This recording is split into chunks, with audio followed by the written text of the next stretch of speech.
Blackstone presents The Minds of Billy Milligan by Daniel Keyes.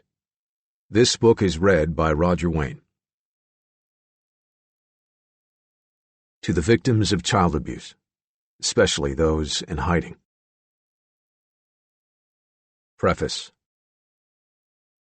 This book is the factual account of the life, up to now, of William Stanley Milligan, the first person in U.S. history to be found not guilty of major crimes by reason of insanity, because he possessed multiple personalities. Unlike other multiple personalities in psychiatric and popular literature who were kept anonymous at the outset by the use of fictional names, Milligan became a controversial public figure from the moment he was arrested and indicted. His face appeared on the front pages of newspapers and on the covers of magazines. Results of his mental examinations made evening television news programs and newspaper headlines around the world.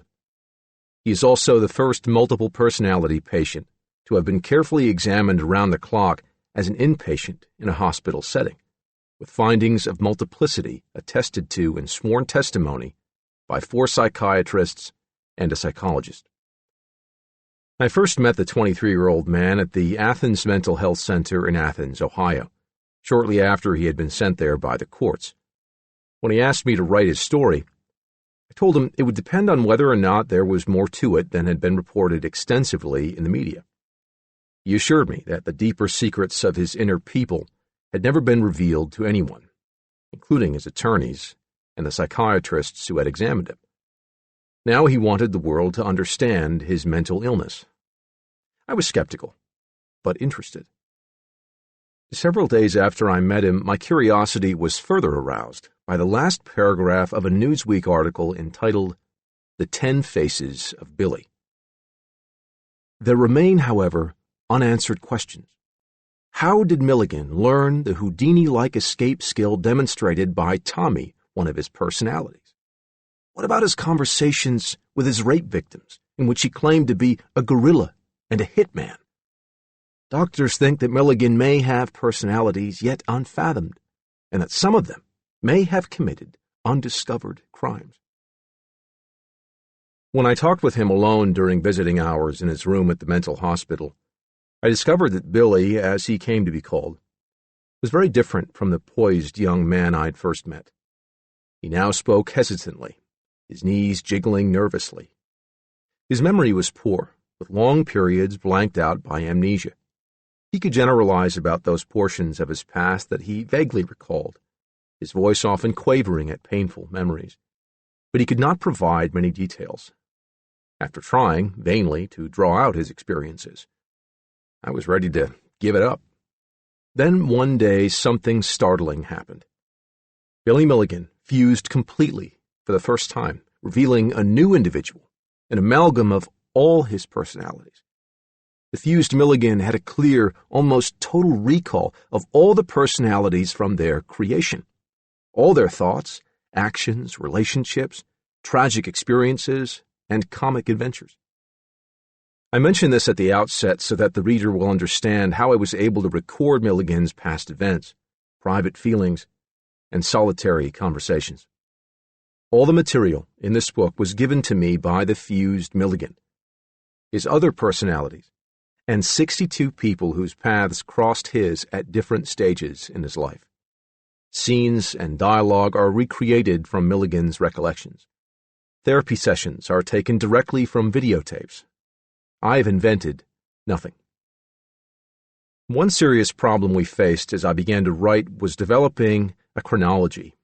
Because Milligan had lost time frequently since early childhood, he rarely paid attention to clocks or calendars, and was often too embarrassed to admit not knowing the day or month.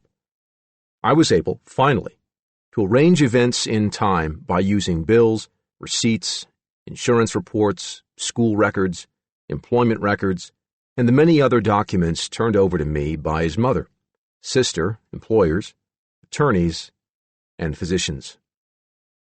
Though Milligan rarely dated his correspondence, his former girlfriend had kept the hundreds of letters he wrote to her during his 2 years in prison, and I was able to date them by the postmarks on the envelopes. As we worked, Milligan and I agreed on two basic ground rules. First, all people, places, and institutions would be identified by their real names, except for three groups of individuals whose privacy had to be protected by pseudonyms: other mental patients, unindicted criminals with whom Milligan had been involved both as a juvenile and as an adult, and whom I was not able to interview directly, and three Ohio State University rape victims, including the two who agreed to be interviewed by me. Second, to assure Milligan that he would not incriminate himself in the event some of his personalities revealed crimes for which he might still be indicted, we agreed that I would use poetic license in dramatizing these scenes.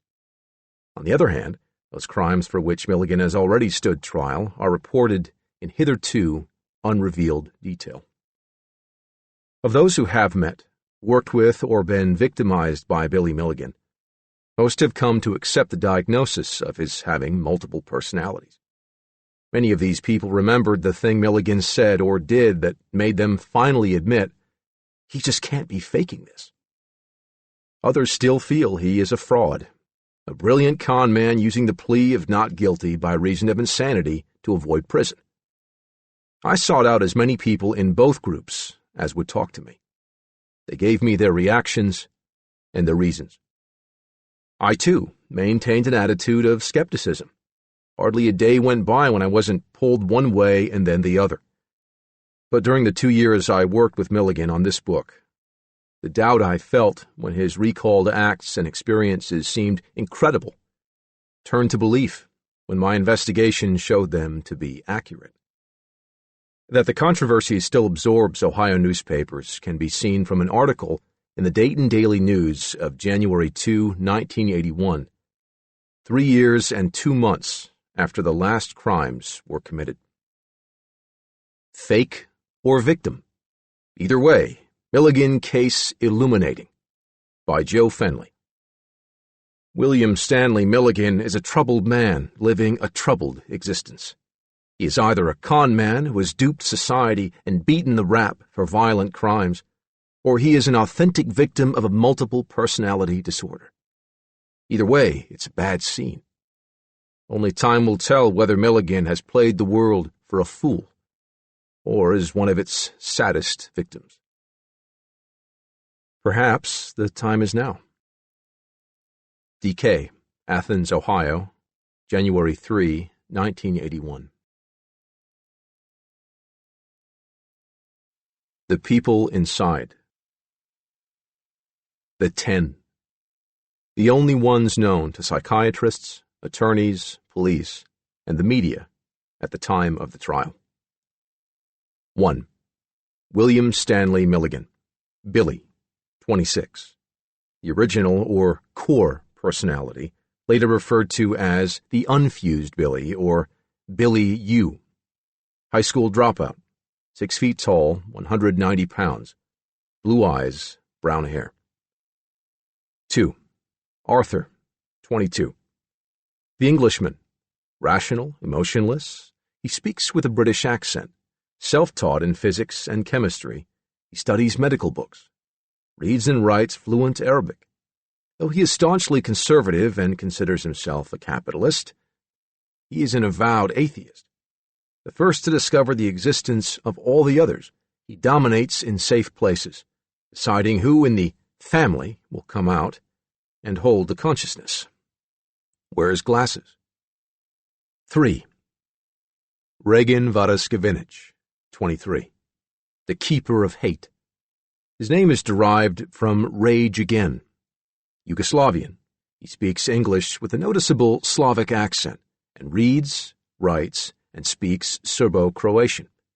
A weapons and munitions authority as well as a karate expert, he displays extraordinary strength stemming from the ability to control his adrenaline flow. He's a communist and atheist. His charge is to be the protector of the family and of women and children in general. He dominates the consciousness in dangerous places, as associated with criminals and drug addicts, and admits to criminal, sometimes violent behavior.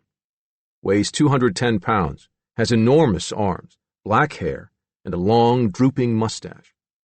He sketches in black and white because he is colorblind, 4. Alan, 18. The con man. A manipulator. He is the one who most often deals with outsiders. He is agnostic, and his attitude is make the best of life on earth. He plays the drums, paints portraits, and is the only one of the personalities who smokes cigarettes. Has a close relationship with Billy's mother. Same height as William, though he weighs less, 165. Hair parted on right. He is the only one who is right-handed. 5. Tommy, 16. The escape artist. Often mistaken for Alan, he is generally belligerent and antisocial. Plays the saxophone and is an electronics specialist and a painter of landscapes. Muddy blonde hair and amber brown eyes. 6. Danny, 14. The frightened one. Afraid of people, especially men. He was forced to dig his own grave and was then buried alive. Thus, he paints only still lifes. Shoulder-length blonde hair, blue eyes, short and slender. 7. David, 8. The keeper of pain, or the empath. Absorbs all the hurt and suffering of the other personalities. Highly sensitive and perceptive, but has a short attention span. Confused most of the time. Dark reddish-brown hair, blue eyes, physically small. 8. Christine, 3. The corner child, so called because she was the one to stand in the corner in school. A bright little English girl. She can read and print, but has dyslexia. Likes to draw and color pictures of flowers and butterflies. Blonde shoulder-length hair, blue eyes. 9. Christopher, 13. Christine's brother. Speaks with a British accent. Obedient but troubled. Plays the harmonica. Hair brownish blonde like Christine's, but his bangs are shorter. 10. Adelena, 19. The lesbian. Shy, lonely, and introverted. She writes poetry, cooks, and keeps house for the others. Adelena has long, stringy black hair, and since her brown eyes occasionally drift from side to side with nystagmus, she is said to have dancing eyes. The undesirables. Suppressed by Arthur because they possessed undesirable traits. Revealed for the first time at the Athens Mental Health Center to Dr. David Call. 11. Philip, 20. The thug. New Yorker. Has a strong Brooklyn accent. Uses vulgar language. References to Phil gave police and media the clue that there were more personalities than the 10 known ones. Has committed minor crimes. Curly brown hair, hazel eyes, beak nose. 12. Kevin, 20. The planner. A small-time criminal.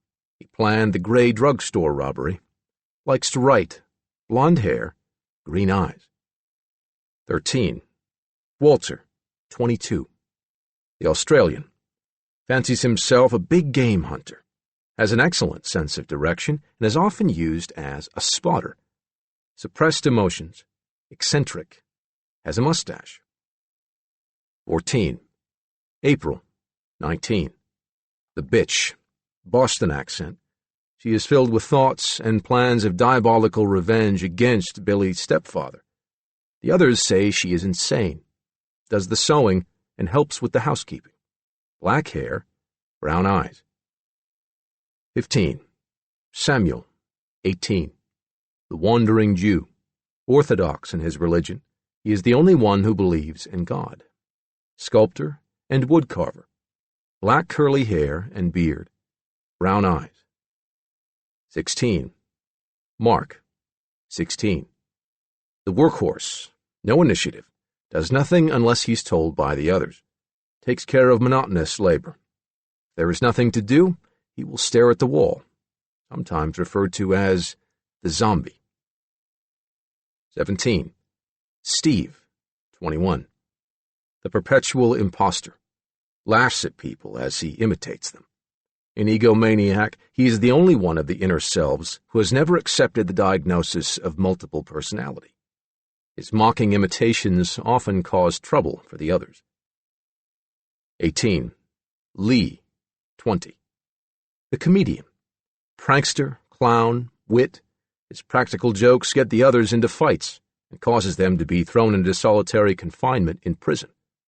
Doesn't care about life or the consequences of his actions. Dark brown hair, hazel eyes. 19. Jason, 13. The pressure valve. With his hysterical reactions and temper tantrums, which often result in punishment, he releases the built-up pressures, carries off bad memories so the others can forget them, causing amnesia. Brown hair, brown eyes. 20. Robert, Bobby, 17. The daydreamer. Constantly fantasizes of travel and adventure. Though he dreams of making the world a better place, he has no ambition or intellectual interests. 21. Sean, 4. The deaf one. Short attention span and is often assumed to be retarded. Makes buzzing sounds to feel the vibrations in his head. 22. Martin, 19. The snob. A New Yorker and flashy show-off, boasts and puts on airs, wants things without earning them. Blonde hair, gray eyes. 23. Timothy, Timmy, 15. Worked in a florist shop where he had an encounter with a homosexual who made advances that frightened him. Went into his own world. The teacher. 24. The teacher. 26. The sum of all 23 alter egos fused into one. Taught the others everything they've learned. Brilliant, sensitive, with a fine sense of humor. He says, "I am Billy all in one piece," and refers to the others as the androids I made. The teacher has almost total recall, and his emergence and cooperation made this book possible. Book 1. The Mix-Up Time. Chapter 1. 1. On Saturday, October 22, 1977, University Police Chief John Kleberg placed the area of Ohio State University's medical school under heavy police security. Armed officers patrolled the campus in cruisers and on foot, and armed observers watched from rooftops. Women were warned not to walk alone and to be cautious of men when entering their cars. For the second time in 8 days, a young woman had been kidnapped from the campus at gunpoint between 7 and 8 o'clock in the morning. The first was a 25-year-old optometry student, the second a 24-year-old nurse. Each had been driven into the countryside, raped, made to cash checks, and then robbed. The newspapers published police photographic composites, and the public responded with hundreds of phone calls, names, and descriptions, all worthless. There were no significant leads and no suspects. Tension in the university community mounted. Pressure on Chief Kleberg grew more intense as student organizations and community groups demanded the capture of the man Ohio newspapers and TV broadcasters had begun to refer to as the campus rapist. Kleberg put Elliot Boxerbaum, the young investigation supervisor, in charge of the manhunt. A self-styled liberal, Boxerbaum had become involved in police work while attending OSU, following the student disturbances that closed the campus down in 1970. After his graduation that year, he was offered a job in the university police department if he would cut his long hair and shave off his mustache. He cut his hair, but he balked at shaving his mustache. They hired him anyway. As Boxerbaum and Kleberg examined the photographic composites and the data provided by the two victims, everything seemed to point to a single assailant, a white American male between 23 and 27, weighing between 175 and 185 pounds, with brown or reddish-brown hair. Both times the man had worn a brown jogging top, jeans, and white sneakers. Carrie Dreyer, the first victim, remembered that the rapist wore gloves and carried a small revolver. Occasionally his eyes drifted from side to side, the symptom of an eye condition she recognized as nystagmus. He had handcuffed her to the inside door of her car and drove her to a desolate country area where he raped her. After the rape, he told her, "If you go to the police, don't give them my description. If I see anything in the newspaper, I'll send someone after you." As if to prove he meant business, he took names from her address book. Donna West, a short, plump nurse, said her assailant carried an automatic pistol. There was something on his hands, not dirt or grease, but an oily stain of some kind. At one point he had said his name was Phil. He cursed a lot. He wore brown-tinted sunglasses, and she never saw his eyes. He took the names of relatives and warned her that if she identified him, she or someone in her family would be harmed by a brotherhood that would carry out his threats. She and the police assumed he was boasting about being part of a terrorist organization or the mafia. Clayburgh and Boxerbaum were confused by only one significant difference in the two descriptions. The first man was described as having a full, neatly trimmed mustache. The second was described as having a 3-day growth of beard, but no mustache. Boxerbaum smiled. "I guess between the first time and the second, he shaved it off." At the Central Police Station in downtown Columbus, Detective Nikki Miller, assigned to the Sexual Assault Squad, checked in for the second shift at 3 o'clock, Wednesday, October 26. She had just returned from a 2-week vacation in Las Vegas, feeling and looking refreshed, her tan complementing her brown eyes and feather-cut sandy hair. Detective Gramlich of the first shift told her he was transporting a young rape victim to University Hospital. Since it would be Miller's case, Gramlich gave her the few details he had. Polly Newton, a 21-year-old student at Ohio State, had been abducted behind her apartment near the university campus at about 8 o'clock that morning. After she parked her boyfriend's blue Corvette, she was forced back inside and told to drive out to an isolated area in the countryside, where she was raped. Her assailant then made her drive back to Columbus to cash 2 checks before having her drive him back to the campus area. Then he suggested that she cash another check, stop payment, and keep the money herself. Because Nikki Miller had been on vacation, she hadn't read of the university campus rapist or seen the composites. Detectives on the first shift filled her in on the details. "The facts of this case," Miller noted in her report, "are similar to those of 2 rape abductions being handled by the Ohio State University Police that occurred in their jurisdiction." Nikki Miller and her partner, Officer A.J. Bessel, drove to University Hospital to interview Polly Newton, an auburn-haired girl. The man who abducted her, Polly said, had told her that he was a member of the Weathermen, but that he also had another identity as a businessman and drove a Maserati. After Polly was treated at the hospital, she agreed to accompany Miller and Bessel to search for the place she'd been forced to drive to. But it was getting dark, and she was becoming confused. She agreed to try again the following morning. The crime scene search unit dusted her car for fingerprints. They found 3 partial prints with sufficient ridge detail to be used for comparison with any future suspects. Miller and Bessel drove Polly back to the detective bureau to work with a department artist at making a composite drawing. Then Miller asked Polly to look through photographs of white male sex offenders. She studied 3 trays of mugshots, 100 to a tray, with no success. At 10 that evening, exhausted after 7 hours with the police, she stopped. At 10:15 the next morning, detectives of the assault squad morning shift picked up Polly Newton and drove her to Delaware County.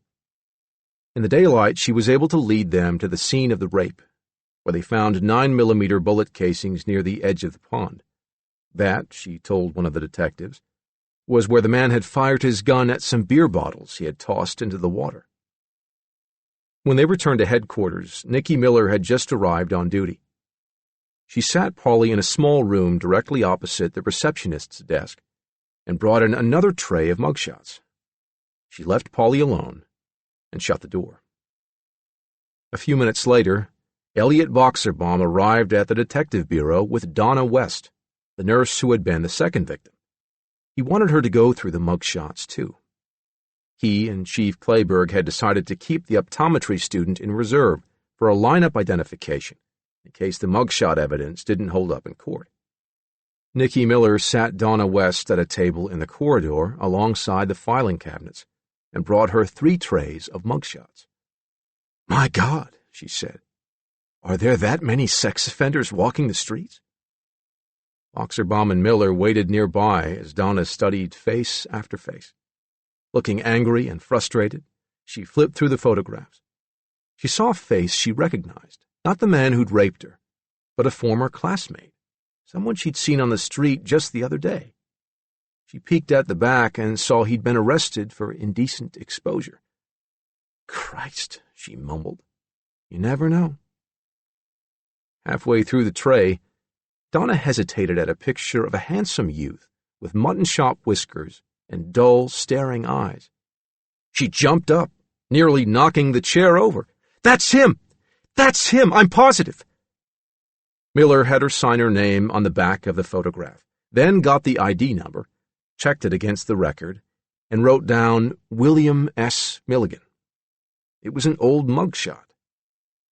She then slipped the identified photograph 3/4 of the way back in a tray Polly Newton had not yet looked through. She, Boxerbaum, a detective named Brush, and Officer Bessel went into the room to join Polly. Nicky Miller felt Polly must have known they were waiting for her to pick out one of the photographs in that tray. Polly fingered the cards, flipping them carefully, and when she reached the halfway point, Miller found herself growing tense. If Polly picked out the same mugshot, they had the campus rapist. Polly stopped at Milligan's picture, then went past it. Miller felt the tension in her own shoulders and arms. Then Polly turned the photos back and looked again at the young man with the mutton-chop whiskers. "Boy, that sure looks like him," she said, "but I can't say for sure." Boxerbaum was hesitant about filing for a warrant for Milligan's arrest, even though Donna West had made a positive identification. It bothered him that the picture was 3 years old. He wanted to wait for the fingerprint check. Detective Brush took Milligan's ID down to the first-floor Bureau of Criminal Identification to match his fingerprints against the ones lifted from Polly's car. Nicky Miller was annoyed at the delay. She felt they had a good start on the man, and she wanted to go after him. But since her victim, Polly Newton, hadn't made a positive identification, she had no alternative but to wait. Now, 2 hours later, the report came up. The print of the right index finger lifted from the outside glass of the Corvette's passenger door and the right ring finger and right palm were Milligan's. All fair value prints, a 10-point match, enough to take to court. Boxerbaum and Clayburgh still hesitated. They wanted to be absolutely sure before going after a suspect and asked that an expert be called in to evaluate the prints. Since Milligan's prints matched those lifted from her victim's car, Nicky Miller decided to go ahead and file for kidnapping, robbery, and rape. She would get a warrant for his arrest, bring him in, and then Polly would be able to look at him in a lineup. Boxerbaum checked with his chief, Clayburgh, who insisted the university police should wait for the expert. Shouldn't take more than an hour or two. Better to be certain. It was 8 that evening when the outside expert agreed that the prints were Milligan's. Boxerbaum said, "Okay, I'll file for kidnapping. That's the only crime actually committed on campus, our jurisdiction. The rape happened somewhere else." He checked out the information that had come in from the Bureau of Criminal Identification. William Stanley Milligan, a 22-year-old ex-convict, had been paroled 6 months earlier from Ohio's Lebanon Correctional Institution. His last known address was 933 Spring Street, Lancaster, Ohio. Miller called for a SWAT team, and they assembled in the assault squad office to plan the approach. They had to find out how many people were in the apartment with Milligan. The 2 of the rape victims had reported him saying he was a terrorist and a hitman, and he had fired a gun in Polly's presence. They had to assume he was armed and dangerous. Officer Craig of the SWAT team suggested a gimmick approach. He would use a dummy Domino's pizza box, pretending someone from that address had ordered it, and when Milligan opened the door, Craig would try to look inside. They agreed to the plan. But ever since the address had come through, Boxer Bomb had been puzzled. Why would an ex-convict come 45 miles all the way from Lancaster to Columbus 3 times within 2 weeks to commit rape? Something wasn't right. As they were about to leave, he picked up the phone, dialed 411, and asked if there was a new listing on a William Milligan. He listened for a moment, and then jotted down the address. "He's moved to 5673 Old Livingston Avenue in Reynoldsburg," Boxer Bomb announced. 10 minutes away by car, on the east side. Now that makes more sense." Everyone looked relieved. At 9 o'clock, Boxer Bomb, Clayburgh, Miller, Bessel, and 4 officers from the Columbus SWAT team set out in 3 cars at 20 miles an hour on the freeway, their headlights bouncing back off the densest fog any of them had ever seen. The SWAT team got there first. What should have been a 15-minute drive had taken an hour, and then it took another 15 minutes to find the right address in the winding, newly laid-out street of the Channing Way apartment complex. While they waited for the others to arrive, the SWAT officers spoke to some of the neighbors. There were lights on in the Milligan apartment. When the detectives and university officers arrived, they all took positions. Nicky Miller hid out of sight on the right-hand side of the patio.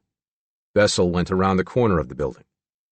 The remaining 3 SWAT officers took up positions on the other side. Boxer Bomb and Clayburgh ran around back and moved up to the double sliding glass doors. Craig took the dummy Domino's pizza box out of the trunk of his car and scrawled on it, "Milligan, 5673 Old Livingston," with a black marking pen. He pulled his shirt tail out of his jeans to cover his revolver and walked casually to one of the 4 doors facing the patio. He rang the bell. No answer. He rang again, and, hearing a noise inside, struck a board pose, one hand holding up the pizza box and the other on his hip near his gun.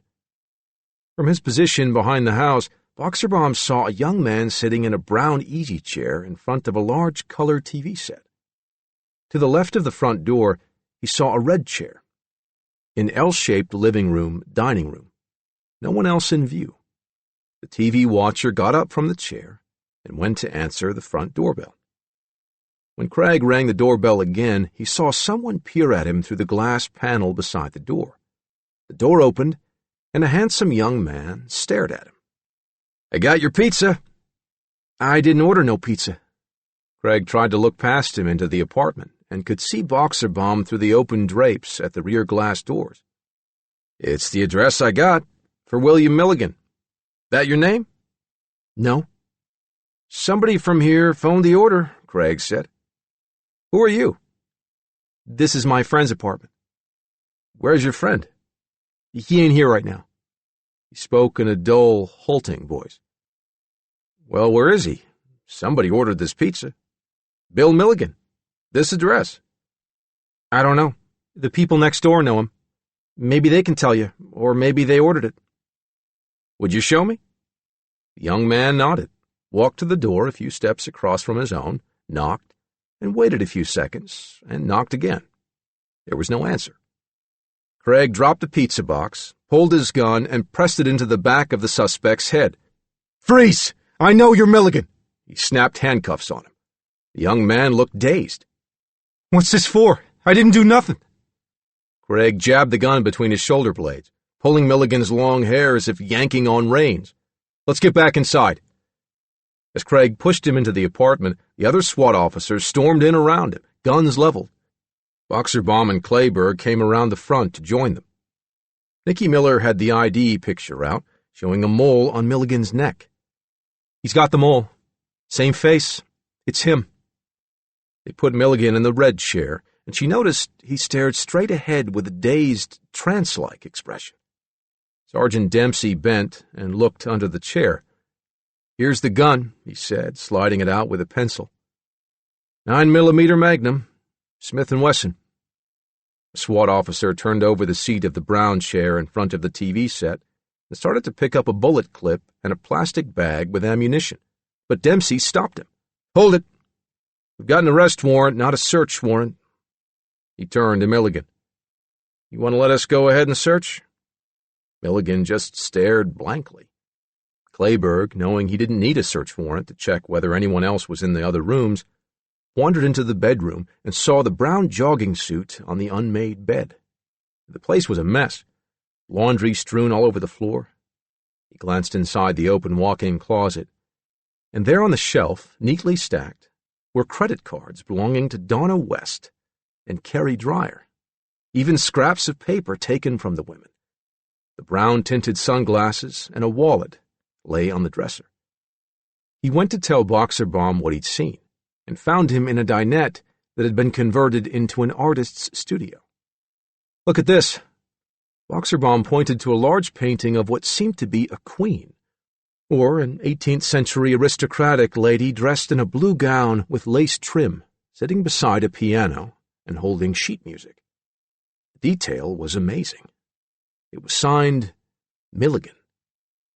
"Hey, that's beautiful," Clayburgh said.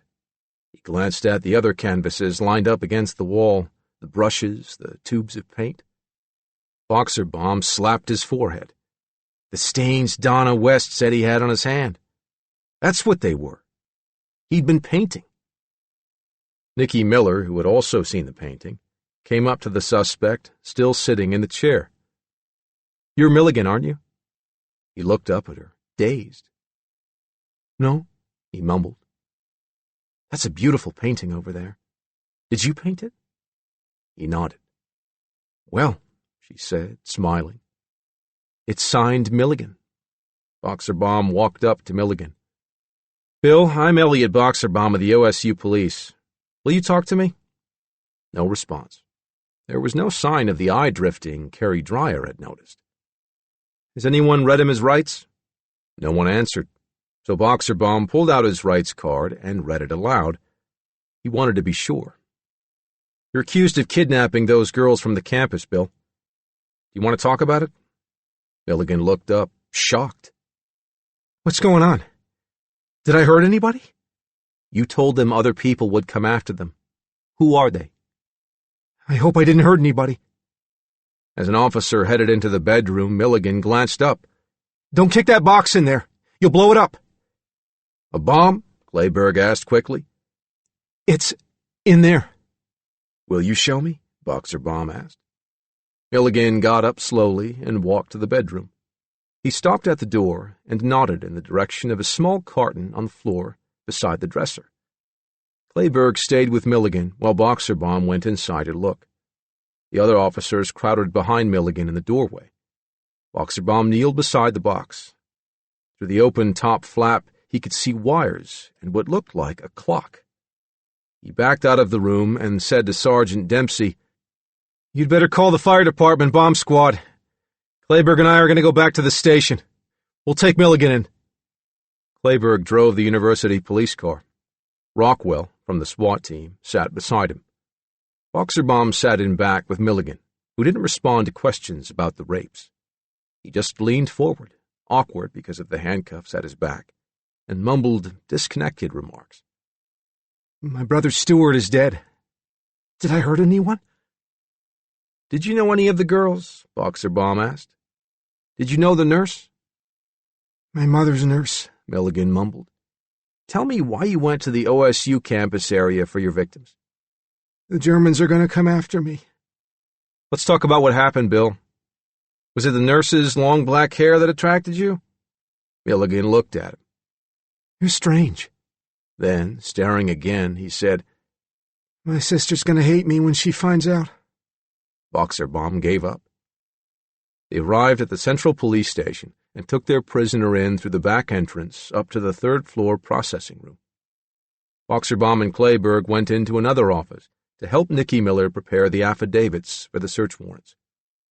At 11:30, Officer Bessel read Milligan his rights again and asked if he would sign the waiver. Milligan just stared. Nicky Miller heard Bessel say, "Listen, Bill, you raped 3 women. and we want to know about it." "Did I do that?" Milligan asked. "Did I hurt anyone?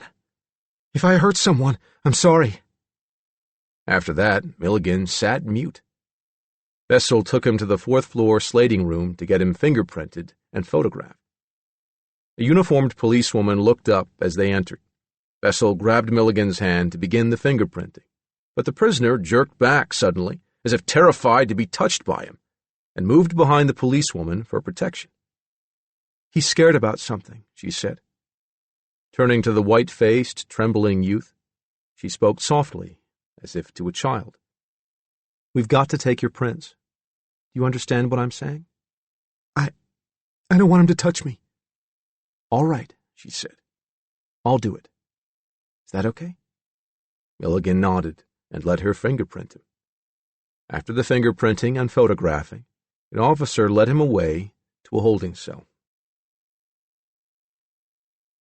When the search warrant forms were completed, Nikki Miller phoned Judge West. Hearing the evidence she had, and considering the urgency of the matter, he told her to come to his home, and at 1:20 that morning, he signed the warrants. Miller drove back to the Channing Way apartment complex through the fog, which had gotten even worse. Miller then phoned the mobile crime scene search unit.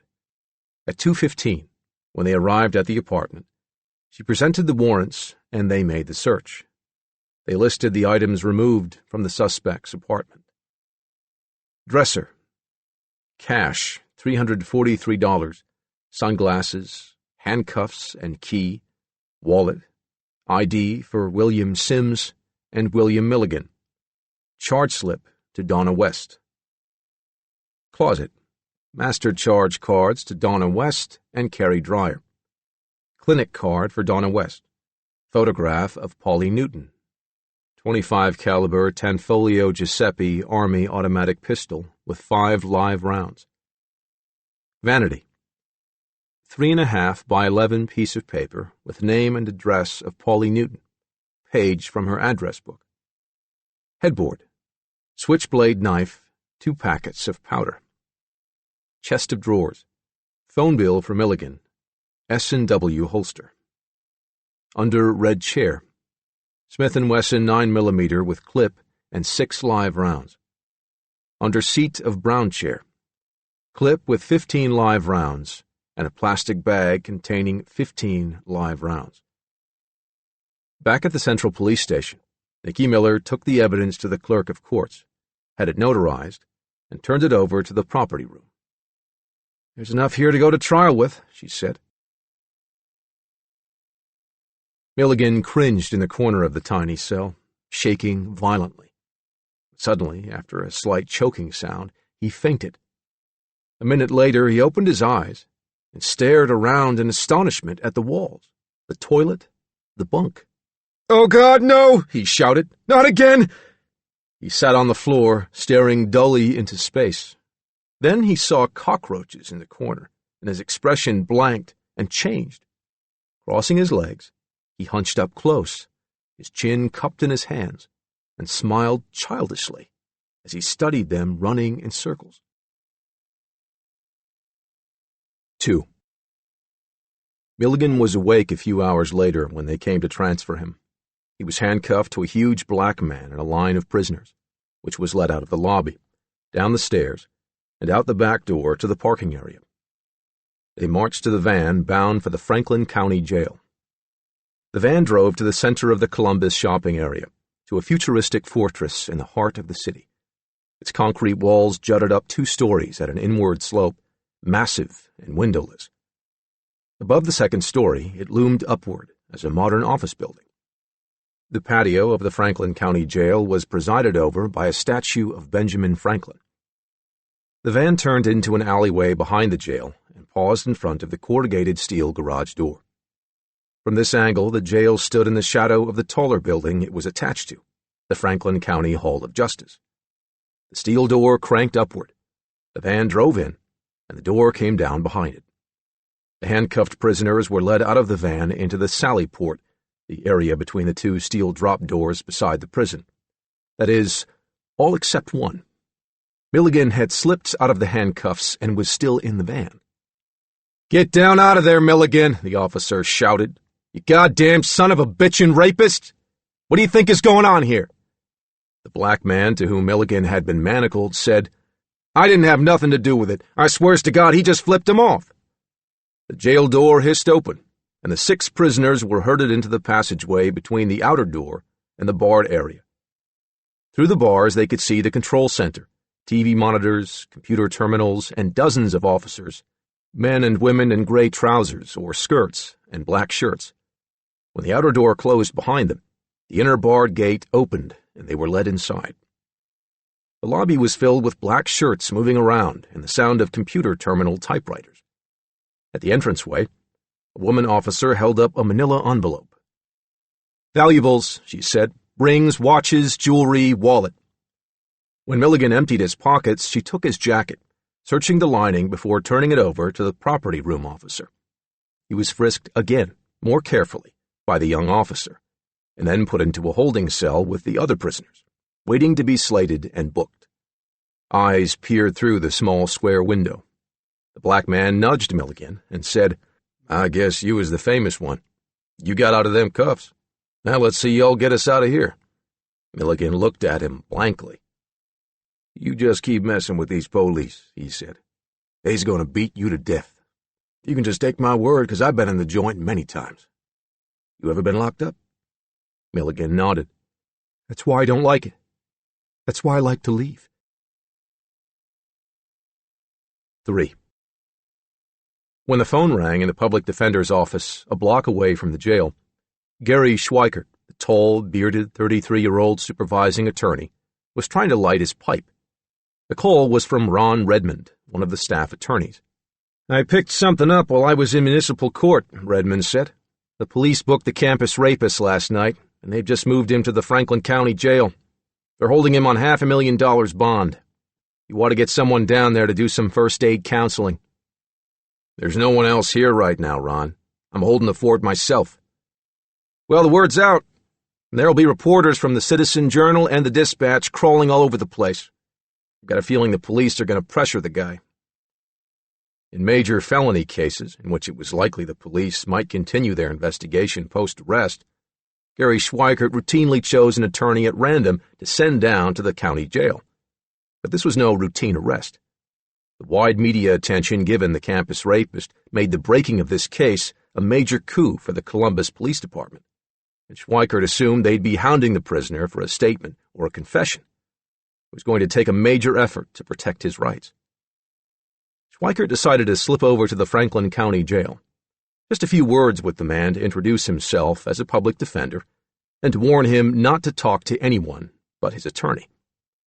Schweikert was admitted to the county jail in time to see 2 police officers bring Milligan in through the sally port and turn him over to the sergeant in charge. Schweikert asked the officer to let him talk briefly with the prisoner. "I don't know anything about what they say I did," Milligan whined. "I don't remember. They just came in and—" "Look, I just wanted to introduce myself," Schweikert said. "The crowded hallway isn't the place to go into the facts of the case. We'll have a private conference in a day or so." "But I don't remember. They found those things in my apartment and—" "Hey, don't go into it. Walls around here have ears.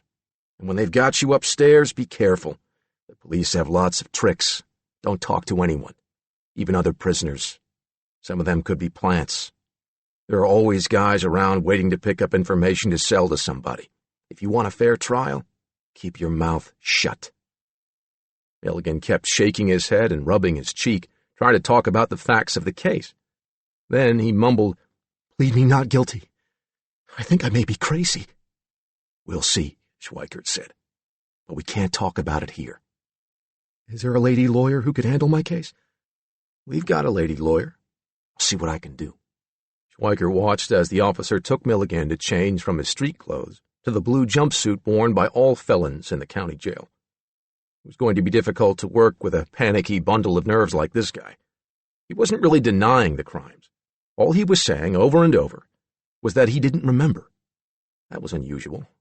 But the campus rapist pleading insanity? Schweikert could guess what a field day the newspapers would have with that. Outside the Franklin County Jail, he bought a Columbus Dispatch and saw the front page headline, Police arrest suspect in campus area rapes. The story reported that one of the victims, a 26-year-old graduate student raped almost 2 weeks earlier, would be asked to view a police lineup to identify the suspect. And there, at the top of the story, was a mugshot labeled Milligan. And back in the public defender's office, Schweikert called the other area newspapers and asked them not to run the photograph because it might prejudice the lineup on Monday. They turned him down. If they got the picture, they said, they'd run it. Schweikert scratched his beard with the bit of his pipe and started to phone his wife to say he'd be late for dinner. "Hey," came a voice from the door of his office. "You look like a bear caught with his nose in a beehive." He looked up and saw the smiling face of Judy Stevenson. "Oh, yeah?" he growled, hanging up the receiver and smiling back. "Well, guess who asked for you?" She brushed her long brunette hair back out of her face, revealing the beauty mark on her left cheekbone. Her hazel eyes questioned. He pushed the newspaper toward her, pointed to the photograph and the headline, and his deep laugh filled the small office. "The lineup is Monday morning. Milligan asked for a lady lawyer. You've got the campus rapist." 4. Judy Stevenson arrived at the police lineup at 9:45 Monday morning, October 31, and when they brought Milligan to the holding cell, she saw how frightened and desperate he looked. "I'm from the public defender's office," she said. "Gary Schweikert said you wanted a woman lawyer, so he and I will be working together. Now just settle down. You look as if you're going to fall apart." He handed her a folded paper. "My parole officer brought me this Friday." She uncreased it and saw it was an order to hold from the Adult Parole Authority, to keep Milligan in custody and to inform him that a preliminary hearing on a parole violation would be held in the Franklin County Jail. Because the police had discovered weapons at his home during his arrest, she realized, his parole would be revoked, and he could be immediately sent back to Lebanon Prison near Cincinnati to await trial. "The hearing is a week from this Wednesday. We'll see what we can do to keep you here. I'd rather have you in Columbus, where we can talk with you." "I don't want to go back to Lebanon." "Now just take it easy." "I don't remember doing any of the things they said I did." "We'll have a conference later. Right now you've just got to go up on that platform and stand there. You think you can handle that?" "I guess so." "Brush your hair out of your face so they'll be able to see you clearly." The police officer led him up the steps to join the others in the line, and he was placed in the number 2 position. 4 people were present at the lineup to make identification. Donna West, the nurse who had identified his mugshot, had been told she wasn't needed and had gone off to Cleveland with her fiancé. Cynthia Mendoza, a Kroger store clerk who cashed one of the checks, did not identify Milligan. She picked number 3 instead. A woman who had been sexually assaulted in August under very different circumstances said she thought it might be number 2, but she wasn't positive. Carrie Dreyer said without the mustache she couldn't be sure, but number 2 did look familiar. Paulie Newton made positive identification. On November 3, the grand jury handed down an indictment on 3 counts of kidnapping, 3 counts of aggravated robbery, and 4 counts of rape. All were first-degree felony charges, punishable by prison terms of 4 to 25 years on each count. The prosecutor's office rarely got involved in assigning attorneys, even in major murder cases. The normal procedure was for the head of the felony division to assign one of the senior prosecutors 2 or 3 weeks in advance, by random selection. But County Prosecutor George Smith called in 2 of his top senior prosecutors and told him that the publicity surrounding the campus rapist case had stirred public outrage. He wanted them to handle the case and to prosecute vigorously. Terry Sherman, 32, with curly black hair and a fierce guardman's mustache, had a reputation for coming down hard on sex offenders and boasted that he had never lost a rape case before a jury. When he looked at the file, he laughed. "It's a locked case. The warrants were good. We've got this guy. The public defenders have nothing." Bernard Zelig-Yavich, a 35-year-old member of the prosecutor's criminal trial staff, had been 2 years ahead of Judy Stevenson and Gary Schweikert in law school, and knew them well. Gary had been his law clerk. Yavich had practiced law for 4 years as a public defender before coming to the prosecutor's office. He agreed with Sherman that it was as good a case for the prosecution as he had ever seen. "As good?" said Sherman. "With all the physical evidence, the fingerprints, the identification, we've got it all. I tell you, they've got nothing." Sherman talked to Judy a few days later and decided to set her straight. "There won't be any plea bargaining on the Milligan case. We've got the guy, and we're going for a conviction and the maximum sentence. You don't have anything." But Bernie Yavich was thoughtful. As a former public defender, he knew what he would do if he were in Judy and Gary's position. There's still one thing they've got left: an insanity plea. Sherman laughed. The following day, William Milligan tried to kill himself by smashing his head into his cell wall. "He's not going to live long enough to stand trial," Gary Schweikert said to Judy Stevenson when he got the news. "I don't think he's competent to stand trial," she said. "I think we should tell the judge we feel he is incapable of assisting in his own defense." "You want him examined by a shrink?" "We've got to." "Oh, my God," Gary said. "I can see the headlines now." "The hell with the headlines. There's something wrong with this boy. I don't know what it is, but you've seen how different he appears at different times. And when he says he doesn't remember the rapes, I believe him. He should be examined." "And who pays for it?" "We've got funds," she said. "Yeah, millions." "Oh, come on. We can afford to have him tested by a psychologist." "Tell it to the judge," Gary grumbled. When the court agreed to a delay so that William Milligan could be examined by a psychologist, Gary Schweikert then turned his attention to the on-site hearing by the Adult Parole Authority at 8:30 Wednesday morning. "They're going to send me back to Lebanon," Milligan said. "Not if we can help it," Gary said.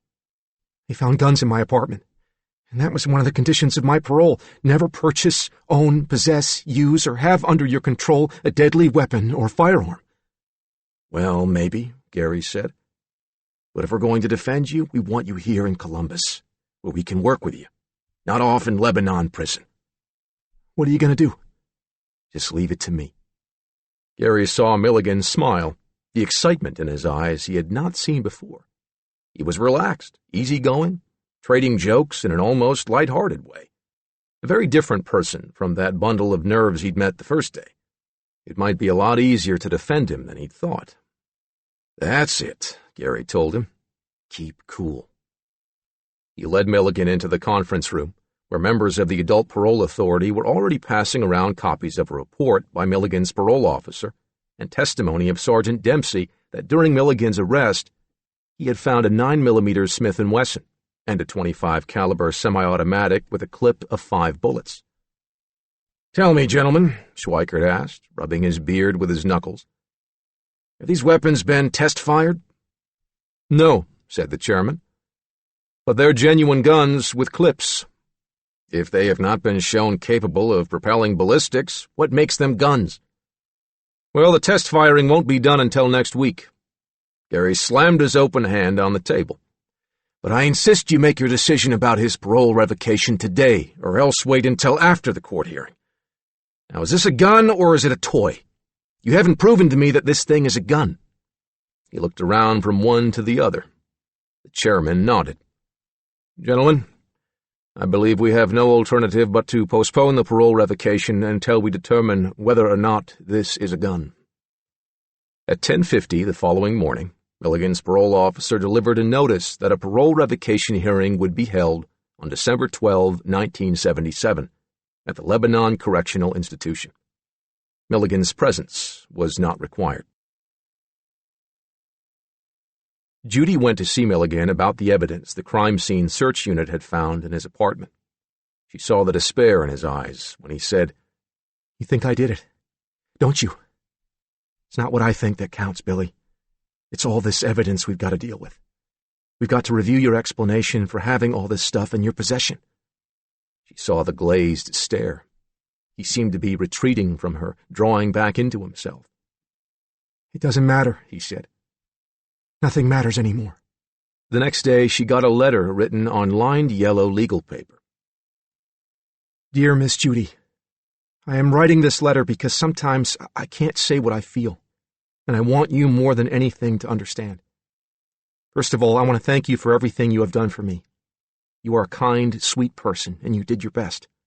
That's all anyone can ask. Now you will be able to forget about me with a clear conscience. Tell your office that I don't want any lawyers. I won't need one. Now that you believe I'm guilty, I must be. All I ever wanted to know is for sure. All my life, all I ever have done is cause pain and hurt the ones I love. The bad part is, I can't stop it because I can't help it. Locking me away in a prison will make me worse, like it did the last time. The shrinks don't know what to do because they can't figure out what is wrong. I will now have to stop myself. I am giving up. I just don't care anymore. Would you do one last thing for me? Call Mom or Kathy and tell them not to come up here anymore. I don't want to see anyone again, so don't waste their gas. But I do love them, and I am sorry. You're the best lawyer I know, and I'll always remember you for being kind to me. Goodbye. Billy. That evening, the desk sergeant called Schweikert at home. Your client tried to kill himself again. Oh, my God. What did he do? Well, you're not going to believe this, but we've got to press charges against him for destroying county property.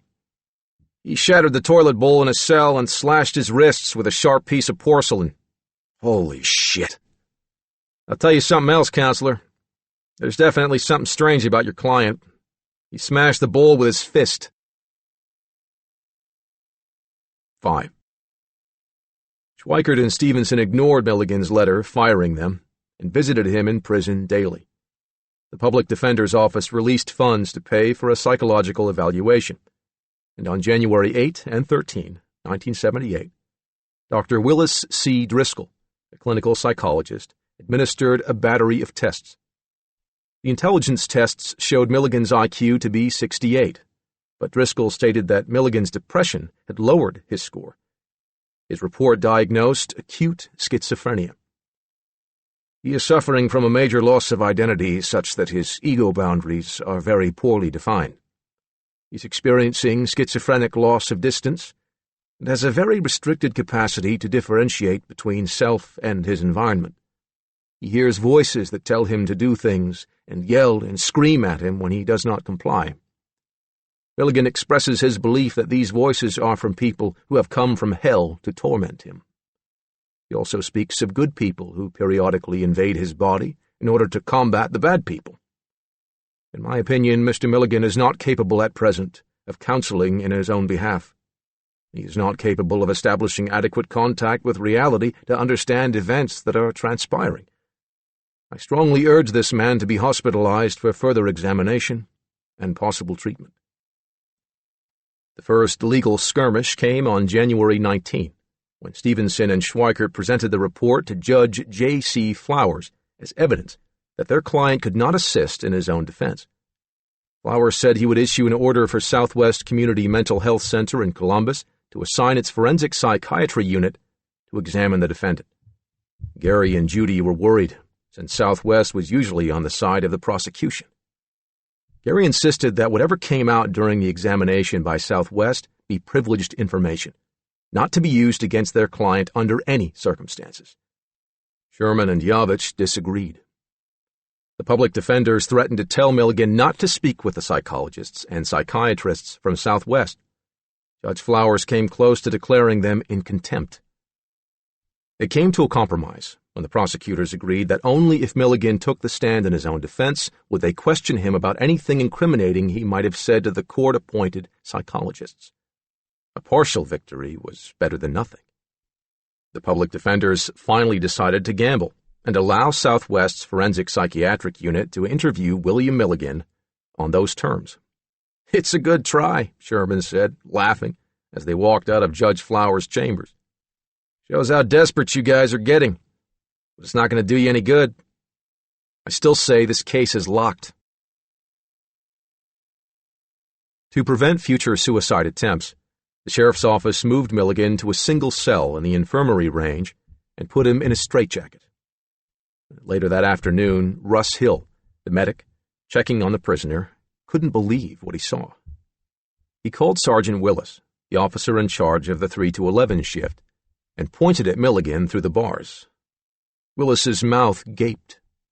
Milligan had removed his straitjacket and, using it as a pillow, was fast asleep. Chapter 2. 1.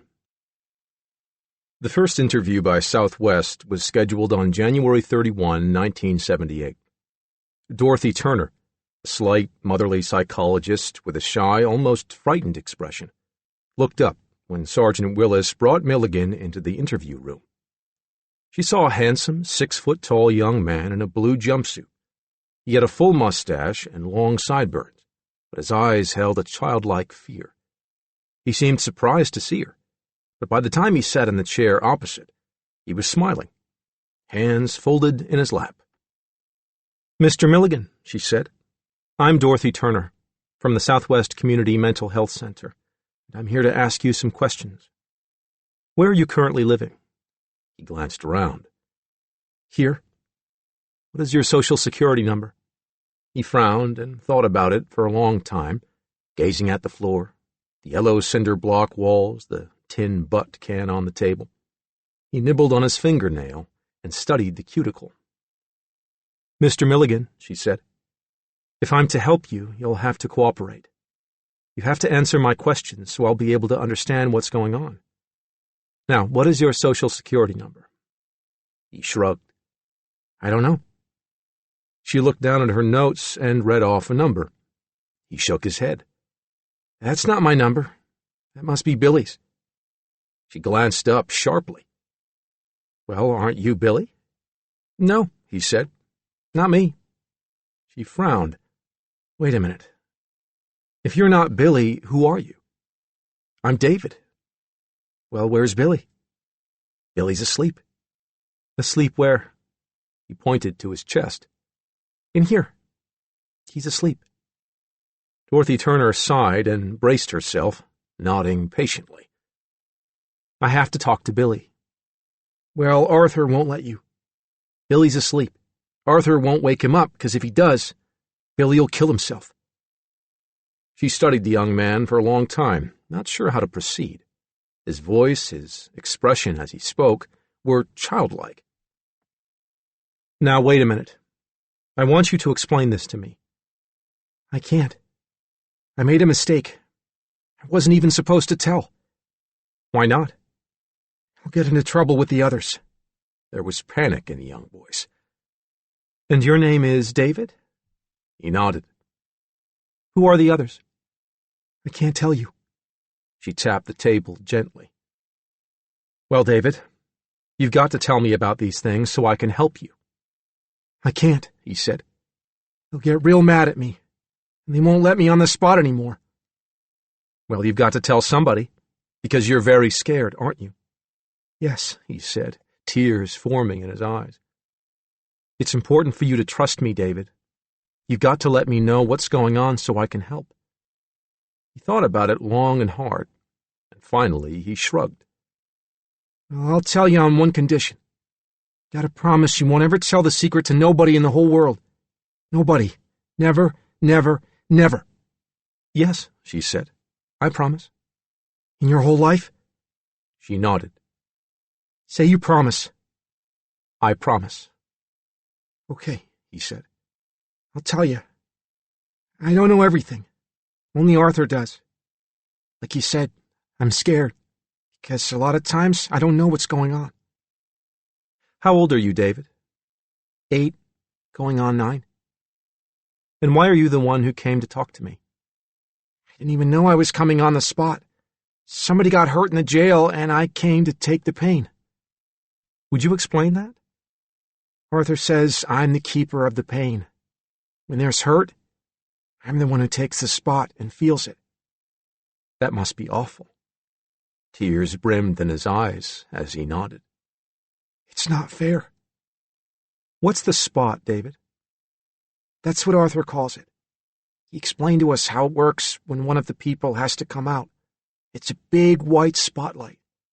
Everybody stands around it, watching or sleeping in their beds. And whoever steps on the spot is out in the world. Arthur says whoever is on the spot holds the consciousness." Who are the other people? There are a lot. I don't know them all. I know some of them now, but not everyone. Oh, wow, he gasped. What's the matter? I told you Arthur's name. Now for sure I'll get in trouble for telling the secret. It's all right, David. I promised I wouldn't tell. He cringed in his chair. I can't talk no more. I'm scared. All right, David. That's enough for today. But I'll come back tomorrow and talk to you some more. Outside the Franklin County Jail, she stopped and pulled her coat tightly around her against the cold wind.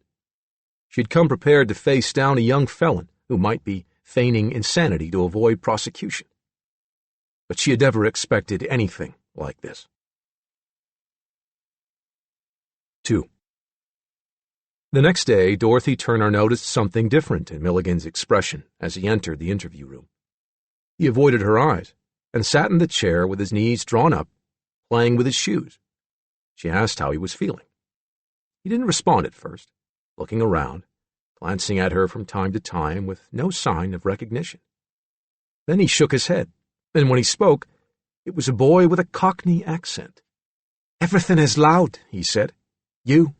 All the sounds. I don't know what's going on. Your voice seems funny, David. Is that an accent? He peered up at her impishly. I'm not David. I'm Christopher. Well, where's David? David's been naughty. What do you mean? Oh, the others are awful mad at him 'cause he told. Will you explain that to me? I can't. I don't want to get her into trouble like David. I can't. I don't want to get into trouble like David. Well, why is he in trouble? She asked, frowning. 'Cause he told. Told what? You know, he told a secret. Well then, will you tell me some things about yourself, Christopher? How old are you? 13. And what do you like to do? I play the drums a little, but I'm better on a harmonica. Where are you from? England. Do you have any brothers or sisters? Just Christine. She's 3 years old. She watched his face closely as he spoke in his crisp Cockney accent. He was open, earnest, happy, so different from the person she had spoken to just the day before. Milligan had to be an incredibly good actor. 3. On February 4, her third visit, Dorothy Turner noticed that the young man who walked into the interview room had a different bearing than she had seen either of the other 2 times. He sat casually, slouched back in the chair, gazing at her arrogantly.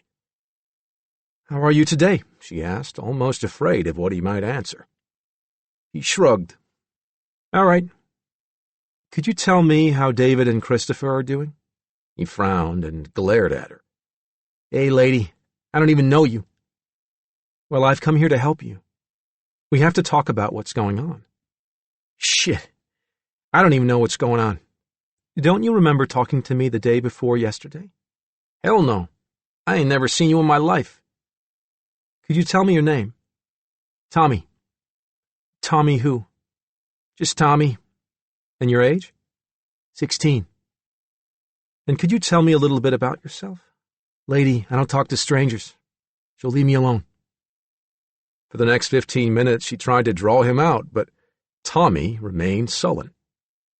When she left the Franklin County Jail, Dorothy Turner stood on Front Street for a while, dazed, thinking about Christopher and of her promise to David never to reveal the secret. Now she was torn between her promise and her realization that Milligan's attorneys had to be told about this. Later, she phoned the public defender's office and asked for Judy Stevenson. Look, she said when Stevenson got on the line, I can't really talk with you about it right now, but if you haven't read the book, Sybil, get yourself a copy and read it. Judy Stevenson, surprised by the call from Turner, bought a paperback copy of Sybil that evening and began to read it. And once she understood where it was going, she lay back in bed and stared at the ceiling, thinking, oh, come on, a multiple personality? Is that what Turner was trying to tell her? She tried to visualize the Milligan who had trembled so badly at the lineup. She thought of the other times he'd been talkative and manipulative, trading jokes, quick-witted. She'd always attributed his changed behavior to depression. And then she thought of the stories Sergeant Willis told about the slippery character who could get out of any straitjacket, and Medic Russ Hill's comments about the superhuman strength he showed at times. Milligan's words echoed in her mind. I don't remember what they said I did. I don't know anything.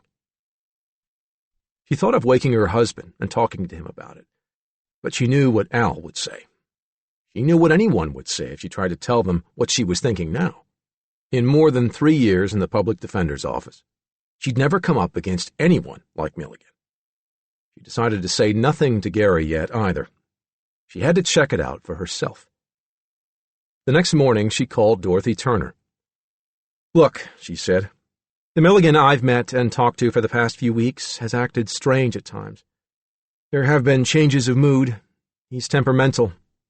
But I haven't seen the major differences that would lead me to conclude it's like the Sybil case."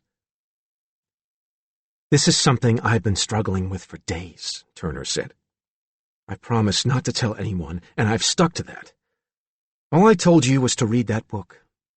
But I'm going to try to get him to agree to let me tell you the secret." Reminding herself that this was a psychologist from Southwest, from the prosecutor's side, Judy said, "You take the lead. Let me know what you want me to do." When Dorothy Turner came back to see Milligan for the 4th time, she met the frightened little boy who had called himself David that first day. "I know I promised never to tell the secret," she said, "but I've got to tell Judy Stevenson." "No!" he shouted, jumping to his feet. "You promised! Miss Judy won't like me anymore if you tell her." "She will like you. She's your lawyer, and she needs to know so she can help you. You promised. If you break a promise, that's like a lie. You can't tell. I got into trouble. Arthur and Reagan are mad at me for letting the secret slip out, and—" "Who's Reagan? You made a promise, and promises are the most important things in the world. Don't you understand, David? If I don't tell Judy, she won't be able to save you. You might even go to jail for a long time. I don't care. You promised. But—" She saw his eyes glaze, and his mouth began to move as if he were talking to himself. Then he sat erect, placed his fingertips together, and glared at her.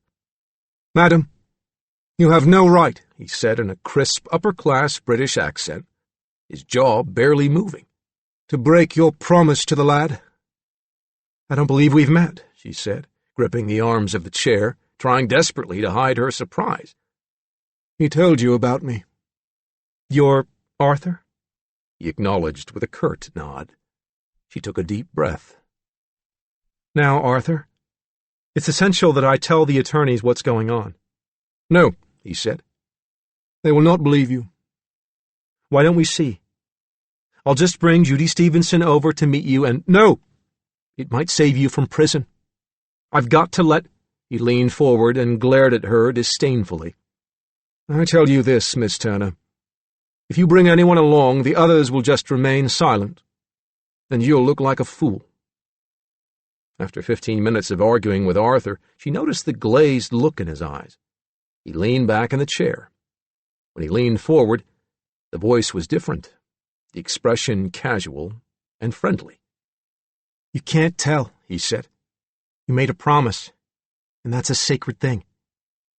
"Who am I talking to now?" she whispered. "Alan. I'm the one who talks to Judy and Gary most of the time." "But they only know Billy Milligan." "We all answer to Billy's name, so the secret won't get out. But Billy's asleep. He's been asleep for a long time.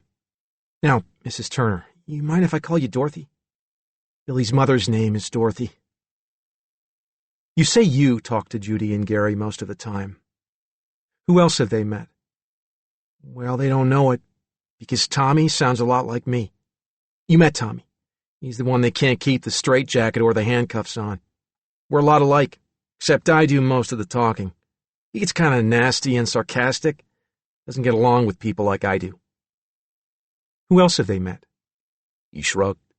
"The first one Gary saw when they booked us was Danny. He was scared and confused.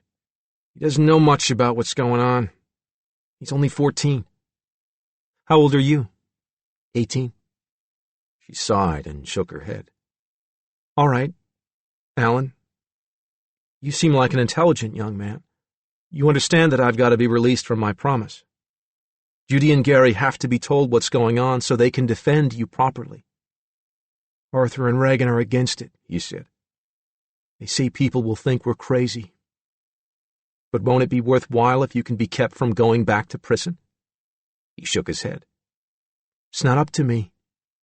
We've kept this secret all our lives. Who is it up to? Well, everyone, really. Arthur is in charge, but the secret belongs to all of us. David told you, but it really shouldn't go any further. She tried to explain to him that it was her job as a psychologist to make these things known to his attorney. But Alan pointed out that there was no guarantee it would help.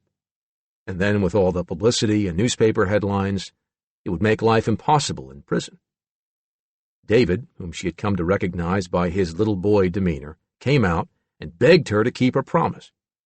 She asked to speak to Arthur again, and he came out frowning. "You are persistent," he said. She argued with him, and finally she had the feeling that she was wearing him down. "I don't like arguing with a lady," he said. He leaned back with a sigh. "If you feel this is absolutely necessary, and if the others agree, I give my permission. But you must get the agreement of each one." It took hours of arguing as she explained the situation to each one who came forward, never ceasing to be amazed when a transformation occurred. On the 5th day, she confronted Tommy, who was picking his nose. "So you do realize I have to tell Miss Judy? Lady, I don't give a damn what you do. Just get off my back." Alan said, "Promise you won't tell anyone in the world except Judy. And you've got to make her promise she won't tell anyone else." "I agree," she said. "And you won't be sorry." That afternoon, Dorothy Turner went directly from the prison to the public defender's office down the street and talked with Judy Stevenson. She explained the conditions Milligan had set forth. "You mean I can't tell Gary Schweikert?" "I had to give my word. I was lucky to get him to agree to let you in on it." "I'm skeptical," Judy said. Turner nodded. "Good. So was I. But I promise you, when we see your client, you're in for a surprise." 4. As Sergeant Willis led Milligan into the conference room, Judy Stevenson noticed her client's manner was withdrawn, like a shy adolescent. He seemed frightened of the officer, as if he didn't know him, and ran quickly to the table to sit beside Dorothy Turner. He wouldn't speak until Willis left. He kept rubbing his wrists. Turner said, "Would you tell Judy Stevenson who you are?" He sank back in the chair and shook his head, looking toward the door as if to make sure the officer was gone. "Judy," Turner said finally, "this is Danny. I've come to know him quite well." "Hi, Danny." Stevenson tried to hide her bewilderment at the different voice and facial expression. He looked up at Turner and whispered, "See, she's looking at me like she thinks I'm crazy." "I don't," Judy said.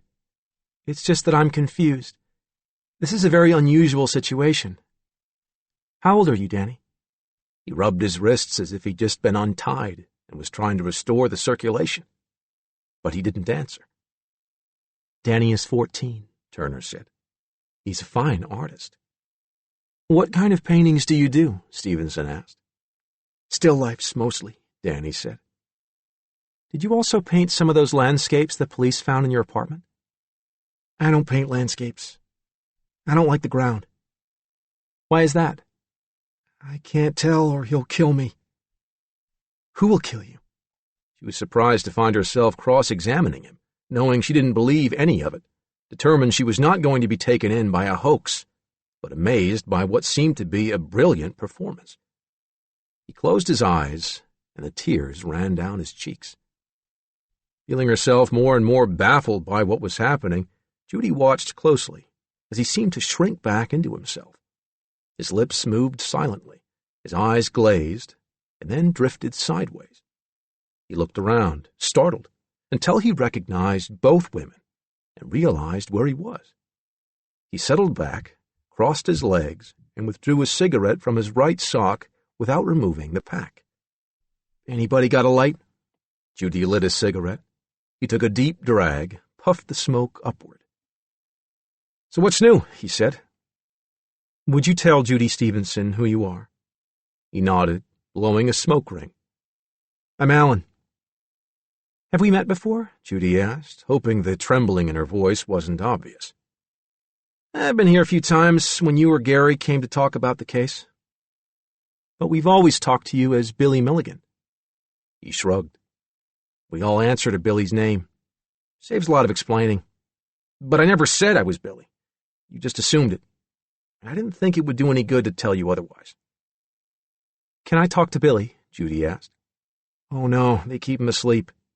If they let him on the spot, he'd kill himself." "Why?" "He's still scared of being hurt. And he doesn't know about the rest of us. All he knows is that he loses time." "What do you mean by loses time?" Judy asked. "It happens to all of us.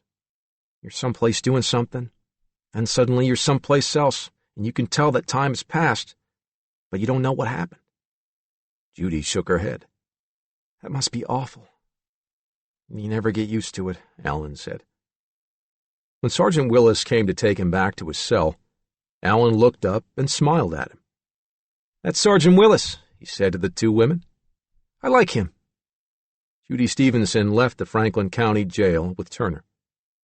"You see why I called you," Dorothy said. Stevenson sighed. "I came here sure I'd be able to see through a phony act. But I'm convinced I've talked to two different people. Now I can understand why he seemed so different at times. I attributed it to changes of mood. We've got to tell Gary. It was difficult enough for me to get permission to tell you. I don't think Milligan will permit it." "He has to," Judy said. "I can't carry the burden of this knowledge by myself." When she left the jail, Judy Stevenson found herself in turmoil, awed, angry, confused. It was all incredible, impossible.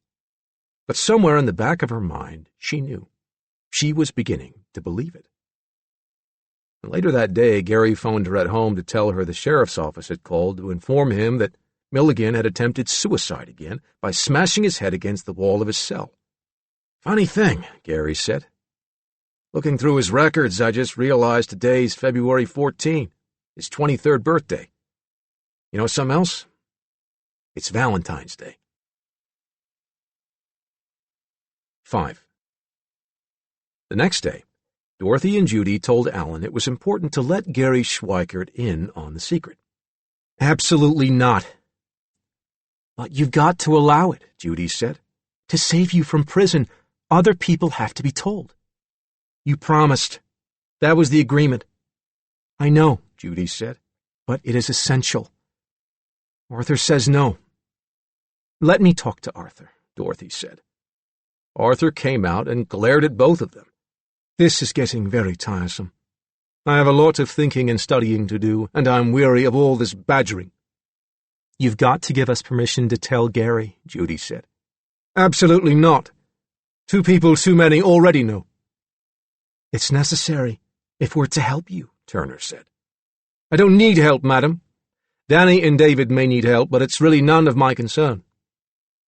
"Don't you care about keeping Billy alive?" Judy asked, infuriated by Arthur's superior attitude. "Yes," he said. "But at what cost? They're going to say we're crazy. This is all getting quite out of hand. We've been keeping Billy alive ever since he tried to jump off the school roof." "What do you mean?" Turner asked. "Keeping him alive how?" "By keeping him asleep all this time." "Don't you see how this can affect our case?" Judy said. "It can determine prison or freedom. Wouldn't you have more time and freedom to think and study outside the prison walls? Or do you want to go back to Lebanon?" Arthur crossed his legs, looking from Judy to Dorothy and back again. "I don't like to argue with ladies.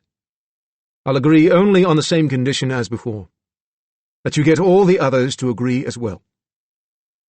3 days later, Judy Stevenson got permission to tell Gary Schweikert.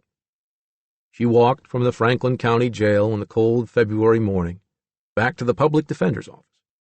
She poured herself a cup of coffee and went directly to Gary's cluttered office, sat down, and braced herself. "Okay," she said. "Have them hold all your calls. I got something to tell you about Billy." When she was done telling him about her meetings with Dorothy Turner and Milligan, he looked at her as if she were crazy.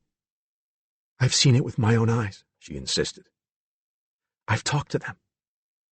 He stood up and lumbered back and forth behind his desk, his unbrushed hair hanging outside his collar, his baggy shirt half out of his belt. "Oh, come on," he protested. "No way. I mean, I know he's mentally disturbed, and I'm on your side. But this isn't going to work. You have to come and see it for yourself. You just don't know. I'm absolutely convinced." "All right. But I'll tell you this. I don't believe it. The prosecutor's not going to believe it, and the judge isn't going to believe it. I've got great confidence in you, Judy. You're a fine lawyer and an excellent judge of people, but this is a con. I think you're being had." The following day, Gary went with her to the Franklin County Jail at 3 o'clock, expecting to stay just half an hour. He had rejected the whole idea completely. It was impossible. But his skepticism turned to curiosity as he confronted one personality after another. He saw the frightened David turn into the shy Danny, who remembered meeting him that first terrifying day when they brought him in and booked him.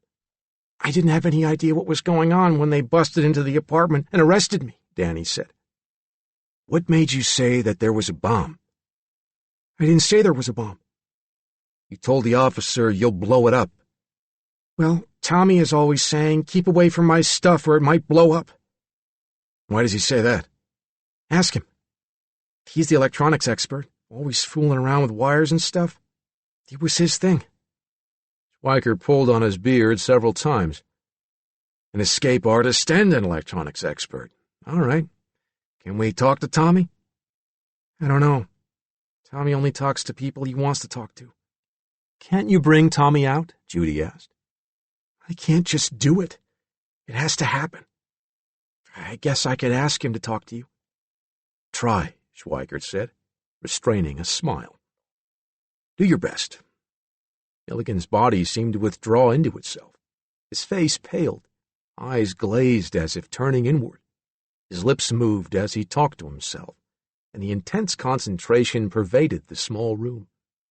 Schweikert's smirk faded as he held his own breath. Milligan's eyes drifted from side to side. He glanced around like someone wakened from a deep sleep, and put his hand to his right cheek as if to feel its solidity. Then he leaned back arrogantly in his chair and glared at the two attorneys.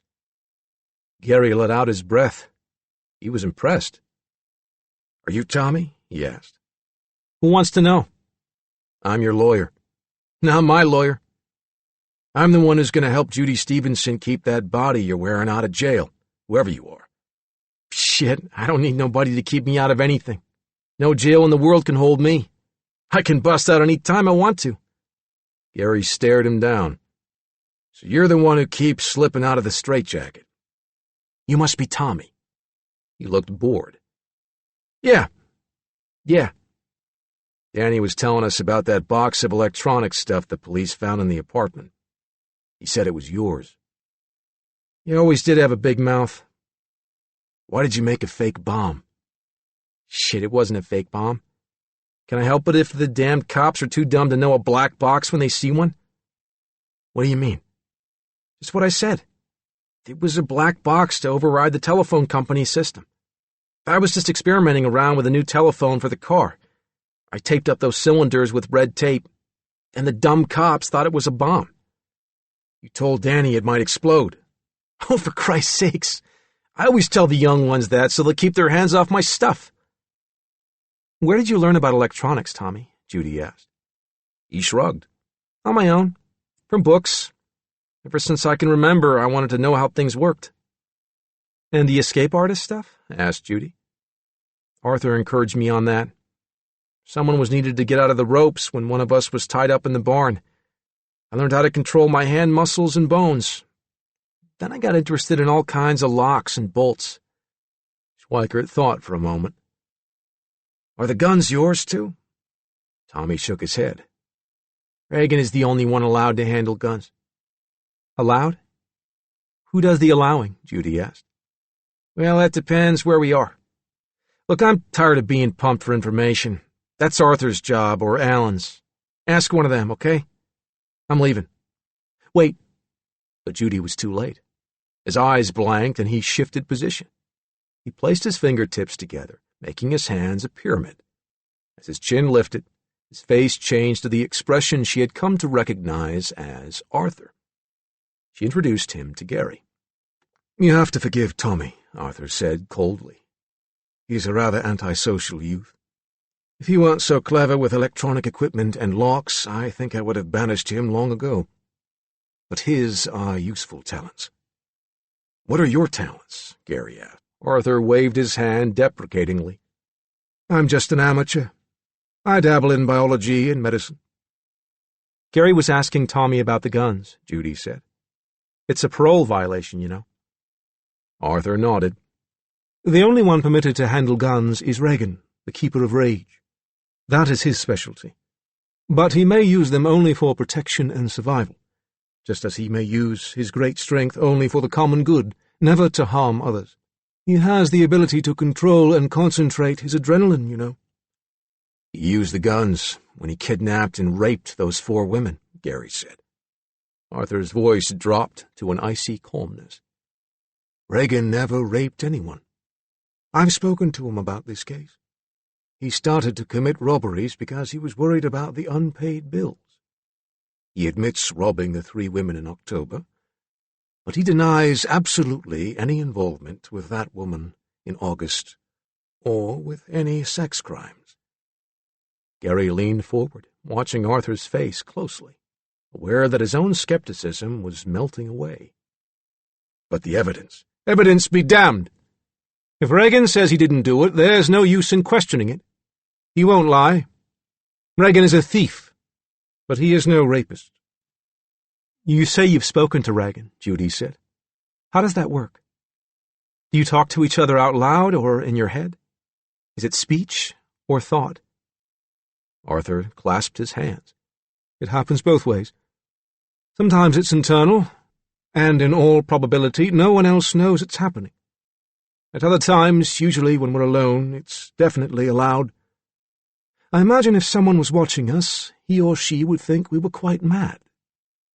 Gary sat back, pulled out his handkerchief, and wiped the perspiration from his brow. Who's going to believe this? Arthur smiled condescendingly. As I was saying, Regan, like the rest of us, never lies. All our lives people have accused us of being liars. It has become a point of honor among us never to tell a falsehood, so we don't really care who believes. But you don't always volunteer the truth, Judy said. And that's lying by omission, Gary added. Oh, come now, Arthur said, making no effort to hide his disdain. As an attorney, you know very well a witness is under no compulsion to volunteer information he hasn't been asked for. You would be the first to tell a client to stick to a yes or no answer and not to elaborate unless it was in his interest. If you come out and ask one of us a direct question, you'll get a truthful answer, or silence. Of course, there will be times when the truth may be taken several ways. The English language is by nature ambiguous. Gary nodded thoughtfully. I'll keep that in mind. I think we've gotten off the track. About those guns. Regan knows, much more than anyone, what happened the mornings of the 3 crimes. Why don't you talk to him? Not right now, Gary said. Not yet. I sense you're afraid to meet him. Gary looked up sharply. Isn't that what you want? Isn't that part of the reason for telling us how evil and dangerous he is? I never said he was evil. That's the effect, Gary said. I think it's important for you to know Regan, Arthur said. You've unlocked Pandora's box. I think you should open the lid all the way. But he won't come out unless you want him to.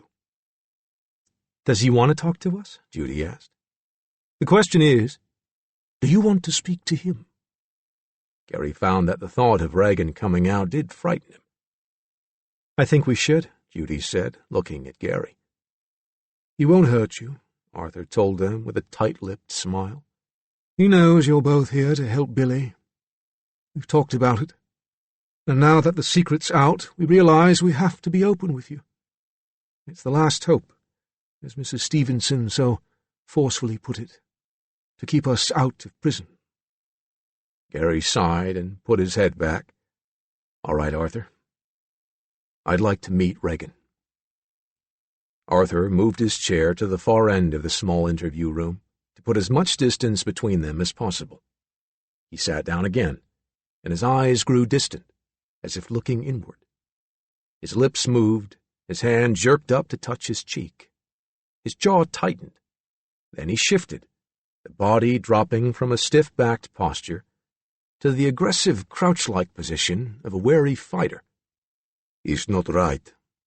Was not good to reveal secret." They listened in astonishment, as the voice dropped to a low, harsh tone with confident power and hostility. It boomed out in the small conference room with a deep, rich Slavic accent. "I tell you now," Regan said, glaring at them, the tension in his face muscles changing his appearance, eyes piercing, brows beetled. "Even after David tells secret by mistake, I was against it." It did not sound like an imitation of a Slavic accent. His voice now truly had the natural sibilant quality of someone who had been raised in Eastern Europe, had learned to speak English, but had never lost his accent. Why were you against letting the truth come out? Judy asked. "Who will believe?" he said, clenching his fist. "They will all say we are crazy. It is do no good." "It might keep you out of prison," Gary said. "How is possible?" Regan snapped. "I am not a fool, Mr. Schweigert. Police have evidence I commit robberies.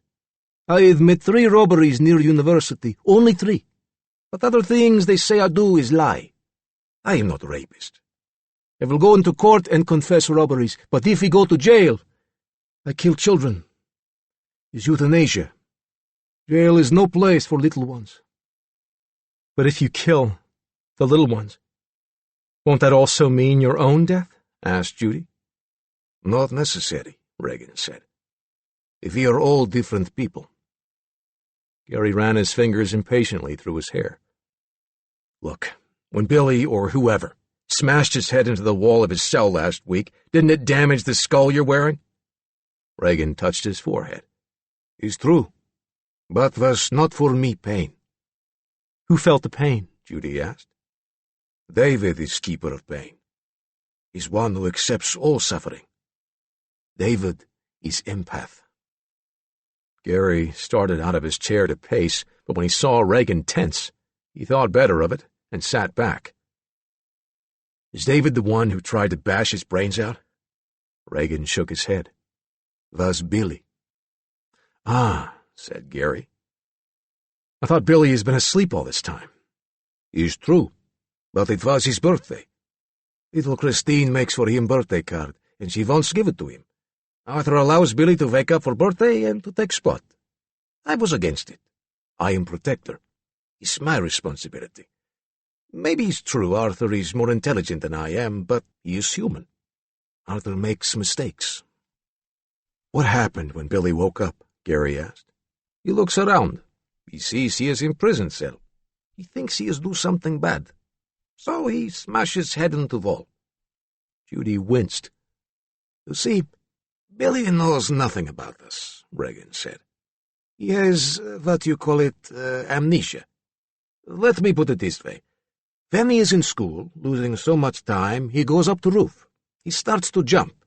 I remove him from spot to stop him. He is asleep ever since that day.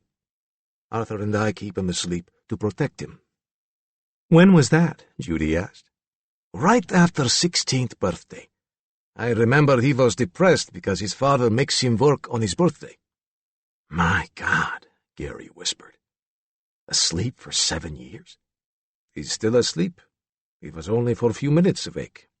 It was a mistake to let him on spot." "Who's been doing things?" Gary asked. "Working, talking to people ever since.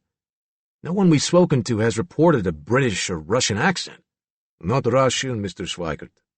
Yugoslavian. Sorry. He's all right. Just to keep records straight.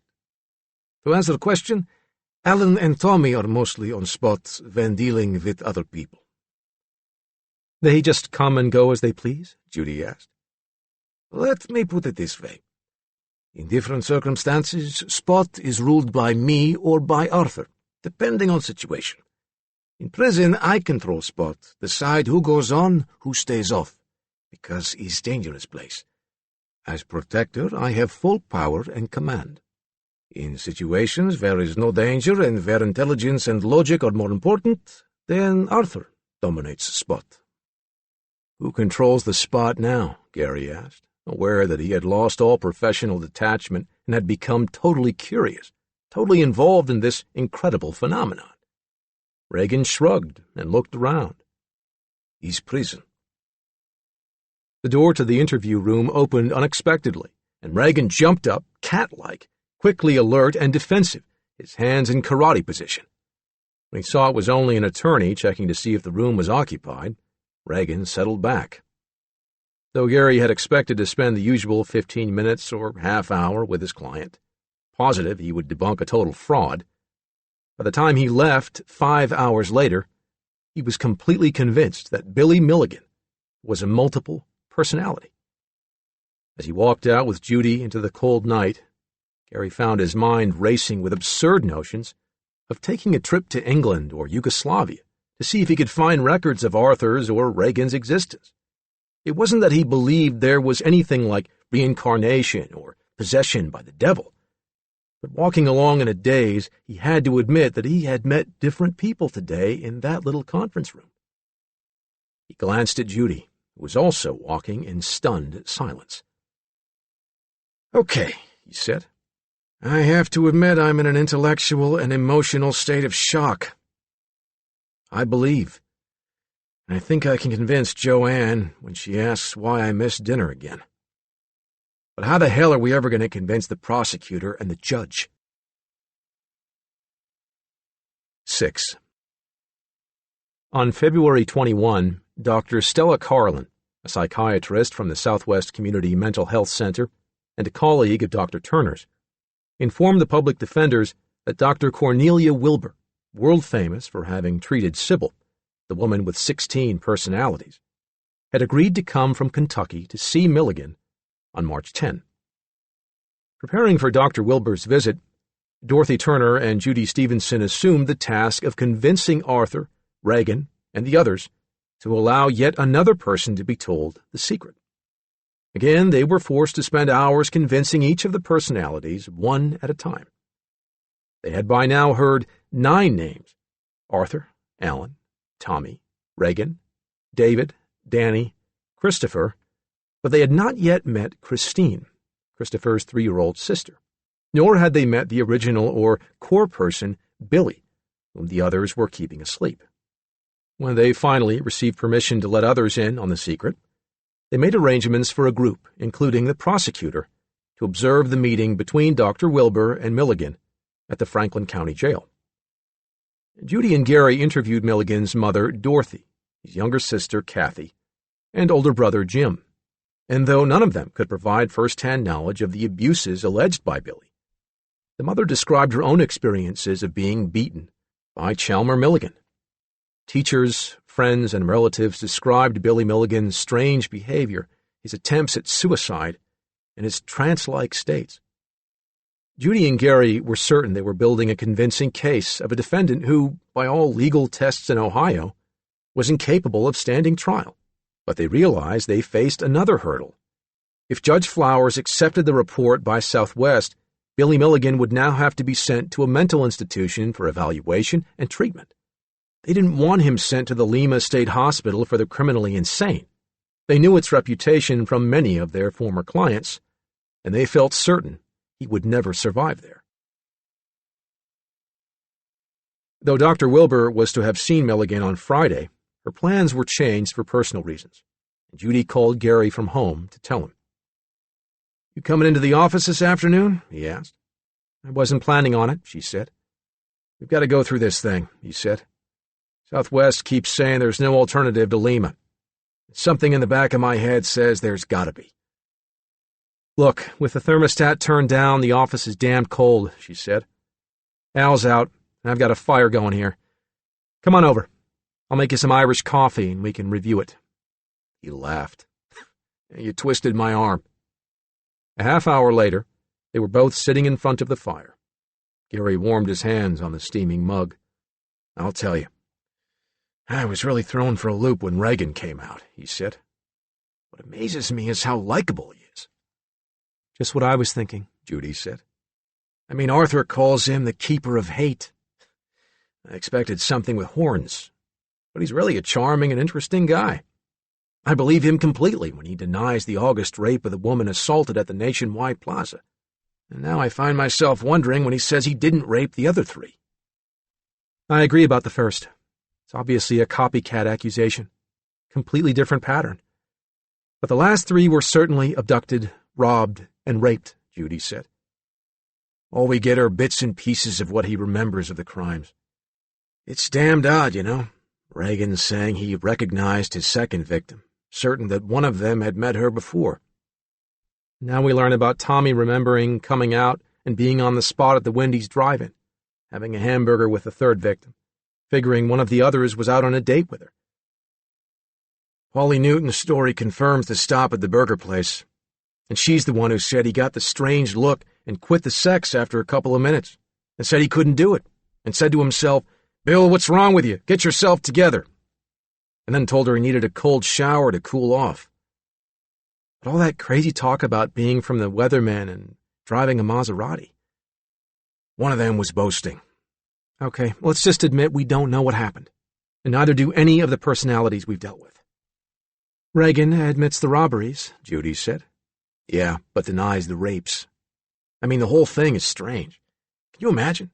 3 different times within a 2-week period, Reagan drinks and takes amphetamines, and then in the early hours of the morning, jogs 11 miles across town to the Ohio State campus. And then after selecting a victim, he blacks out, leaves the spot, Judy corrected. That's what I mean. He held his cup out for a refill. So in each case, he leaves the spot. And the next thing, he finds himself in downtown Columbus with the money in his pocket and figures he committed the robberies he set out to do. But he doesn't remember doing it. Any of the 3. As he says, someone stole time in between. Well, there are pieces missing, Judy said. Someone was tossing those bottles into the pond and taking target practice. Gary nodded. That proves it wasn't Reagan. According to the woman, he couldn't get the gun operating for a few seconds. I mean, fooling with it until he got the safety catch off. And then missing a couple of the bottles. An expert like Reagan wouldn't miss. But Arthur says the others are forbidden to handle Reagan's guns. I can just see us explaining that to Judge Flowers. Are we going to? I don't know, he said. It's dumb to use an insanity defense for a multiple personality, since it's classified officially as a neurosis and not a psychosis. I mean, the shrinks themselves say multiples are not insane. Okay, Judy said. Why not just a straight not guilty without calling it insanity? We attack the notion of purposefulness of the acts, like the multiple personality case in California. That was a minor offense, Gary said. With a notorious case like ours, a multiple personality defense just won't fly. That's a fact of life. She sighed and stared into the fire. And I'll tell you something else, Gary said, stroking his beard. Even if Judge Flowers sees it the way we do, he's going to send him to Lima. Billy heard about the kind of place Lima is when he was in prison. You remember what Reagan said about euthanasia? About killing the children if he's sent there? I believe he would. Then we get him sent somewhere else, said Judy. Southwest says Lima's the only place for treatment before trial. He goes to Lima over my dead body, she said. Correction, Gary said, raising his cup. Over our dead bodies. They clinked their cups, and then Judy refilled them. I can't accept that we don't have a choice. Let's find a choice, he said. Right you are, she said. We'll find a choice. Never been done before, he said, wiping the cream from his beard. So what? Ohio has never had a Billy Milligan before. She pulled her well-thumbed copy of the Ohio Criminal Law Handbook from the shelf and they both went over it, taking turns reading aloud. "More Irish?" she asked. He shook his head. "Just black, and make it strong." 2 hours later, he made her reread a passage from the handbook. She ran her finger down the page to section 2945.38. If the court or jury finds him to be not sane, he shall be forthwith committed by the court to a hospital for the mentally ill or mentally retarded within the jurisdiction of the court. If the court finds it advisable, it shall commit such person to the Lima State Hospital until he is restored to reason, and upon being restored to reason, the accused shall be proceeded against as provided by the law. "Yeah!" shouted Gary, jumping up. "A hospital within the jurisdiction of the court. It doesn't say only Lima." "We found it!" "Jesus," he said. "Everybody's been saying there's never been an alternative to Lima for pretrial commitment. Now we've just got to find another mental hospital within the jurisdiction of the court." Gary slapped his forehead. "Oh my God, this is incredible. I know one. I worked there as a psychiatric aide after I got out of the service. Harding Hospital." "Harding? Is that in the court's jurisdiction?" "Sure. Worthington, Ohio. And listen, it's one of the most conservative, respectable psychiatric hospitals in the country. It's affiliated with the Seventh-day Adventist Church. I've heard tough prosecutors say if Dr. George Harding, Jr. says the man's insane, I'll buy it. He's not like some other doctor who will examine a patient for 30 minutes for the defense and say he's crazy." "Prosecutors say that?" He held up his right hand. "I heard it, so help me. I even think it was Terry Sherman. And hey, I think I remember Dorothy Turner saying she often did testing for Harding Hospital." "So we get him into Harding," she said. Gary sat down quickly, dejected. "Just one thing. Harding Hospital is an exclusive, expensive private hospital. And Billy has no money." "We're not going to let that stop us," she said. "Yeah. How do we get him in?" "You make them want to take Billy." "And just how do we do that?" he asked. A half hour later, Gary wiped the snow off his boots and rang Harding's doorbell. He was suddenly very conscious of himself as a bearded, wacko public defender confronting the conservative establishment psychiatrist, the grandson of the brother of President Warren G. Harding, no less, in his luxurious home. Judy should have come. She'd have made a better impression. He tightened his loose tie and tucked his curled-up shirt collar into his jacket as the front door opened. George Harding, at 49, was an impeccable, lean, smooth-faced man with soft eyes and a soft voice. He struck Gary as quite handsome. "Come in, Mr. Schweikert." Gary struggled to pull off his boots and left them in a puddle in the foyer. Then, shucking his coat and hanging it on the rack, he followed Dr. Harding into the living room. "I thought your name was familiar," Harding said. "Then, after you phoned, I checked back in the newspapers. You're defending Milligan, the young man who attacked the 4 women on the Ohio State campus." Gary shook his head. 3. The August rape at the Nationwide Plaza was a very different kind of assault and will surely be thrown out. The case has taken a very unusual turn. I was hoping for your opinion in this matter." Harding pointed to the soft couch for Gary to sit in, but took a hard-back chair himself. He placed the tips of his fingers together and listened closely as Gary explained in detail what he and Judy had learned about Milligan and about the forthcoming meeting on Sunday at the Franklin County Jail. Harding nodded thoughtfully, and when he spoke, he chose his words very carefully. "I certainly do respect Stella Carlin and Dorothy Turner." He mused and stared at the ceiling. "Turner does part-time testing for us, and she has already talked to me about the case. Now, since Dr. Wilbur will be there," he stared at the floor between the steeple of his fingers, "I don't see any reason why I might not be able to attend. Sunday, you say?" Gary nodded, not daring to speak. "Well, I must tell you, Mr. Schweikert, I have grave reservations about the syndrome known as multiple personality. Although Dr. Cornelia Wilbur did give a lecture at Harding Hospital about Sybil in the summer of 1975, I'm not sure I really believe it. With all due respect to her and other psychiatrists who have worked with such people, Well, in a case like this, it's too obviously possible for the patient to feign amnesia. Still, if Turner and Carlin will be there, and if Dr. Wilbur is making the trip. He stood up. I make no commitment for myself or on behalf of the hospital, but I shall be pleased to attend the meeting. As soon as Gary got home, he called Judy. Hey, counselor, he said with a laugh.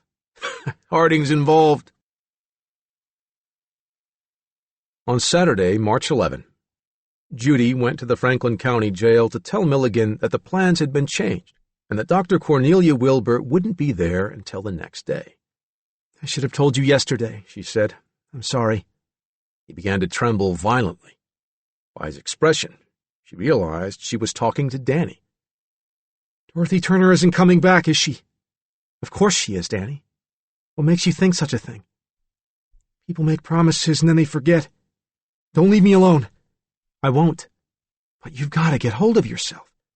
Dr. Wilbur will be here tomorrow, and so will Stella Carlin and Dorothy Turner and me, and a few other people.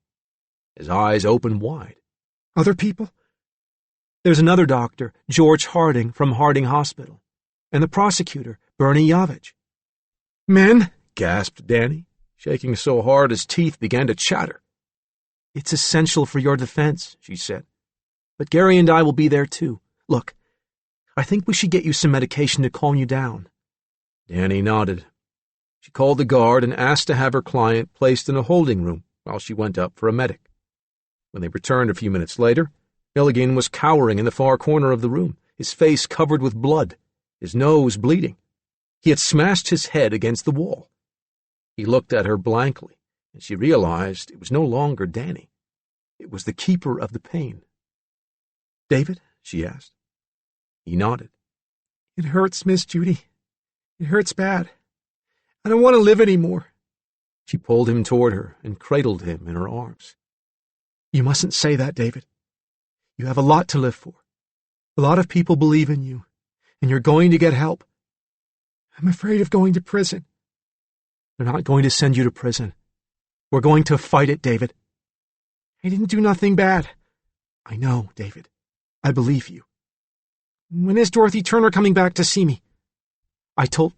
Then she realized it was Danny she had told. Tomorrow, David.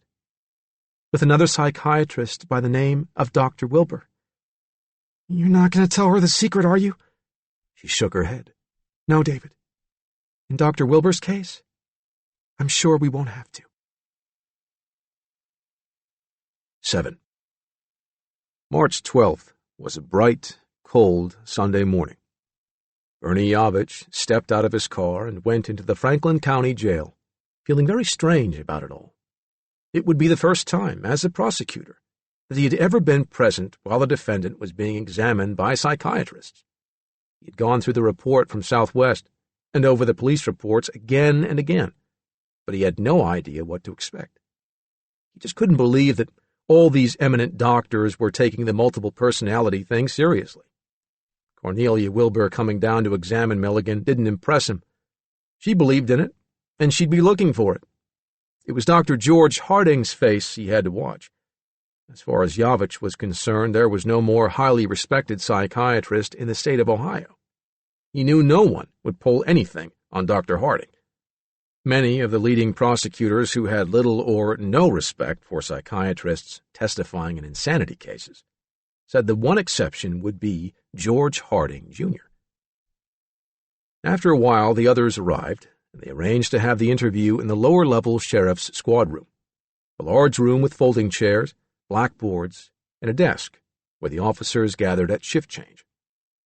Yavich greeted Dr. Stella Carlin and Sheila Porter, the social worker from Southwest, and was introduced to Drs. Wilbur and Harding.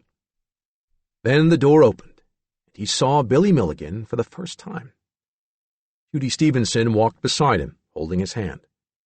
Dorothy Turner walked in front, Gary walked behind. They entered the squad room, and Milligan, seeing the crowd of people, hesitated. Dorothy Turner introduced them one by one, and then led him to the seat closest to Cornelia Wilbur. Dr. Wilbur, Dorothy said in a low voice. This is Danny. Hello, Danny. Wilbur said. "I'm glad to meet you. How are you feeling?" "All right," he said, clinging to Dorothy's arm. "I know it must make you nervous to be in the room with a lot of strangers. But we're here to help you," Wilbur said. They took their seats, and Schweikert leaned over and whispered to Yavich, "When you see this, if you still don't believe it, I'll turn my license in." As Wilbur started to question Milligan, Yavich relaxed. She looked to him like an attractive, energetic mother with bright red hair and bright red lipstick. Danny answered her questions and told her about Arthur and Regan and Alan. She turned to Yavich. "You see? It's typical of multiple personalities that he's willing to speak of what happened to the others, but not about what happened to him." After a few more questions and answers, she turned to Dr. George Harding. "This is a clear example of the dissociative state of the hysterical neurotic." Danny looked at Judy and said, "She left her spot." Judy smiled and whispered, "No, Danny, it's not like that with her." "She must have a lot of people inside her," Danny insisted. "She talks to me one way, and she changes and starts using all those big words like Arthur does." "I wish Judge Flowers were here to see this," Wilbur said. "I know what's going on inside this young man. I know what he really needs." Danny's head snapped around, glaring at Dorothy Turner accusingly. "You told her! You promised you wouldn't, but you told!" "No, Danny," Turner said. "I didn't. Dr. Wilbur knows what's wrong because she knows other people like you." In a firm but soft voice, Cornelia Wilbur put Danny at ease. She looked into his eyes and told him to relax. She held her left hand up to her forehead, and her diamond ring glinted and reflected in his eyes. "You are totally relaxed and feeling good now, Danny. Nothing is bothering you. Relax. Whatever you feel like doing or saying is all right. Anything you want." "I want to leave," Danny said. "I want to get off the spot." "Whatever you want to do is all right with us, Danny. I'll tell you what. When you leave, I'd like to talk to Billy. The Billy who was born with that name." He shrugged. "I can't make Billy come. He's asleep. Arthur and Regan are the only ones who can wake him up." "Well, you tell Arthur and Regan that I have to talk to Billy. It's very important." Yavich watched in growing astonishment as Danny's eyes went blank. His lips moved, his body jerked erect, and then he looked around, dazed. He said nothing at first, and then asked for a cigarette. Dr. Wilbur gave him one, and as he settled back, Judy Stevenson whispered to Yavich that the only one who smoked cigarettes was Alan. Wilbur once again introduced herself and the people in the room who hadn't met Alan before, and Yavich marveled at how changed Milligan seemed, how relaxed and outgoing. He smiled and spoke earnestly and fluently, very different from the shy, boyish Danny. Alan answered her questions about his interests. He played the piano and the drums, he said, and painted, mostly portraits. He was 18 and loved baseball, though Tommy hated the game. "All right, Alan," Wilbur said. "I'd like to talk to Arthur now." "Yeah, okay," Alan said. "Wait, Yavich stared as Alan took a couple of quick, deep puffs of the cigarette before leaving. It seemed so spontaneous, such a small detail, to take those final drags before Arthur, who didn't smoke cigarettes, emerged. Again the eyes went blank, the lids fluttered. He opened them, leaned back, gazed around with a haughty expression, and put his fingertips together, forming a pyramid. When he spoke, it was with an upper-class British accent. Yavich frowned as he listened. He found himself actually seeing and hearing a new person talking to Dr. Wilbur. Arthur's eye contact, his body language, were obviously different from Alan's. A friend of Yavich's, an accountant in Cleveland, was British, and Yavich was amazed at the resemblance, the authentic speech pattern. "I don't believe I have met these people," Arthur said. He was introduced around, and Yavich felt silly greeting Arthur as if he had just walked into the room. When Wilbur asked Arthur about the others, he described their roles and explained who would or would not be allowed to come out. Finally, Dr. Wilbur said, "We must speak with Billy." "It is very dangerous to waken him," Arthur said. "He's quite suicidal, you know." "It's very important that Dr. Harding get to meet him. The outcome of the trial could depend upon it. Freedom and treatment, or else prison." Arthur thought about it, pursed his lips, and said, "Well, really, I am not the one to decide. Since we are in a prison, a hostile environment, Regan is dominant, and only he makes the final decision about who does and does not come on the spot." "What is Regan's role in your lives?" she asked. "Regan is the protector and the keeper of hate." "All right, then," Dr. Wilbur said sharply. "I must speak to Regan." "Madam, I suggest that—" "Arthur, we don't have much time. A lot of busy people have given up their Sunday morning to come down here and help you. Regan must agree to let Billy talk to us." Again the face went blank, eyes staring, trance-like. Lips moved as if in an inner, unheard conversation. Then the jaw tightened, and his brow furrowed deeply. "Is not possible," growled the deep Slavic voice.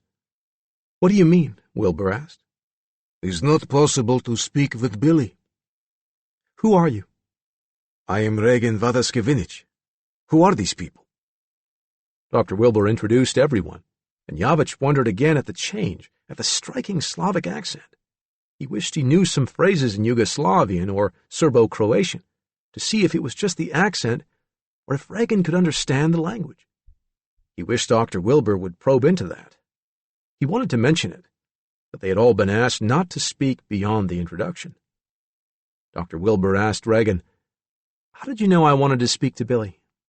Regan nodded with mild amusement. "Arthur asks my opinion, and I am opposed. It's my right as protector to decide who comes on spot. Not possible for Billy to come out." "And why not?" "You are a doctor, no?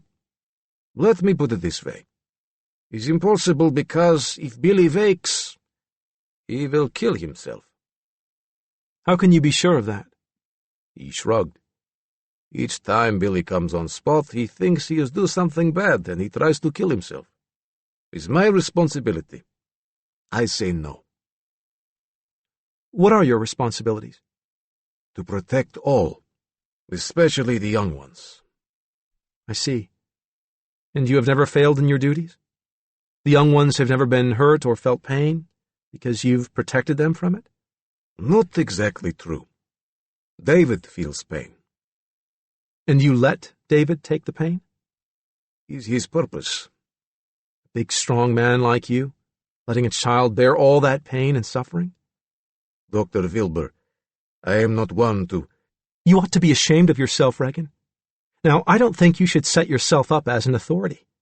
I am a medical doctor, and I have treated cases like this before. I think I should be the one to decide if Billy can come out. Certainly not someone who lets a defenseless child bear the pain when he is around to take some of it on his own shoulders."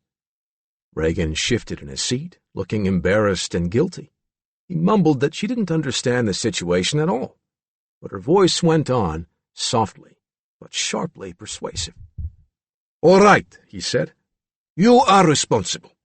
But all men must first leave room. Billy is afraid of men because of what his father did to him." Gary, Bernie Yavich, and Dr. Harding rose to leave the room, but Judy spoke up. "Regan, it's very important that Dr. Harding be allowed to stay and see Billy. You have to trust me. Dr. Harding is very interested in the medical aspects of this case, and he's going to be allowed to stay." "We'll go out," Gary said, pointing to himself and Yavich. Regan looked around the room, evaluating the situation. "I permit," he said, pointing to a chair in the far corner of the large room. "But he must sit back there and stay." George Harding, looking uncomfortable, smiled weakly. He nodded and sat down in the corner. "And not move," Regan said. "I won't." Gary and Bernie Yavich went out into the corridor, and Gary said, "I've never met the core personality, Billy. I don't know if he'll come out. But what's your reaction to what you've seen and heard?" Yavich sighed. "I started out very skeptical, Now I don't know what to think. But I don't think it's an act. Those who remained in the room watched closely as Milligan's face paled. His gaze seemed to turn inward. His lips twitched as if he were talking in his sleep. Suddenly his eyes opened wide. "Oh my God!" he cried. "I thought I was dead!" He jerked around in his seat. Seeing people looking at him, he jumped out of the chair onto the floor on all fours and scuttled crab-like to the opposite wall, as far from them as he could get, squeezing between the writing armrests of two chairs, cowering and sobbing. "What I do now?" With a gentle but firm voice, Cornelia Wilbur said, "You did nothing wrong, young man. There is nothing wrong for you to be upset about." He was quivering, pressing himself back into the wall as if trying to go through it. His hair had fallen into his eyes, and he peered through it, making no attempt to brush it back. "I realize you don't know it, Billy, but everyone in this room is here to help you. Now, I think you should get off the floor and sit in that chair so we can talk to you." It became apparent to everyone in the room that Wilbur was in control and knew exactly what she was doing, touching the right mental buttons to make him respond. He got up and sat in the chair, knees jiggling anxiously, body shaking. "I ain't dead? You're very much alive, Billy. And we know you're having problems and you need help. You do need help, don't you?" He nodded, wide-eyed. "Tell me, Billy, why did you smash your head into the wall the other day?" "I thought I was dead," he said. "And then I woke up and found myself in jail." "What was the last thing you remember before that?" "Going up to the school roof. I didn't want to see any more doctors. Dr. Brown at the Lancaster Mental Health Center couldn't cure me. I thought I jumped off. Why ain't I dead? Who are all of you? Why are you looking at me like that?" "We're doctors and lawyers, Billy. We're here to help you." "Doctors? Daddy Chow will kill me if I talk to you." "Why, Billy?" "He doesn't want me to tell what he done to me." Wilbur looked questioningly at Judy Stevenson. "His adoptive father," Judy explained. "His mother divorced Chalmer Milligan 6 years ago." Billy stared around him, dumbfounded. "Divorced? 6 years?" He touched his face as if to be sure it was real. "How's that possible?" "We have a lot to talk about, Billy," said Wilbur. "A lot of missing pieces to put together." He looked around wildly. "How'd I get here? What's going on?" He began to sob and rock back and forth. "I know you're tired now, Billy," Wilbur said. "You can go back and rest now." Suddenly the crying stopped. The expression on his face turned instantly into an alert but confused state. He touched the tears running down his face, and he frowned. "What's going on here? Who was that? I heard someone crying, but I didn't know where it was coming from. Jesus, whoever he was just about to run and crash himself into the wall. Who is he?" "That was Billy," Wilbur said. "The original Billy, sometimes known as the host or core personality." "Who are you?" "I didn't know Billy was allowed out. No one told me." "I'm Tommy." Gary and Bernie Yavich were permitted back into the room, and Tommy was introduced to everyone, asked a few questions, and taken back to his cell. When Yavich heard what had happened in their absence, he shook his head. It all seemed so unreal, like bodies possessed by spirits or demons. He said to Gary and Judy, "I don't know what it means, but I guess I'm with the rest of you. He doesn't seem to be faking." Only Dr. George Harding was noncommittal. He was reserving judgment, he said. He had to think about what he'd heard and seen. The next day he would write his opinion for Judge Flowers. 8. Russ Hill, the medic who had brought Tommy back upstairs, had no idea what was wrong with Milligan. All he knew was that there were a lot of doctors and lawyers coming and going to see this patient, and that he was a very changeable young man who could draw good pictures. A few days after the big Sunday meeting, he passed by the cell and saw Milligan drawing. He peeked through the bars and saw a very childish line drawing with some words printed on it. A guard came up and started to laugh. "Hell, my 2-year-old draws better than that goddamn rapist." "Leave him alone," said Hill. The guard had a glass of water in his hand, and he flung it through the bars, wetting the drawing. "What'd you do that for?" Hill said. "What the hell is wrong with you?" But the guard who had thrown the water drew away from the bars when he saw the expression on Milligan's face. The rage was unmistakable. He seemed to be looking around for something to throw. Suddenly, the prisoner grabbed the toilet bowl, ripped it out of the wall, and threw it against the bars, shattering the porcelain. The guard stumbled back and ran to hit the alarm button. "Jesus, Milligan," Hill said. "He threw water on Christine's drawing. He's not right to destroy the work of children." 6 officers burst into the corridor, but by that time they found Milligan sitting on the floor with a dazed expression on his face. "You're going to pay for that, you son of a bitch," the guard shouted. "That's county property." Tommy sat back against the wall, put his hands behind his head arrogantly, and said, "Fuck county property." In a letter dated March 13, 1978, Dr. George Harding, Jr. wrote to Judge Flowers, "Based upon the interview, it is my opinion that William S. Milligan is not competent to stand trial due to his inability to cooperate with his attorney in his own defense, and that he lacks the emotional integration necessary to be able to testify in his own defense, to confront witnesses, and to maintain an effective psychological presence in court beyond his mere physical presence." Dr. Harding now had to make another decision. Both Schweikert and Yavich had asked him to go beyond the competency evaluation and request that Harding Hospital admit Milligan for evaluation and treatment. George Harding struggled with his decision. He'd been impressed that Prosecutor Yavich had been at that interview. A most unusual thing for a prosecutor to do, Harding thought. Schweikert and Yavich had assured him that he would not be placed in an adversarial role for the defense or for the prosecution, but that both sides would agree in advance that his report would go into the trial record by stipulation. How could he resist when both sides were asking this of him? As medical director of Harding Hospital, he presented the request to the hospital administrator and the finance officer. "We've never turned away from difficult problems," he told them. "Harding Hospital doesn't accept just the easy cases." On the basis of George Harding's strong recommendation that this would be an opportunity for the staff to learn, as well as for the hospital to make a contribution to psychiatric knowledge, the committee agreed to admit William Milligan for the 3 months mandated by the court. On March 14, Hill and another officer came to get Milligan. "He wants you downstairs," the guard said, "but the sheriff says you got to go in straights."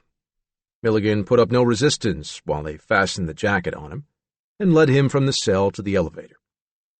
Downstairs, Gary and Judy were waiting in the corridor, eager to tell their client they had good news for him. When the elevator door opened, they saw Russ Hill and the guard looking on in open-mouthed amazement as Milligan stepped out of the straitjacket, almost freeing himself completely. "It's impossible," the guard said. "I told you it wouldn't hold me. And no jail or hospital can hold me either."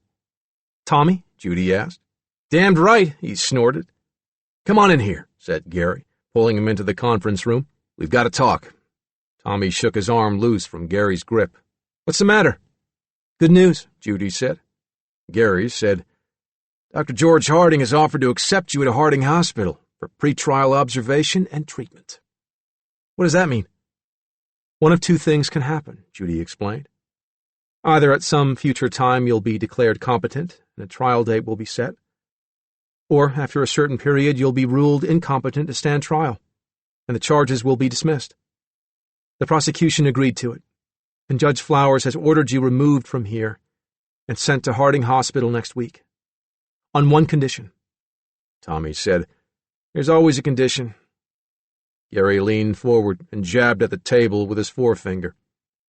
"Dr. Wilbur told the judge that multiple personalities keep their promises. She knows how important promises are to all of you. So, Judge Flowers says if you'll promise not to try to escape from Harding Hospital, you can be released and sent there right away." Tommy crossed his arms. "Shit, I'm not promising that." "You've got to," Gary shouted. "Jesus, we've been working our tails off to keep you from being sent to Lima, and now you take this attitude?" "Well, it's not right," Tommy said. "Escaping is the one thing I do best. That's one of the main reasons I'm here." I'm being denied the use of my talent. Gary ran his fingers through his hair as if he wanted to pull it out. Judy put her hand on Tommy's arm. Tommy, you've got to give us your promise. If not for yourself, you've got to do it for the children, the little ones. You know this is a bad place for them. They'll be cared for at Harding Hospital. He uncrossed his arms and stared at the table, and Judy knew she had touched the right nerve. She had come to understand that the other personalities had a deep love and a sense of responsibility for the younger ones. All right, he said reluctantly. I promise. What Tommy did not tell her was that when he first heard that he might be transferred to Lima, he had bought a razor blade from a trustee. Right now it was taped to the sole of his left foot. There was no reason to tell because no one had asked him. He had learned long ago that when you are transferred from one institution to another, you always bring along a weapon. He might not be able to break his promise by escaping, but at least he could defend himself if someone tried to rape him, or else he could give it to Billy and let him cut his own throat. 4 days before the scheduled transfer to Harding Hospital, Sergeant Willis came down to the cell. He wanted Tommy to show him how he managed to get out of the straitjacket. Tommy looked at the lean, balding officer with the fringes of gray hair framing his dark complexion and said with a frown, "Why should I? You're leaving here anyway," Willis said. "I figure I'm not too old to learn something new." "You've been okay to me, Sergeant," Tommy said. "But I don't give up my secrets that easy. Look at it this way. You could help save someone's life." Tommy had turned away, but now he looked up, curious. "How's that?" "You're not sick. I know that. But we've got other people in here who are. We put them in straits to protect them. If they got out, they might kill themselves. If you show me how you do it, we could prevent other people from doing it. You'd be saving lives." Tommy shrugged to show that didn't concern him. But the next day he showed Sergeant Willis his trick of taking off the straitjacket. Then he taught him how to put it on a person in such a way that he could never get out of it. Late that night, Judy got a call from Dorothy Turner. "There's another one," Turner said. "Another what?" "Another personality we didn't know about. A 19-year-old girl named Adelena." "Oh, my God," Judy whispered. "That makes 10. Dorothy described her late-night visit to the jail, how she had seen him sitting on the floor and heard him talking in a soft voice about needing love and affection. Dorothy had sat beside him, comforting him, wiping away his tears. Then Adelena talked of writing poetry in secret. She explained, tearfully, that only she had the ability to wish any of the others off the spot. Only Arthur and Christine, up to now, had known of her existence. Judy tried to imagine the scene, Dorothy sitting on the floor, hugging Milligan. "Why did she choose to reveal herself now?" Judy asked. "Adelena blames herself for what happened to the boys," Dorothy said. "She's the one who stole the time from Regan at the time of the rapes." "What are you saying?" "Adelena said she did it because she was desperate to be held and caressed and loved. Adelena did that. Adelina's a lesbian." When Judy hung up, she stared at the telephone for a long time. Her husband asked her what the call was about. She opened her mouth to tell him, but then she shook her head, and instead turned out the light. Chapter 3 1. Billy Milligan was transferred from the Franklin County Jail to Harding Hospital 2 days ahead of schedule, on the morning of March 16. Dr. George Harding had assembled and briefed a therapy team for Milligan, but when he arrived unexpectedly, Dr. Harding was away at a psychiatric meeting in Chicago. Judy Stevenson and Dorothy Turner, who had followed the police car to Harding Hospital, knew what a terrible blow it would be to Danny to be taken back to jail. Dr. Shoemaker, the staff physician, agreed to take personal charge of the patient until Dr. Harding returned, and the sheriff's deputy signed his prisoner over. Judy and Dorothy walked with Danny to Wakefield Cottage, a locked psychiatric unit with facilities for 14 difficult patients, requiring constant observation and personal attention. A bed was found and prepared, and Danny was assigned to one of 2 special care rooms, whose heavy oak doors had peepholes for round-the-clock observation. A psychiatric aide, called Psych Tech at Harding Hospital, brought him a lunch tray, and both women stayed with him while he ate. After lunch, Dr. Shoemaker and 3 nurses joined them. Turner, feeling it was important for the staff to see the multiple personality syndrome for themselves, suggested to Danny that Arthur come out and meet some of the people who would be working with him. Nurse Adrienne McCann, the unit coordinator, had been briefed as part of the therapy team, but the other 2 nurses were taken completely by surprise. Donna Eager, mother of 5 daughters, found it difficult to sort out her emotions at meeting the campus rapist. The nurse watched closely as first the little boy talked, and then his eyes became fixed in a trance, lips moving silently, conducting an inner conversation. When he looked up, his expression was austere and haughty, and he spoke in a British accent. She had to keep from laughing, not convinced by Danny or Arthur of either's existence. It could be an act by a brilliant actor to avoid prison, she thought. But she was curious about what Billy Milligan was like. She wanted to know what kind of person would do the things he had done. Dorothy and Judy spoke to Arthur, reassuring him that he was in a safe place. Dorothy told him she would be coming by in a few days to do some psychological testing. Judy said she and Gary would visit from time to work with him on the case.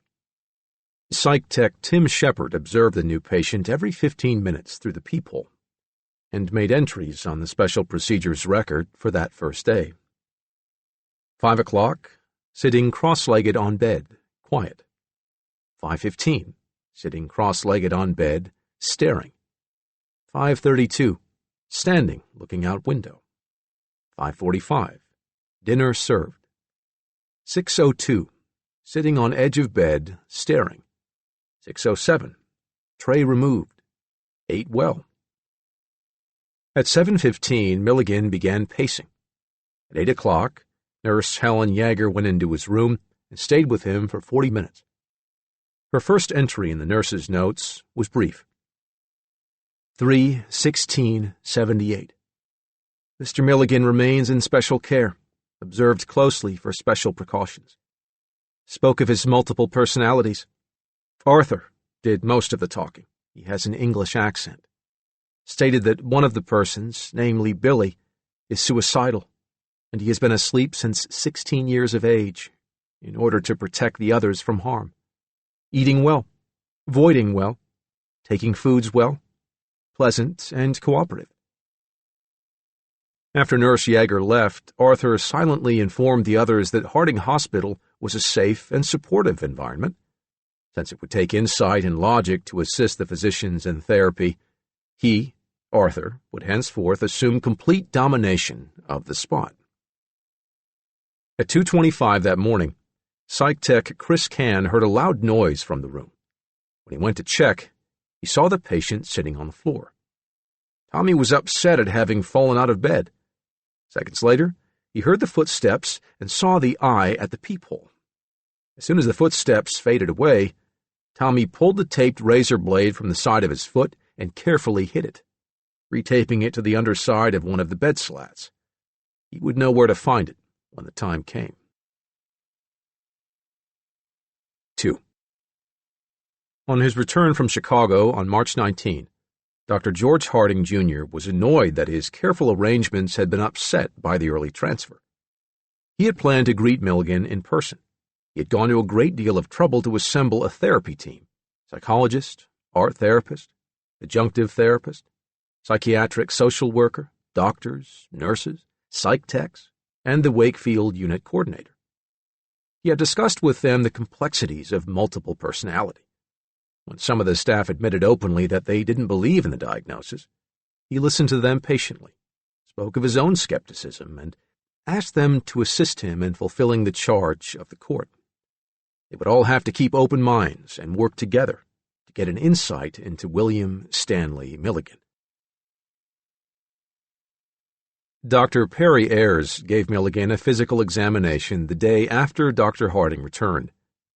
Ayres wrote in the medical history that frequently Milligan's lips moved and his eyes were diverted to the right, usually before responding to a question. Ayres noted that when he asked the patient why he did that, he responded that he was talking to some of the others, especially Arthur, to get the answers to the questions. "But you're supposed to call us Billy," Milligan said, "so no one will think we're crazy. I'm Danny. It was Alan that filled out that form. But I'm not supposed to talk about the others." Dr. Ayres quoted this in his report and added, "We agreed early that we would try to talk only about Billy, with the understanding that Danny would give us the health information related to all of them. It was his inability to stick to this agreement that led to the disclosure of the other names. The only ailment he recalls is the hernia repair when Billy was 9. David's always been 9, and it was David who had the hernia repair. Alan has tunnel vision, but everyone else has normal vision. Note, before going into the examination room, I discussed with him the nature of the examination contemplated, describing it in detail. I emphasized that it would be important to check his hernia repair and his prostate by rectal examination, the latter because of the urinary abnormality, pyuria. He became very anxious, and his lips and eyes moved rapidly as he apparently held a conversation with the others. He nervously but politely told me that might mess up Billy and David because that's where Chalmers raped each of them 4 times when we lived on the farm. Chalmers was our stepfather." He also added at about this point that the mother described in the family history is Billy's mother, but she's not my mother. "I don't know my mother." Rosalie Drake and Nick Seco, co-therapists in Wakefield Cottage's mini-group program, became most closely involved with Milligan on a day-to-day basis. At 10 each morning and 3 each afternoon, 7 or 8 of the Wakefield patients would be brought together to work on projects and activities as a group. On March 21, Nick brought Milligan from the special care room, now locked only at night, to the activities room. A slender 27-year-old psych tech who sported a full beard and wore 2 earrings, a delicate gold loop and a jade stone, in his left earlobe, had heard of Milligan's hostility toward males because of the sexual abuse he had suffered as a child.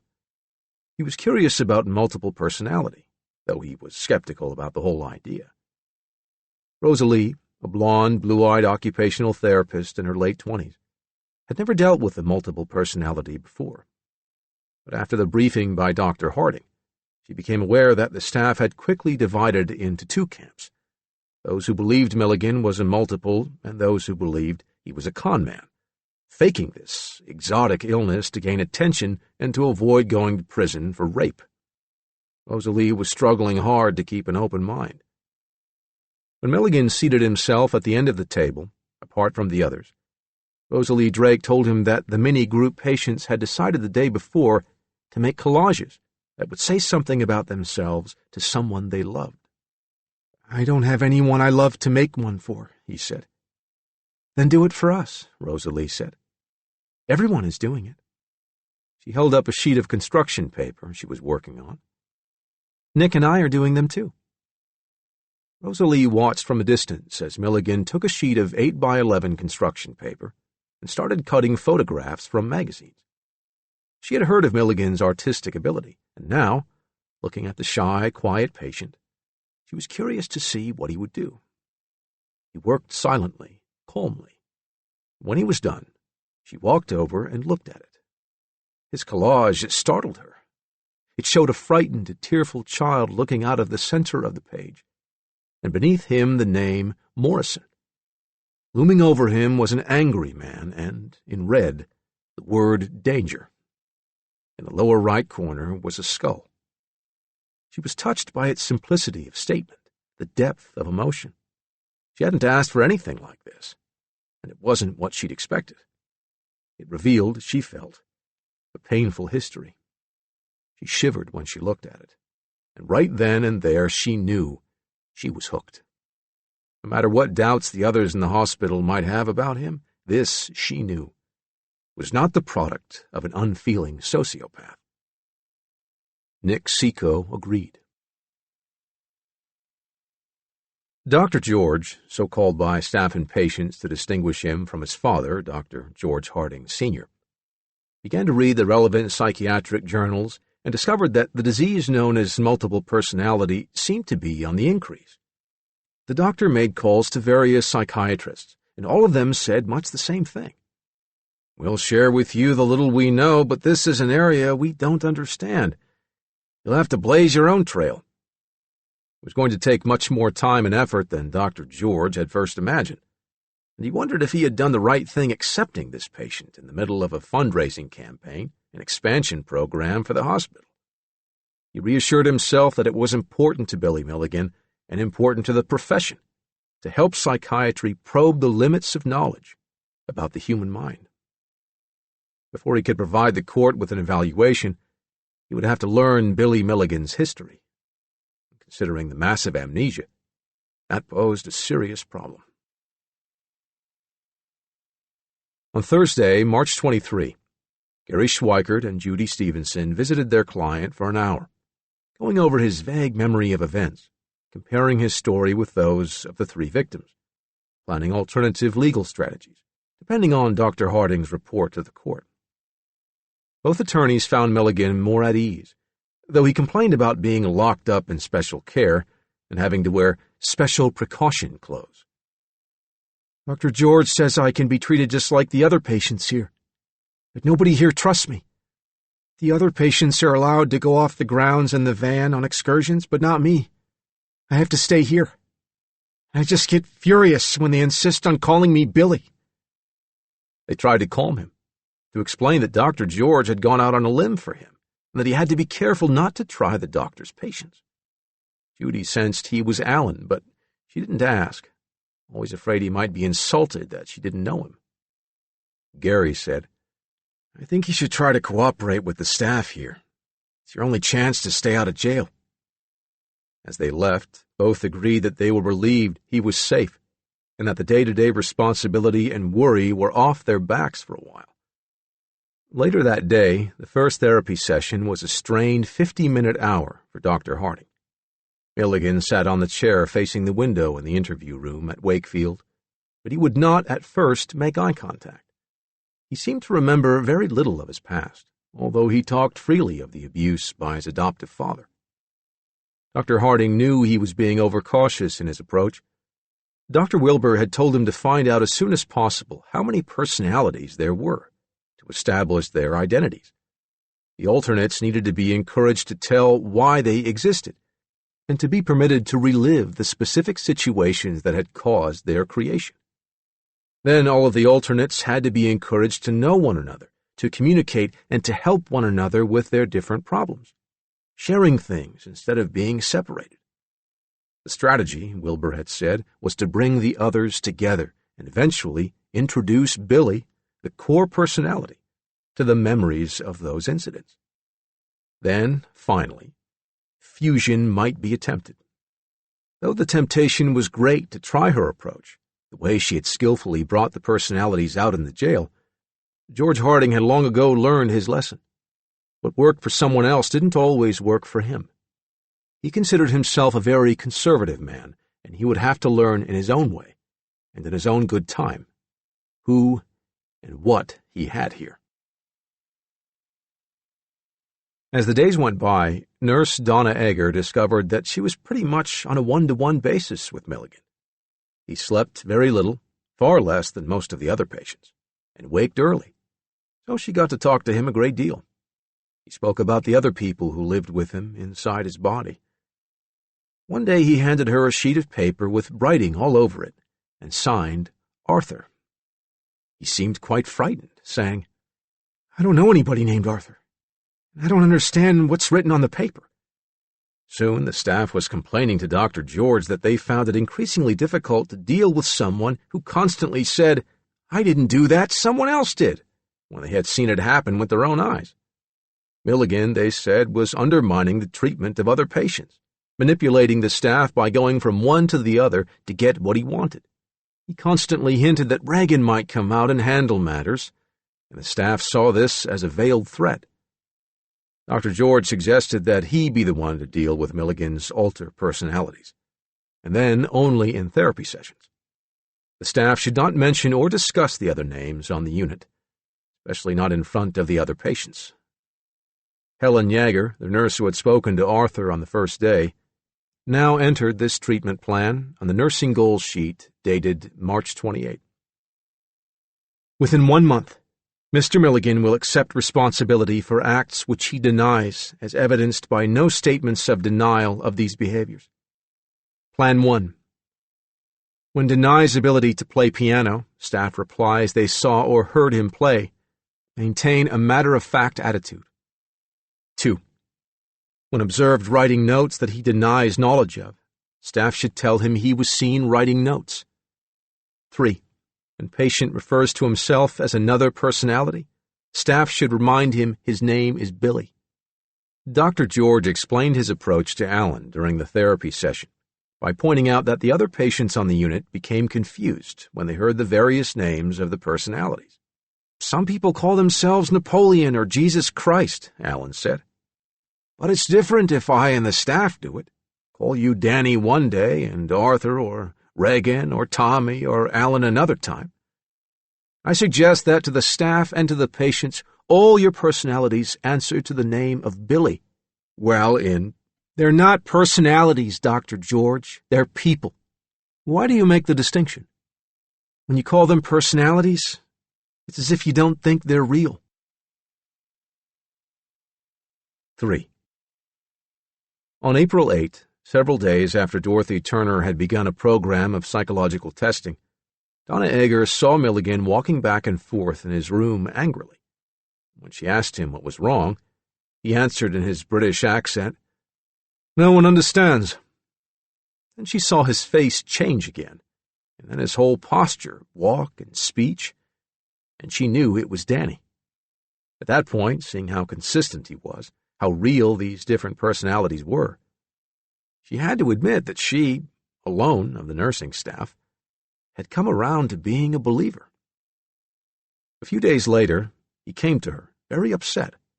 She could tell quickly that it was Danny. He stared at her and said pathetically, "Why am I here?" "Where do you mean?" she asked. "Here in this room or in this building?" He shook his head. "Some of the other patients asked me why I'm in this hospital." "Maybe Dorothy Turner can explain it to you when she comes to do your testing," she said. That evening, after his testing session with Dorothy Turner was over, he wouldn't talk to anyone. He ran into his room and went to the bathroom to wash his face. A few seconds later, Danny heard his front door open and close. He looked out and saw a young woman patient named Doreen. Though he often listened to her problems sympathetically and talked about his own, he had no other interest in her. "Why are you here?" he asked. "I wanted to talk to you. Why did you get so upset tonight? You know you can't come in here. It's against the rules. But you look so depressed. I found out what someone did. It's terrible. I'm not fit to live." Just then, footsteps approached, followed by a knock on the door. Doreen jumped into the bathroom with him and closed the door behind her. "What'd you do that for?" he whispered harshly. "I'll get into worse trouble. Now it'll be a mess." She giggled. "All right, Billy and Doreen," Nurse Yeager called. "You two can come out whenever you're ready." In the nurse's notes for April 9, 1979, Nurse Yeager wrote, "Mr. Milligan, found in his bathroom with female peer, light off, when questioned about this, stated he needed to be alone to talk to her about something he found out he did. Related with questioning that during his psychological testing this evening with Mrs. Turner, he learned he had raped 3 women. Became very tearful, saying he wanted Regan and Adelena to die. Dr. George called. Incident explained. Placed in special care room and on special precautions. Few minutes later, patient observed sitting on bed with bathrobe tie in hand. Still tearful, saying he wanted to kill them. After speaking to him for a while, he gave up bathrobe tie. Prior to doing this, placed around neck. In her testing, Dorothy Turner discovered significant IQ variation among the different personalities. Alan, Verbal IQ 105. Performance 130. Full scale 120. Reagan. Verbal IQ 114. Performance 120. Full scale 119. David. Verbal IQ 68. Performance 72. Full scale 69. Danny. Verbal IQ 69. Performance 75. Full scale 71. Tommy. Verbal IQ 81. Performance 96. Full scale 87. Christopher. Verbal IQ 98. Performance 108. Full scale 102. Christine was too young to be tested. Adelena would not come out, and Arthur declined to take the IQ portion of the tests, saying it was beneath his dignity. Turner discovered that Danny's Rorschach responses revealed poorly concealed hostility and a need for external support to offset the feelings of inferiority and inadequacy. Tommy showed more maturity than Danny and more potential for acting out. He had the most schizoid characteristics and the least concern for others. Reagan showed the most potential for violent acting out. Arthur she found strongly intellectual, and she felt he relied on this to maintain his position of direction over the others. He also appeared to her to maintain a compensatory feeling of superiority to the world at large, but had feelings of uneasiness and was threatened by emotionally stimulating situations. Emotionally, Alan appeared to be an almost detached personality. She found some things in common, evidence of a feminine identity and of a strong superego, which anger threatened to override. She did not find evidence of psychotic process nor of schizophrenic thought disorder. When Rosalie Drake and Nick Seco announced that the mini-group would be doing trust exercises on April 19, Arthur allowed Danny to take the spot. The staff had prepared the rec room with tables, chairs, couches, and boards, turning it into an obstacle course. And knowing Milligan's fear of men, Nick had suggested that Rosalie blindfold and lead him through. "You've got to work with me, Billy," she said. "It's the only way to build enough confidence in other people so you can live in the real world." He finally allowed her to blindfold him. "Now hold my hand," she said, leading him into the room. "I'm going to take you over and around the obstacle course, and I'll keep you from being hurt." As she led him, she could see and feel his uncontrolled terror at not knowing where he was moving or what he might crash into. They moved slowly at first, and then faster, around chairs, under tables, up and down ladders. Seeing his panic, both she and Nick admired him for going through with it. "I didn't let you get hurt, did I, Billy?" Danny shook his head. "You've got to learn that there are some people you can trust. Not everyone, of course, but some." Rosalie noticed that more and more in her presence, he assumed the little boy role she had come to know as Danny. It upset her that so many of his drawings contained death images. The following Tuesday, Alan was permitted to go for the first time to the adjunctive therapy building to attend expressive art class, where he would be able to sketch and paint. Don Jones, the mild-mannered art therapist, was impressed by Milligan's natural talent, but Jones could see he was anxious and restive about being in the new group. The bizarre drawings, he realized, were Billy's way of attracting attention and seeking approval. Jones pointed to a sketch of a tombstone engraved with the words, "Do not rip." "Could you tell us something about that, Billy? What were your feelings when you drew that?" "It's Billy's real father," Alan said. "He was a comedian and a master of ceremonies in Miami, Florida, before he killed himself." "Why don't you tell us what you felt? We want to get in touch with feelings rather than details at this point, Billy." Alan threw down his pencil in disgust at still having Billy get credit for his artwork and looked up at the clock. "I've got to get back to the unit to make my bed." The next day he talked to Nurse Yager about the treatment, complaining that it was all wrong.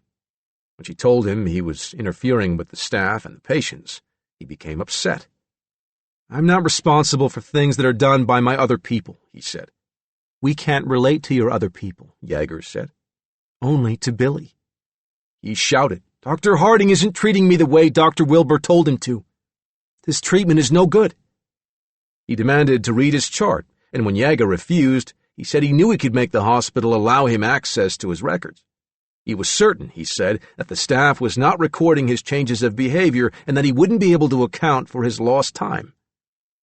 That evening, after a visit by Dr. George, Tommy announced to the staff that he was firing his doctor. Later, Alan came out of his room and said he was reinstating him. After she was given permission to visit, Milligan's mother, Dorothy Moore, came almost every week, often with her daughter, Kathy. Her son's reactions were unpredictable. Sometimes after her visit, he would be happy and outgoing.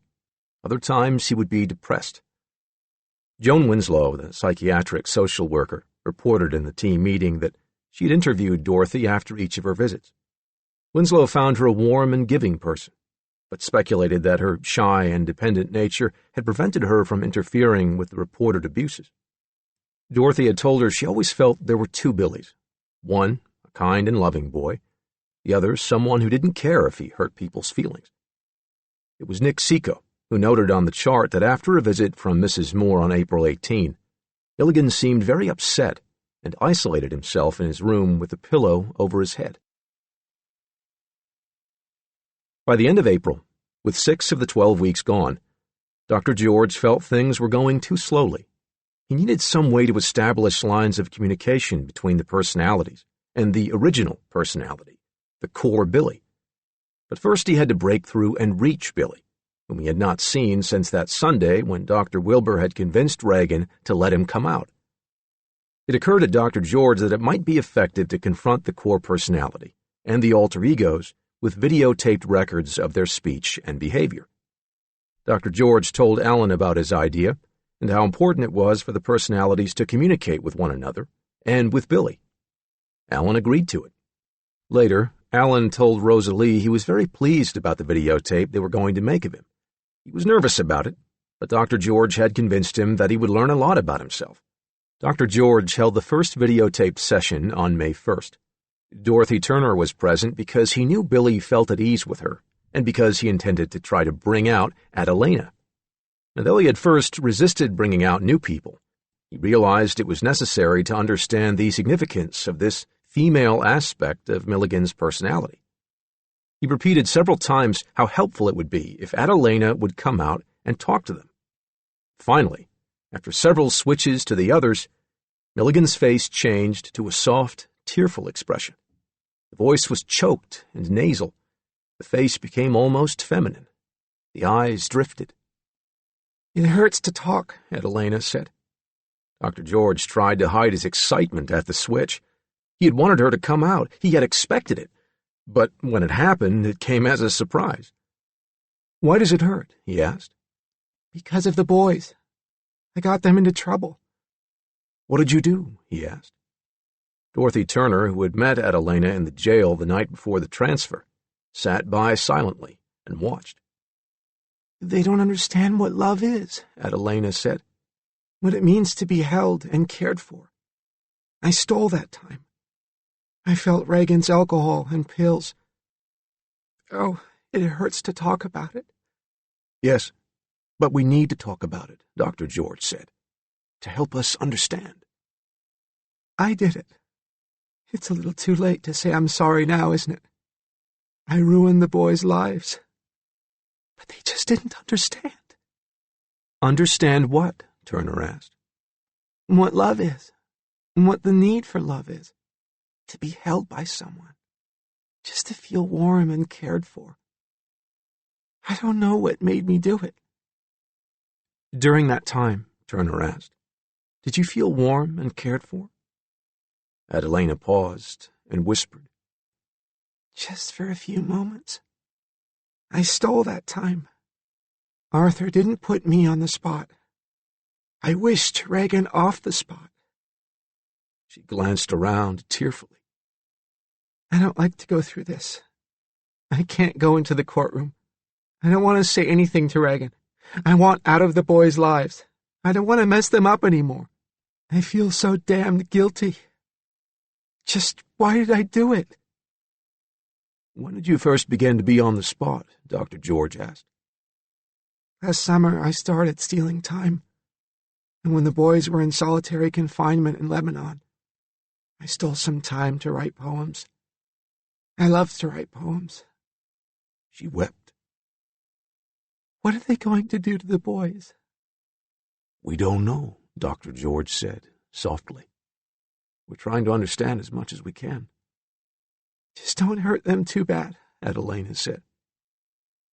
When these incidents occurred last October, were you aware of what was being planned? He asked. Yes. I know everything. I know things Arthur doesn't even know. But I couldn't stop it. I was feeling the pills and the alcohol. I don't know why I did it. I was so lonely. She sniffled and asked for a Kleenex. Dr. George watched Adelina's face closely as he questioned her very cautiously, afraid of frightening her away. Were there friends you found some pleasure in? To deal with some of your loneliness? I never talked to anybody, not even to the boys. I talked to Christine. You said it was during the summer that you were on the spot some of the time, and in Lebanon. Were you on the spot before that time? Not on the spot, but I was there. I've been there for a long time. When Chalmer... Yes, she snapped. Don't talk about him. Can you relate with Billy's mother? No, she couldn't even relate with the boys. Billy's sister, Kathy? Yes, I talked to Kathy, but she didn't know it, I think.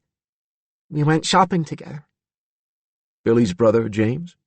No, I don't even like him. Adelina wiped her eyes and then sat back, looking at the videotape machine, startled, sniffling. Then she was silent for a long time, and Dr. George knew she was gone. He watched the glazed expression and waited to see who would come on the spot. It would be very helpful, he said, gently, persuasively, if we could talk to Billy. The face changed to a startled, frightened look as Billy glanced around quickly to take in his surroundings. Dr. George recognized the expression he had seen in the Franklin County Jail that day Dr. Wilbur had brought out Billy, the core personality. Dr. George spoke to him gently, afraid he would disappear before he could make contact. Billy's knees jiggled nervously, eyes glanced around fearfully. Do you know where you are? Dr. George asked. No. He shrugged and said it as if answering a yes or no question on a school test and uncertain whether he had the right answer. This is a hospital, and I'm your doctor. Jesus. He'll kill me if I talk to a doctor. Who will? Billy glanced around and saw the videotape camera pointed at him. What's that? That's for recording this session. It's a videotape machine, and so we thought it would be helpful to have a record of this session so that you could see what was happening. But then he was gone. That thing frightened him, Tommy said in disgust. I explained it was a videotape recorder, and Tommy snickered. He probably didn't know what you were talking about. When the session was over and Tommy had gone back to Wakefield Cottage, Dr. George sat alone in his office and thought about it for a long time.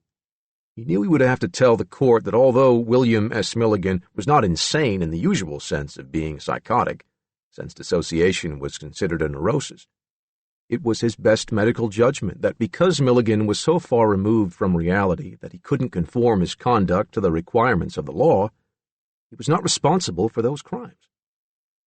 What remained to be done was to continue treating this patient and in some way make him competent to stand trial.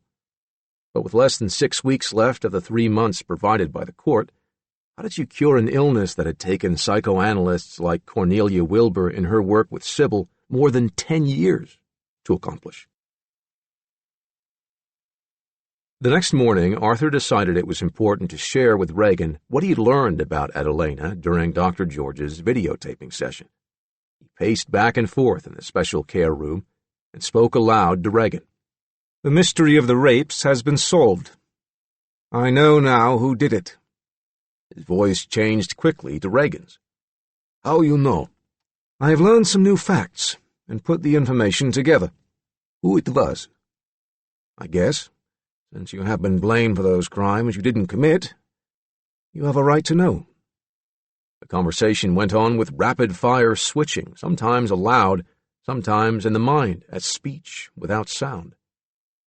Regan, do you recall at times in the past hearing female voices?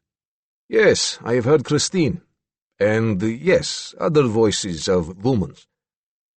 Well, when you went out stealing 3 times last October, one of our females got involved. What do you mean? There is a young woman you have never met, called Adelina. I never hear of her. She's a very sweet and gentle person. She's the one who has always done the cooking and cleaning up for us. She did the flower arrangements when Alan got the job at the florist's shop. It just never occurred to me that— What she have to do about it? Did she take money? No, Regan. She's the one who raped your victims. She raped girls? Arthur, how does a she rape a girl? Regan, have you ever heard of a lesbian? All right, Regan said. How does a lesbian rape another girl? Well, that's why they accused you. When one of the males is on the spot, some of them have the physical ability to perform sex, even though we both know I have laid down the rule that we are to be celibate. She used your body. You mean I am blamed all this time for a rape this bitch committed? Yes, but I want you to talk to her and let her explain. So that is what all this rape talk is about. I kill her. Regan, be reasonable. Reasonable. Adelina, I want you to meet Regan. Since Regan is our protector, he has a right to know what happened. You will have to explain yourself and justify your actions to him. A soft, delicate voice echoed in his mind, as if from the darkness beyond. It was like a hallucination or a dream voice. Regan, I'm sorry for the trouble. Sorry, Regan snarled, pacing. You filthy slut. Why for you go around raping women? Do you realize what you put us all through? He turned sharply, stepping off the spot, and suddenly the room was filled with the sound of a woman crying. Nurse Helen Yeager's face appeared at the peephole. Can I help you, Billy? Blast you, madam, Arthur said. Leave us alone. Yeager left, upset that Arthur had snapped at her. When she was gone, Adelina tried to explain herself. You have to understand, Regan. My needs are different from the rest of you. Why in hell you have sex with women anyway? You are a woman yourself. You men don't understand. At least the children know what love is, what compassion is, what it means to put your arms around somebody and say, I love you, care about you, have feelings for you. I must interrupt, said Arthur, but I have always felt that physical love is illogical and anachronistic, considering the most recent advancements in scientific— You're crazy, Adelina screamed. Both of you! Then her voice softened again. If you could just experience what it's like to be held and cared for, you'd understand. Look, bitch, Regan snapped. I do not care who or what you are. If you so much as speak to another person on this unit, or to any other person again, I will make sure you die. One moment, Arthur said. You do not make those decisions at Harding. Here I am dominant. You listen to me. You are going to allow her to get away with this shit? By no means. I will handle it. But you are not the one to tell her she can no longer take the spot. You have nothing to say about it. You were idiotic enough to allow her to steal that time from you. You had not enough control. Your stupid vodka and marijuana and amphetamines made you so vulnerable that you put Billy's and everyone else's life in danger. Yes, Adelina did it. But the responsibility was yours, because you are the protector. And when you became vulnerable, you put not only yourself, but everyone else in danger. Regan started to speak, but backed away. Seeing the plant on the windowsill, he swung his arm and swept it to the floor. Having said that, Arthur continued, I agree that Adelina will henceforth be classified as undesirable. Adelina, you will never again take the spot. You will no longer take time. She moved to the corner, facing the wall, and wailed until she left the spot. There was a long silence, and David came and wiped the tears from his eyes. Seeing the plant in the broken pot on the floor, he watched it, knowing it was dying. It hurt to see it lying there with its roots exposed. He could feel it withering away. Nurse Yeager came back to the door with a tray of food. "Are you sure I can't help you?" David cringed. "Are you going to put me in jail for murdering the plant?" She set the tray down and put her hand reassuringly on his shoulder. "No, Billy. No one is going to put you in jail. We're going to take care of you and make you better." Dr. George took time from his busy schedule to attend the American Psychiatric Association meeting in Atlanta on Monday, May 8th. He'd seen Milligan the previous Friday and arranged for him to begin intensive therapy while he was gone with the director of psychology, Dr. Marlene Kokan. Marlene Kokan, a New Yorker, was among those at Harding Hospital who had, from the beginning, doubted the diagnosis of multiple personality, although she never expressed this openly. Then, one afternoon, as she was talking to Alan in her office, Nurse Donna Egger greeted her. "Hi, Marlene. How've you been?" Alan turned instantly and blurted out, "Marlene is the name of Tommy's girlfriend." That moment, seeing how spontaneous his remark was, spoken with no time for reflection, Dr. Kokan decided he was not faking. "That's my first name, too," Kokan said. "You say she's Tommy's girlfriend?" "Well, she doesn't know it's Tommy. She calls all of us Billy. But Tommy's the one who gave her an engagement ring. She never knew the secret." Dr. Kokan said pensively, "It's going to be quite a shock when she finds out." At the APA meeting, Dr. Harding brought Dr. Cornelia Wilbur up to date on Milligan's progress. He told her he now believed fully that Milligan was a multiple personality. He described Milligan's refusal to recognize the other names in public and the problems it was causing. He's used it in Dr. Pugliesi's group therapy and caused problems with the other patients. When he's asked to share his problems, he just says, "My doctor told me not to talk about it." You can imagine the effect of that and of his tendency to play junior therapist. He's been dropped from group. "You've got to understand," Wilbur said, "what it does to the alter personalities not to be recognized. Sure, they're used to responding to the original name, but once the secret is out, it makes them feel not wanted." Dr. George considered that and asked Wilbur what she thought about his attempting to treat Milligan in the brief time left. "I think you should ask the court for at least another 90 days, she said. "And I think you should try to fuse him so that he can help his attorneys and stand trial." The state of Ohio is sending a forensic psychiatrist down to look him over about 2 weeks from now, on May 26th. I was wondering if you'd consider coming to the hospital for a consultation. I could use your support." Wilbur agreed to come.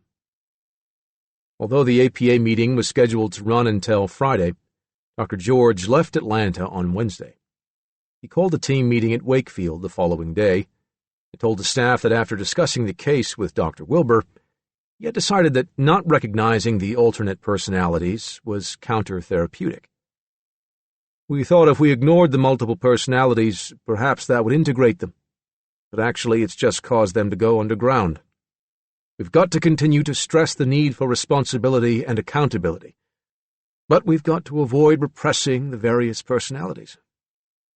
He pointed out that if there was to be any hope of achieving fusion so that Milligan could go to trial, all the personalities would have to be recognized and dealt with as individuals. Rosalie Drake felt relieved. Secretly, she had always responded to them anyway, especially Danny. It would be easier now for everyone, having it all out in the open, instead of pretending it didn't exist just because of the few who still didn't believe. Donna Egger smiled when she entered the new plan on the nursing goals sheet of May 12, 1978.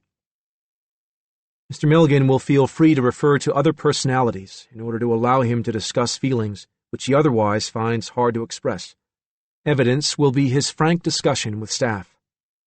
Plan A. Do not deny that he experiences these dissociations. Plan B. When he believes he is another personality, elicit his feelings in that situation." 4. When the mini-group began working in the garden in mid-May, Rosalie Drake and Nick Seco discovered that Danny was terrified of the hand-run rototiller. They began a deconditioning program, telling Danny to come closer and closer to the machine. When Nick said that one of these days he'd lose his fear of it and even be able to run it, Danny nearly fainted. Several days later, one of Rosalie's other male patients refused to cooperate in the gardening project. Alan had noticed that, from time to time, the man seemed to enjoy picking on her. "This is stupid," the patient shouted. "It's obvious you don't know a goddamn thing about gardening." "Well, all we can do is try," Rosalie said. "You're just a fucking stupid broad," the patient said. "You don't know a goddamn thing more about gardening than you do about group therapy." Alan saw her near tears, but he said nothing. He let Danny out for a while to work with Nick. Back in his room later, Alan started to come on the spot, but felt himself jerked back and slammed into a wall. That was something only Regan could do, and only close to the moment of switching. "Jesus, what's that for?" Alan whispered. "In garden this morning, you permit that big mouth to offend the lady." "Well, it's none of my doing." "You know rules. You do not stand by and see woman or child hurt or offended without taking action." "Well, why didn't you do something?" "I was not on spot. It was your responsibility. Remember that. For next time when you are coming on spot, I break your head." The next day, when the aggressive patient insulted Rosalie again, Alan grabbed him by the collar and glared ferociously. "Watch your goddamn mouth!" He hoped the man wouldn't start anything. If he did, Alan decided, he was going to leave and let Regan do the fighting. That was for sure. Rosalie Drake found that she constantly had to defend Milligan against those in the hospital who said he was nothing more than a con man faking to get out of a prison sentence, and against those who were offended by Alan's demands for special privileges, pitting one staff member against another, by Arthur's arrogance, and by Tommy's antisocial attitude. She was furious when she heard some of the nurses complain that Dr. George's pet patient was taking up too much of the hospital's time and facilities, and she cringed when she heard the sneering remark again and again, "They worry more about that rapist than they do about his victims." When you were trying to help the mentally disordered, she insisted, you had to put aside feelings of vengeance and deal with the individual. One morning, Rosalie watched as Billy Milligan sat on the steps outside Wakefield Cottage, moving his lips, talking to himself. A change came over him. He looked up, startled, shook his head, touched his cheek. Then he noticed a butterfly, reached out and caught it. When he peeked between his cupped palms, he jumped to his feet with a cry. He moved his open hands, sweeping them upward as if to help the butterfly take flight again. It fell to the ground and lay there. He looked at it in anguish. As Rosalie approached him, he turned, obviously frightened, tears in his eyes. She had the feeling, without knowing why, that this was something different from the others she had met. He picked up the butterfly. "It don't fly anymore." She smiled at him warmly, wondering if she should risk calling him by his right name. Finally, she whispered, "Hello, Billy. I've been waiting for a long time to meet you." She sat beside him on the steps as he hugged his knees and looked in awe at the grass and the trees and the sky. A few days later, in mini-group, Arthur allowed Billy to take the spot again and work with clay. Nick encouraged him to model a head, and Billy worked at it for nearly an hour, rolling the clay into a ball, adding pieces for eyes and a nose, and pushing in 2 pellets for the irises. "I made a head," he said proudly. "That's very good," said Nick. "Who is it supposed to be?" "Does it have to be someone?" "No, I just thought it might be." As Billy glanced away, Alan took the spot and looked at the clay head in disgust. It was just a gray blob with pellets of clay stuck on it. He picked up the modeling tool to reshape it. He'd turn it into a bust of Abraham Lincoln, or maybe Dr. George, and show Nick what real sculpture was. As he moved toward the face, the tool slipped, digging into his arm and drawing blood. Alan's mouth fell open. He knew he hadn't been that clumsy. Suddenly he felt himself thrown against the wall. Damn it! Regan again. What do I do now? He whispered. The answer echoed in his head. You do not ever touch Billy's work. Hell, I was only going to— You were going to show off, to show you are talented artists. But now is more important for Billy to have therapy. That evening, alone in his room, Alan complained to Arthur that he was sick and tired of being pushed around by Regan. If he's so finicky about everything, let him or one of the others handle it. You've been quite argumentative, Arthur said, creating dissension. Because of you, Dr. Pugliese dropped us from group therapy. Your constant manipulation has created hostility in many of the Wakefield staff. Well then, let someone else handle things. Put on someone who doesn't talk much. Billy and the children need the treatment. Let them deal with these people. I've been planning to let Billy take the spot more frequently, Arthur said. After he meets Dr. George, it will be time for Billy to meet the rest of us. 5. As Milligan entered the interview room on Wednesday, May 24, Dr. George noticed the frightened, almost desperate look in his eyes, as if he would flee or collapse at any moment. He stared at the floor, and Dr. George felt there was a tenuous thread holding him in the here and now.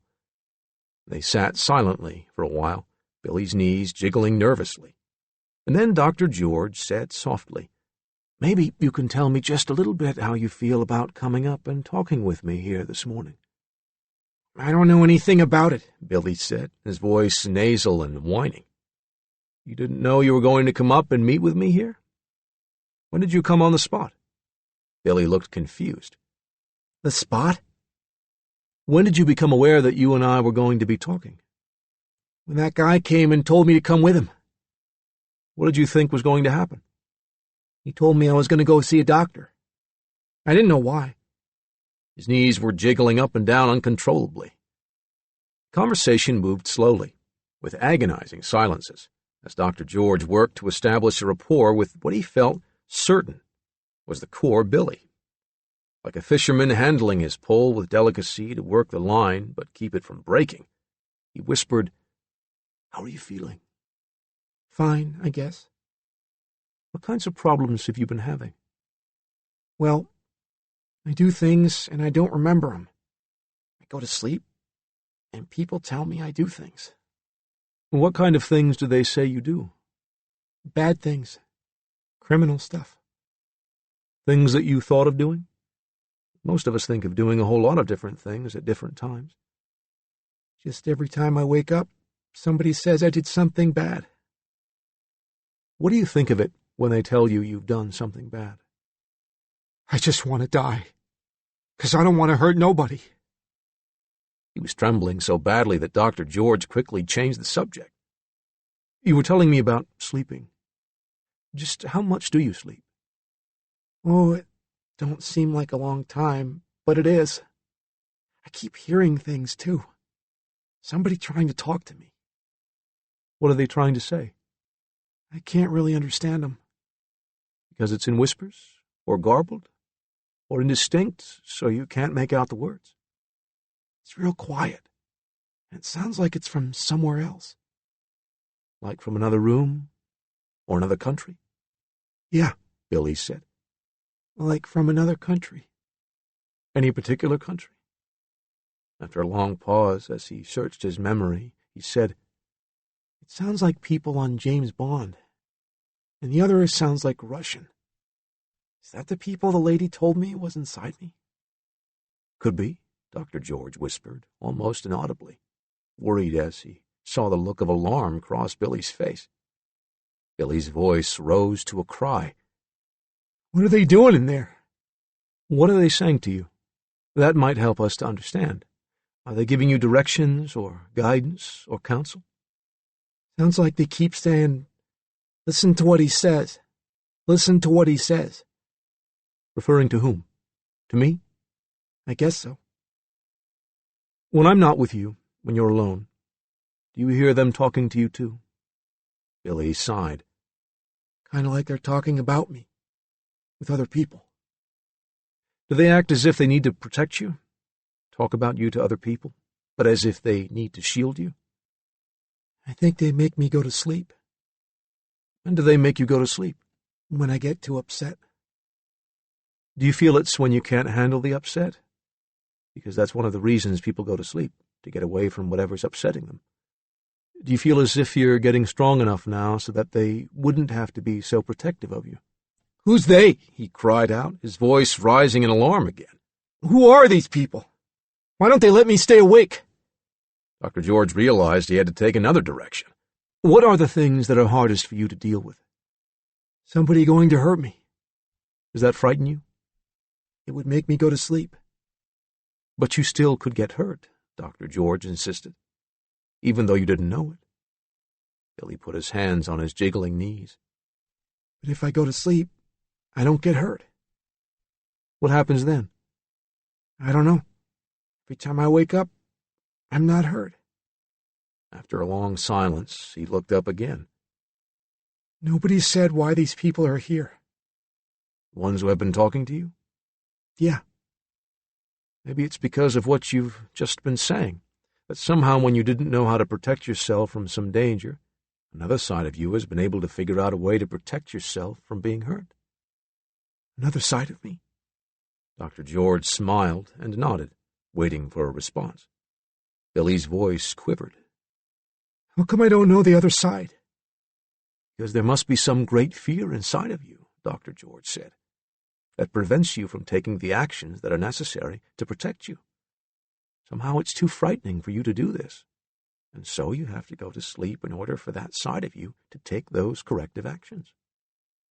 Billy seemed to be considering it, and then he looked up, as if struggling to understand.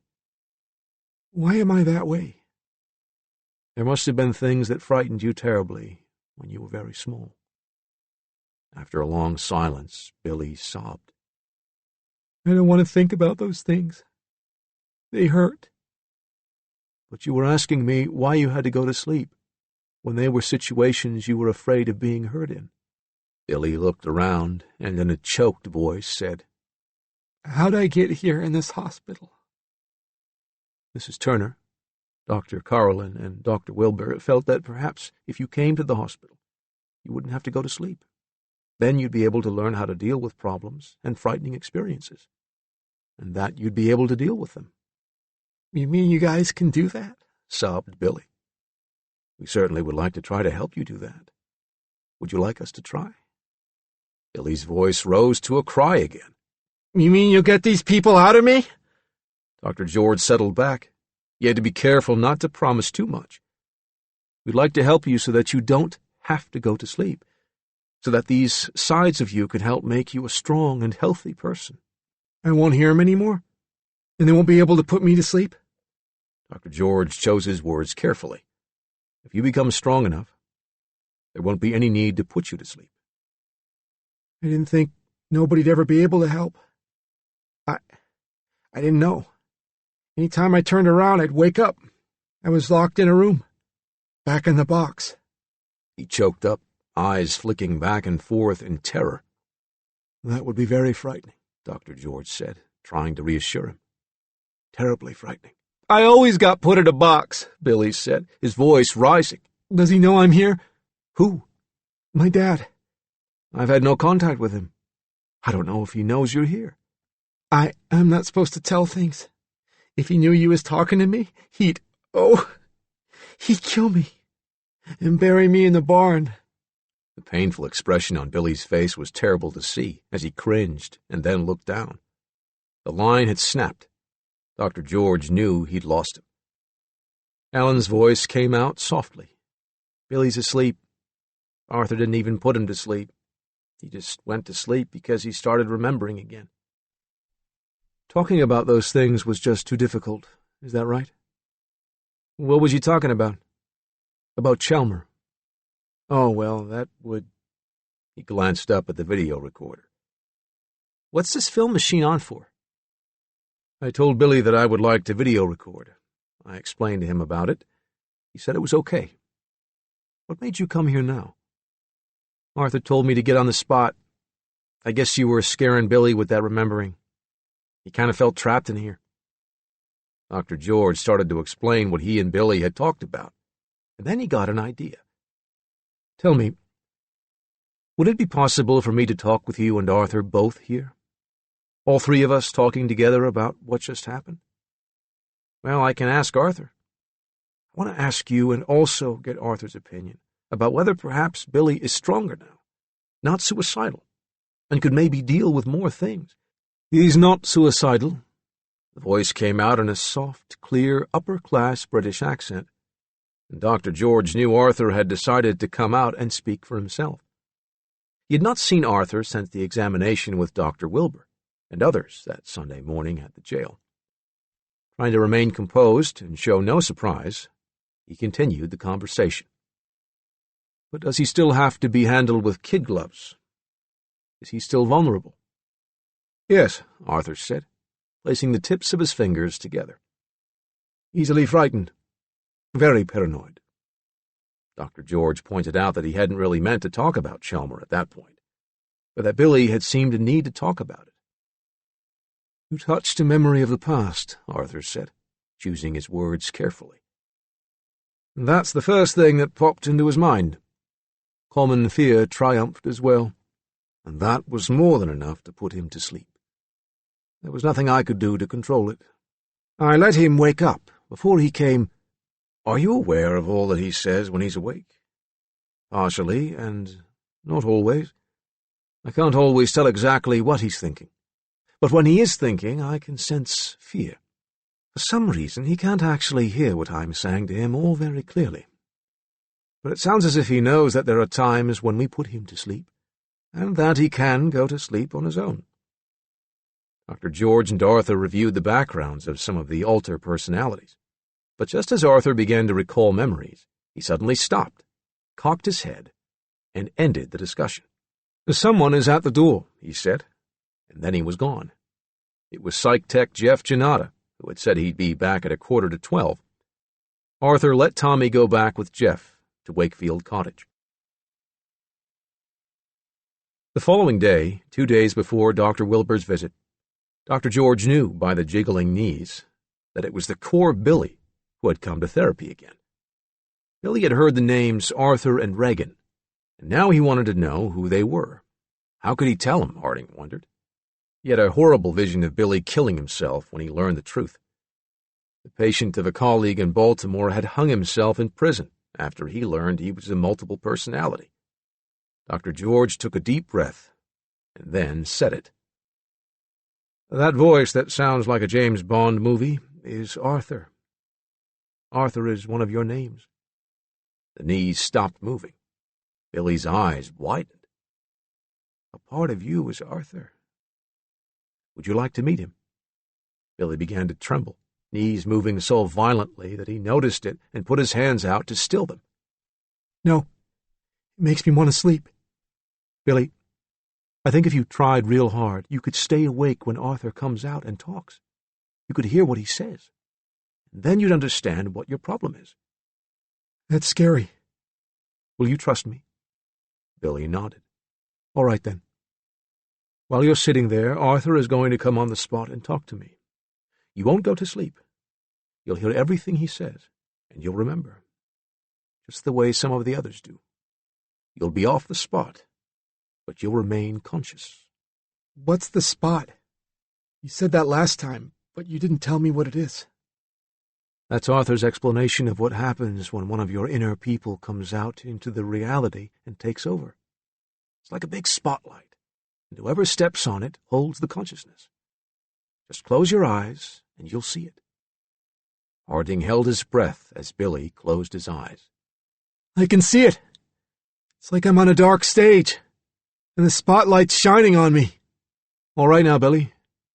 If you'll just step to one side, out of the light, I'm sure Arthur will come on and talk to us.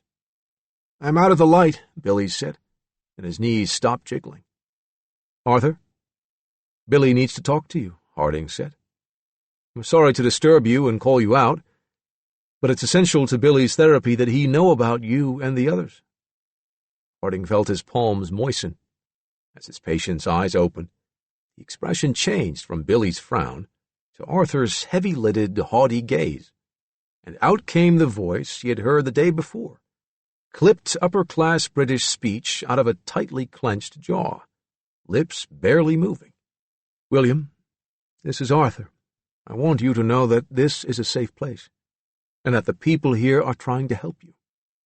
Instantly, Billy's facial expression changed, eyes opened wide. He looked around, startled, and asked, "Why didn't I know about you before?" He switched again to Arthur. "It was my judgment that it would do you no good to know until you were ready. You were very suicidal. We had to wait until the right time, before you were told the secret." Dr. George watched and listened, awed but pleased, as Arthur spoke to Billy for nearly 10 minutes, telling him about Regan and the other 8 people, and explaining how Dr. George's job was to bring all the minds together into one, to make him whole again. "Can you do that?" Billy asked, turning to Dr. George. "We call it fusion, Billy. We'll do it slowly. First Alan and Tommy, because they've got a great deal in common. Then Danny and David, both of whom need a great deal of therapy. Then we'll merge the others, one by one, until you're whole again." "Why do you have to fuse him with me? Why can't you get rid of him?" Dr. George put his fingertips together. "Because other therapists have tried that in conditions like yours, Billy. And it doesn't seem to work. The best hope you have of improving is to bring all these aspects of yourself together, first by communicating with each other, then by remembering everything each of them is doing, getting rid of the amnesia. We call that co-consciousness. Finally, you work at bringing the different people together. That's fusion." "When are you going to do this?" Dr. Wilbur is coming to see you the day after tomorrow, and we're going to have a presentation and a discussion with most of the hospital staff who work with you. We'll show the videotapes to help some of our staff, who have never experienced this mental condition, to help them understand you better, so that they can help you." Billy nodded, and then his eyes went wide as his attention turned inward. He nodded several times, and then he looked up at Dr. George in astonishment. "What is it, Billy?" "Arthur says to tell you he wants to approve who can come to see me at the meeting." 6. Harding Hospital was abuzz with excitement. Dr. Cornelia Wilbur had lectured there in the summer of 1955, but this was different. Now they had a notorious patient, the first multiple personality to be observed round the clock in a mental hospital. The staff was still divided in their belief about the diagnosis, but everyone wanted to be in that room to hear Dr. Wilbur talk about Billy Milligan. Though the Wakefield staff had been led to believe that 10 or 15 people would be present, the room in the basement of the administration building was packed with nearly 100. Doctors and administrators brought their wives, staff members from other branches of the hospital who had nothing to do with Milligan's treatment, crowded into the back of the room, sitting on the floor, lining the walls, and standing out in the nearby lounge. Dr. George showed the audience the recent videotapes of himself and Dorothy Turner working with different personalities. Arthur and Regan stirred interest since no one on the staff outside of Wakefield had ever seen them. Adelena, whom no one but Dorothy Turner had ever met before, caused some awe, some scoffing. But when the core Billy came on the video monitor, there was rapt silence. And when he cried out, "Who are these people? Why don't they let me stay awake?" Rosalie Drake, among others, had to fight back tears. When the viewing was finished, Dr. Wilbur brought Billy into the room and interviewed him briefly. She spoke with Arthur, Regan, Danny, and David. They answered questions, but Rosalie could see how upset they were. When the session was over, Rosalie realized from the buzz of conversation that everyone on the Wakefield staff was annoyed. Nurse Adrienne McCann and Nurse Laura Fisher complained that once again, Milligan was being made to feel special and had another chance to be in the spotlight. Rosalie, Nick Seco, and Donna Egger were angry that Billy had been put on display. After Dr. Wilbur's visit, the therapy strategy changed again, and Dr. George concentrated on fusing the personalities. Dr. Marlene Kokan set up regular sessions, and the personalities began to recall their memories of abuse and torture, working them through and reliving the anguish that led to the major dissociation at the age of 8. Dr. Kokan disagreed with the plan of fusion. She said she knew it had been Dr. Wilbur's method with Sybil, and in other circumstances it might be the right thing. But they had to consider what would happen if Regan was fused with the others, and Milligan was then sent to prison. In a hostile environment, he'd have no way of defending himself, and with his only defense removed, he might be killed. He survived in prison before, someone said. Yes, but Regan was around to protect him. If he's once again raped by a hostile male, you know that often happens in prison. He'd probably commit suicide. It's our job to fuse him, Harding said. That's our charge from the court. The core Billy was encouraged to listen to and answer his other people, acknowledge their existence, and get to know them.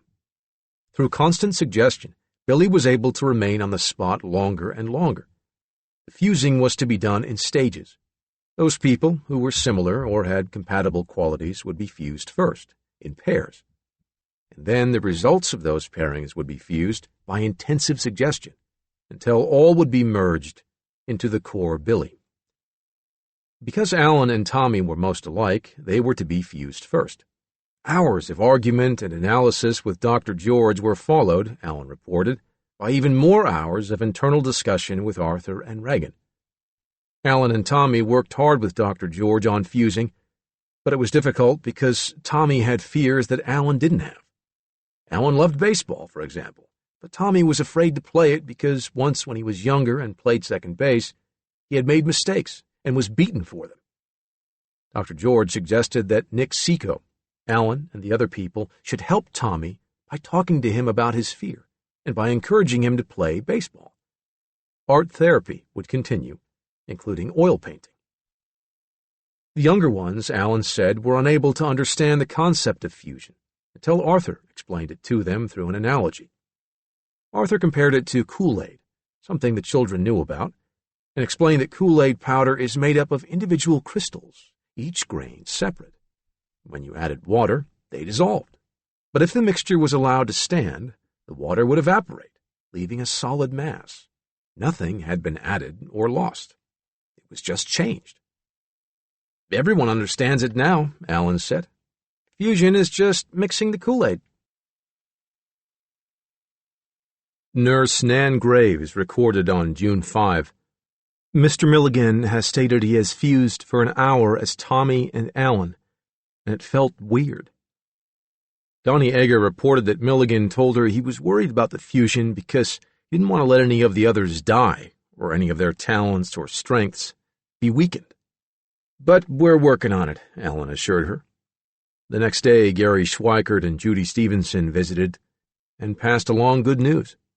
The court had approved an extension of Billy's observation and treatment at Harding Hospital, giving him at least another 3 months to complete the fusion. On Wednesday evening, June 14, in the music building, Rosalie Drake watched and listened as Tommy played the drums. She knew that only Alan had played them before. In this fused state, he was obviously not as good as Alan had been on his own. I feel I'm stealing Alan's talent, he told her. Are you still Tommy? I'm a combination, and I don't really have a name now. That bothers me. Yet you respond when people call you Billy. I've always done that, he said, tapping out a slow riff on the drum. Any reason why you can't go on doing that? He shrugged. I guess it would be less complicated for everyone. Okay. He tapped it out. You can just keep calling me Billy. The fusion did not come all at once. At different times, for varying lengths of time, 7 of the alternate personalities, all except Arthur, Regan, and Billy, fused into one. To avoid confusion, Arthur gave the fusion a new name, Kenny. But the name didn't take, and everyone went back to calling him Billy.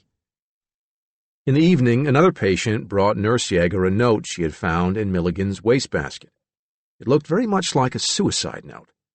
He was immediately placed on special precautions. The rest of the week, Nurse Yeager reported that, though he was fusing and unfusing, he seemed to be fused for longer and longer periods of time. By July 14th, he was fused most of the day and seemed peaceful. As the days passed, the partial fusions continued to hold most of the time, but there were brief periods when he blanked out, unable to control the spot at all. Judy and Gary visited their client again at the hospital on August 28th and pointed out that Dr. George's report to the judge was due in about 3 weeks. If Dr. George decided he was fused and competent, it would be up to Judge Flowers to set a date for his trial. "I think we should discuss trial strategy," Arthur said. "We want to change our plea. Regan is willing to plead guilty and to accept punishment for the 3 robberies, but he has no intention of pleading guilty to rape. But 4 of the charges in the 10-count indictment include rape. According to Adelena's story, each of the 3 women cooperated," Arthur said. "Not one of them was injured. Each one had a chance to run away, and Adelena says she gave each of them part of the money back so that they'd come out ahead when the insurance companies paid off." "That's not what the women say," Judy said. "Who are you going to believe?" Arthur snorted. "Them or me?" "We might question it if only one of them had contradicted Adelena's story. But all 3 do. And you realize these women didn't know or have any contact with each other." "They could still each be unwilling to admit the truth." "How do you know what really happened?" Judy asked. "You weren't there yourself." "But Adelena was," Arthur said. Neither Judy nor Gary accepted the idea that the victims had cooperated, but they realized Arthur was talking about Adelena's perceptions of what had happened. "Can we talk to her?" Gary asked. Arthur shook his head. "She's been banished from the spot forever for what she did. There can be no further exceptions." "I'm afraid we stay with the plea we've entered," Gary said. "Not guilty, and not guilty by reason of insanity." Arthur looked at him coldly, and his lips barely moved. "You will never plead insanity on my behalf." "It's our only hope," Judy said. "I am not insane," Arthur insisted. "And that ends the discussion." The following day, Judy and Gary received another note on lined yellow legal paper saying that William S. Milligan no longer wished to be represented by them, that he intended to handle his own defense. "He's fired us again," Gary said. "What do you think?" "I think I never saw this one either," Judy said, putting it into a folder. "Papers get lost and mislaid. With our great filing system, it might take 6 or 7 months to find it." In the days that followed, 4 other dismissal letters to his attorneys were misfiled, and when they refused to answer his letters, Arthur finally gave up trying to fire them. "Can we win with an insanity plea?" Judy asked. Gary lit his pipe and puffed away at it. "If Carlin, Turner, Cocan, Harding, and Wilbur will testify that Billy was legally insane at the time of the crimes, under the Ohio definition, I think we've got a pretty good shot at it." "But you're the one who told me no multiple personality has ever been found not guilty by reason of insanity for a major crime." "Well then," Gary said, grinning through his beard, "William Stanley Milligan will be the first." 7. Dr. George Harding, Jr. now found himself struggling with his conscience. There was no doubt in his mind that Billy was fused, or close to fusion now, and probably could be fused enough to stand trial. That wasn't the problem.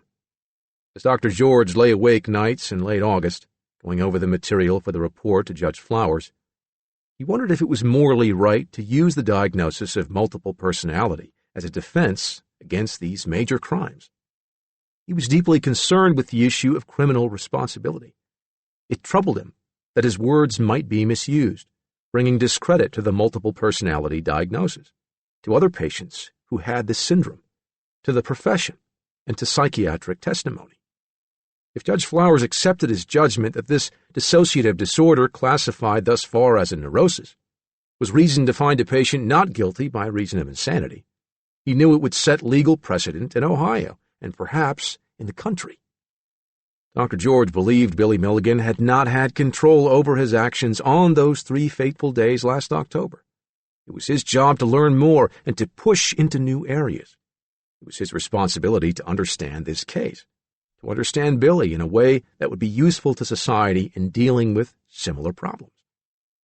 He again phoned other professionals for advice and guidance, conferred with his staff, and then, on September 12, 1978, he sat down and wrote his 9-page report to Judge Flowers, in which he described Billy Milligan's medical, social, and psychiatric history. The patient reports, he wrote, that the mother and children were subject to physical abuse, and that he suffered sadistic and sexual abuse, including anal intercourse, from Mr. Milligan. According to the patient, this occurred when he was 8 or 9 over the course of a year, generally on a farm where he would be alone with the stepfather. He indicates that he was afraid that the stepfather would kill him insomuch as he threatened to bury him in the barn and tell the mother that he had run away. In analyzing the psychodynamics of the case, Harding pointed out that Milligan's natural father's suicide had deprived him of a father's involvement and attention, and left him with a feeling of irrational power and overwhelming guilt, leading to anxiety, conflict, and increased fantasy formulation. He was thus vulnerable to exploitation by the stepfather, Chalmer Milligan, who preyed upon his needs for closeness and caring to satisfy his own frustrations through sexual and sadistic exploitation. Since young Milligan identified with his mother when she was beaten by her husband, it caused young Milligan to experience her terror and pain. It also led to a kind of separation anxiety, which left him in an unstable fantasy world, with all the unpredictable and unintelligible characteristics of a dream. This, along with the stepfather's put-downs, sadistic abuses, and sexual exploitation, led to recurrent dissociations. Dr. George Harding concluded, "It is now my opinion that the patient is competent to stand trial, having accomplished a fusion of his multiple personalities. It is also my opinion that the patient is mentally ill, and that as a result of his mental illness, he was not responsible for his criminal conduct at the time the criminal conduct did occur in the last half of October 1977. On September 19, Judy Stevenson filed a motion to amend the defendant's plea to not guilty, and not guilty by reason of insanity. 8. Up to this point in Milligan's case, the multiple personality diagnosis had not been made public. It was known only to those treating him, prosecutors, and the judge. The public defenders continued to insist that the diagnosis be kept secret, since it would be difficult to treat him and then try his case if it exploded into a media event. Bernie Yavich agreed, feeling it was well within his ethics as prosecutor not to reveal what was going on with the suspect, since there had been no testimony in court about it. But on the morning of September 27, the Columbus Citizen-Journal broke the story with banner headlines, "Personalities fused for court trial. 10 people exist in rape suspect." When the word got out at Harding Hospital about the morning paper, the staff encouraged Billy to tell the other patients about it before they learned of it from outside sources. He told the mini group that he had been charged with these crimes, but he wasn't sure he had done them, since he was defused at the time. The evening news on television carried the story, and Billy went to his room in tears. A few days later, Billy did a painting of a beautiful young woman with a tortured gaze, and Nurse Nan Graves reported his statement that it was Adelena.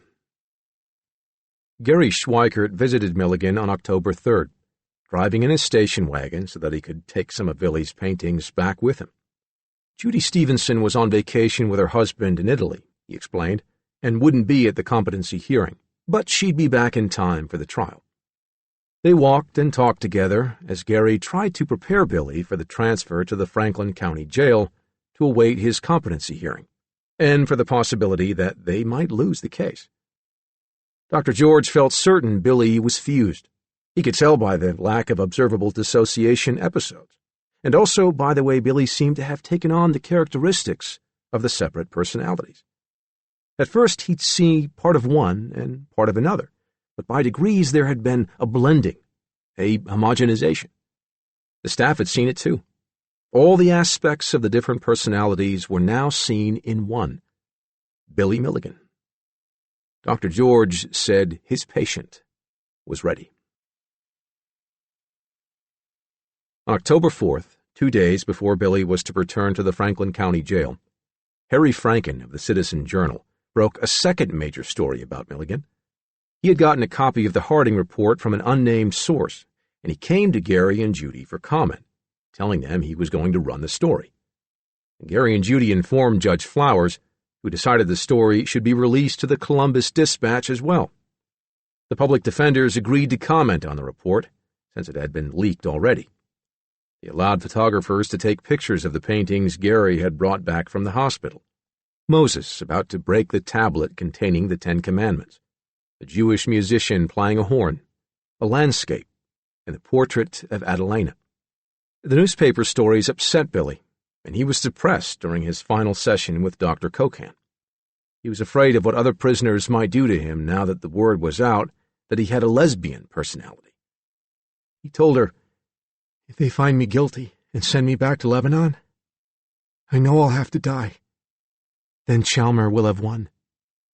Well, what do I do? I have all this hate bottled up inside me.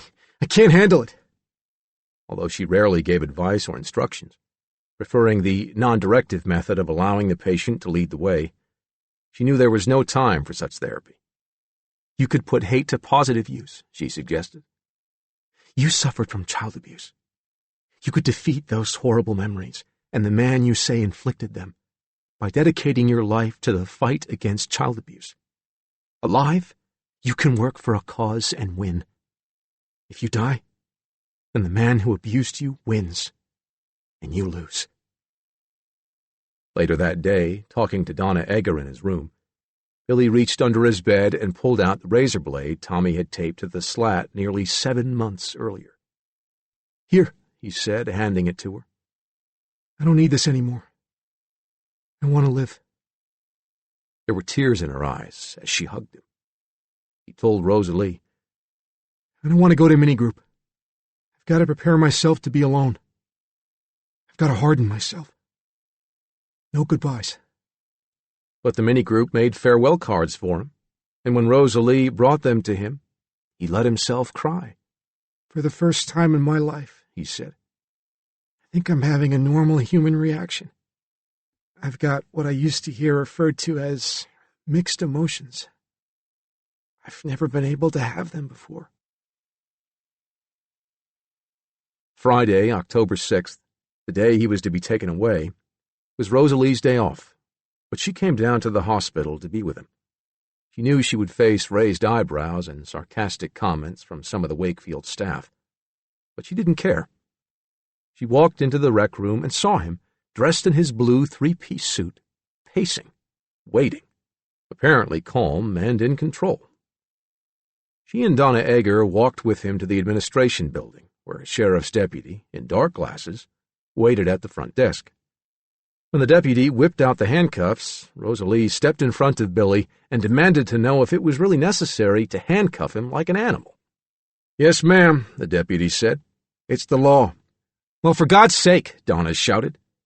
"When he was brought over here, he was escorted by 2 females, and now you're going to be a big bad cop and handcuff him?" "That's the way it has to be, ma'am. I'm sorry." Billy held out his wrists, and when the cuffs snapped into place, Rosalie saw him wince. He climbed into the paddy wagon, and they walked beside it as it slowly moved along the curving road toward the stone bridge. They waved goodbye, went back to the unit, and had a long, hard cry. Chapter 4 1. When Bernie Yavich and Terry Sherman read Dr. George Harding's report, they agreed it was one of the most thorough mental examinations they had ever seen. All the things they as prosecutors had been trained to attack in the testimony of psychiatrists, all the positions they might normally object to, were unassailable in Harding's report. It hadn't been a 3 or 4 hour checkup. It had been a hospital study of more than 7 months. And it was not just Harding's opinion alone. but included consultation with a great many other psychologists and psychiatrists. On October 6, 1978, Judge Flowers, after holding a brief competency hearing, ruled on the basis of the Harding report that Milligan was now capable of standing trial. He set the date for December 4th. Schweikert said that was satisfactory, with one proviso, that the trial be conducted under the law that existed at the time of the crimes. The Ohio law would change on November 1st, placing the burden of proof of insanity on the defendant, rather than placing the burden of proof of sanity on the prosecution. Yavich disagreed. "I will take that motion under advisement," Judge Flowers said. "I know similar motions where amendments have been made, specifically the new criminal code, for example. I know in most instances they have held, almost without exception, that the defendant is entitled to the better of the acts as to one way or the other. But I know of no decision or court cases in that regard." On the way out of the courtroom, Schweikert told Yavich and Sherman that he intended to waive jury trial on behalf of his client and was asking Judge Flowers to hear the case. As Schweikert walked off, Yavich said, "There goes our case." "Not as locked up as it looked at the beginning," Sherman said. Judge Flowers later said he felt that the prosecutors, in agreeing to accept Dr. Harding's report, but not agreeing that Milligan was insane, had put the monkey on my back. Back at the Franklin County Jail, Gary and Judy noticed that once again Billy had become depressed and was spending most of his time drawing and brooding.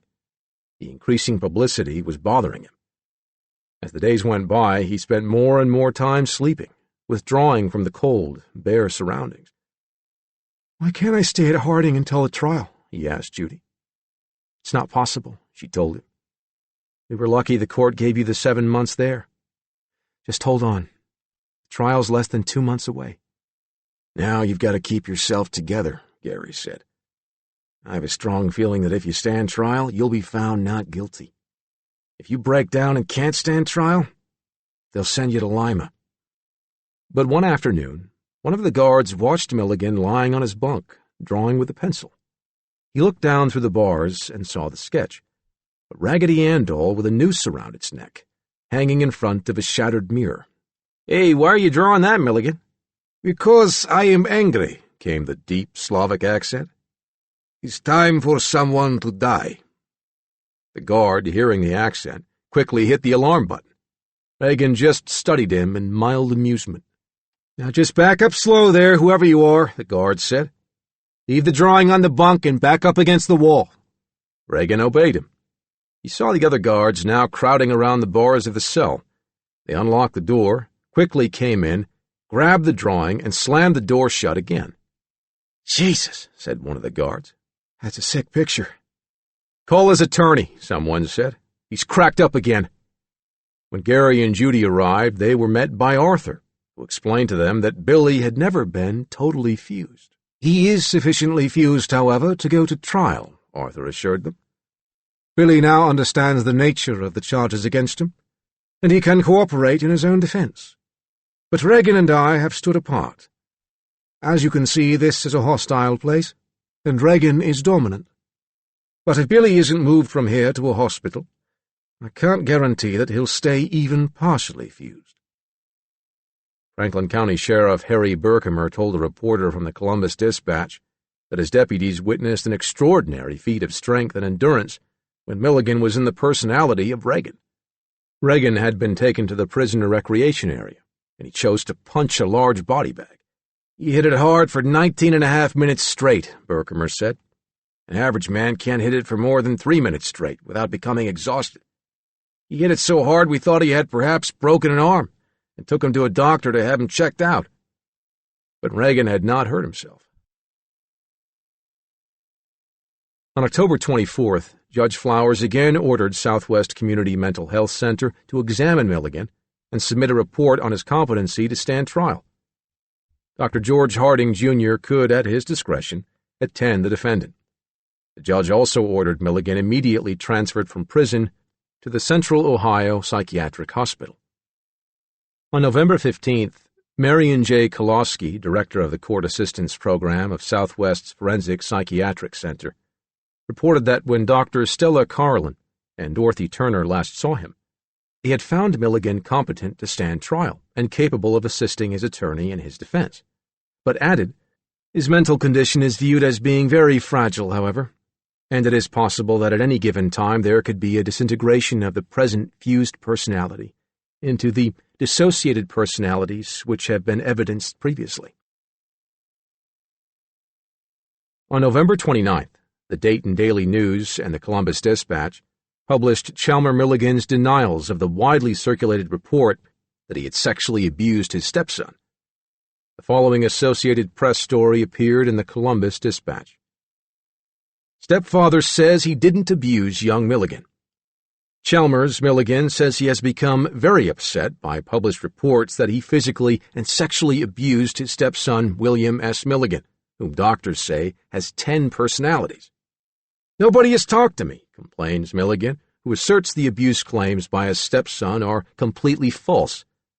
According to a report signed by Dr. George T. Harding, psychiatrists also concluded that Milligan exhibited multiple personality behavior and that he had personalities unaware of the actions of others.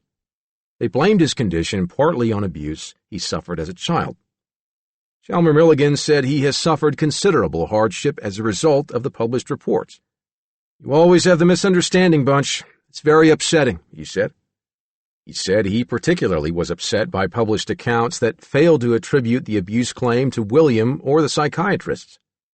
"It all goes back to the boy," Milligan said. "All the publication's doing is repeating what they, the psychiatrists, and young Milligan said," he added. He would not say whether he planned any legal action regarding the abuse claims.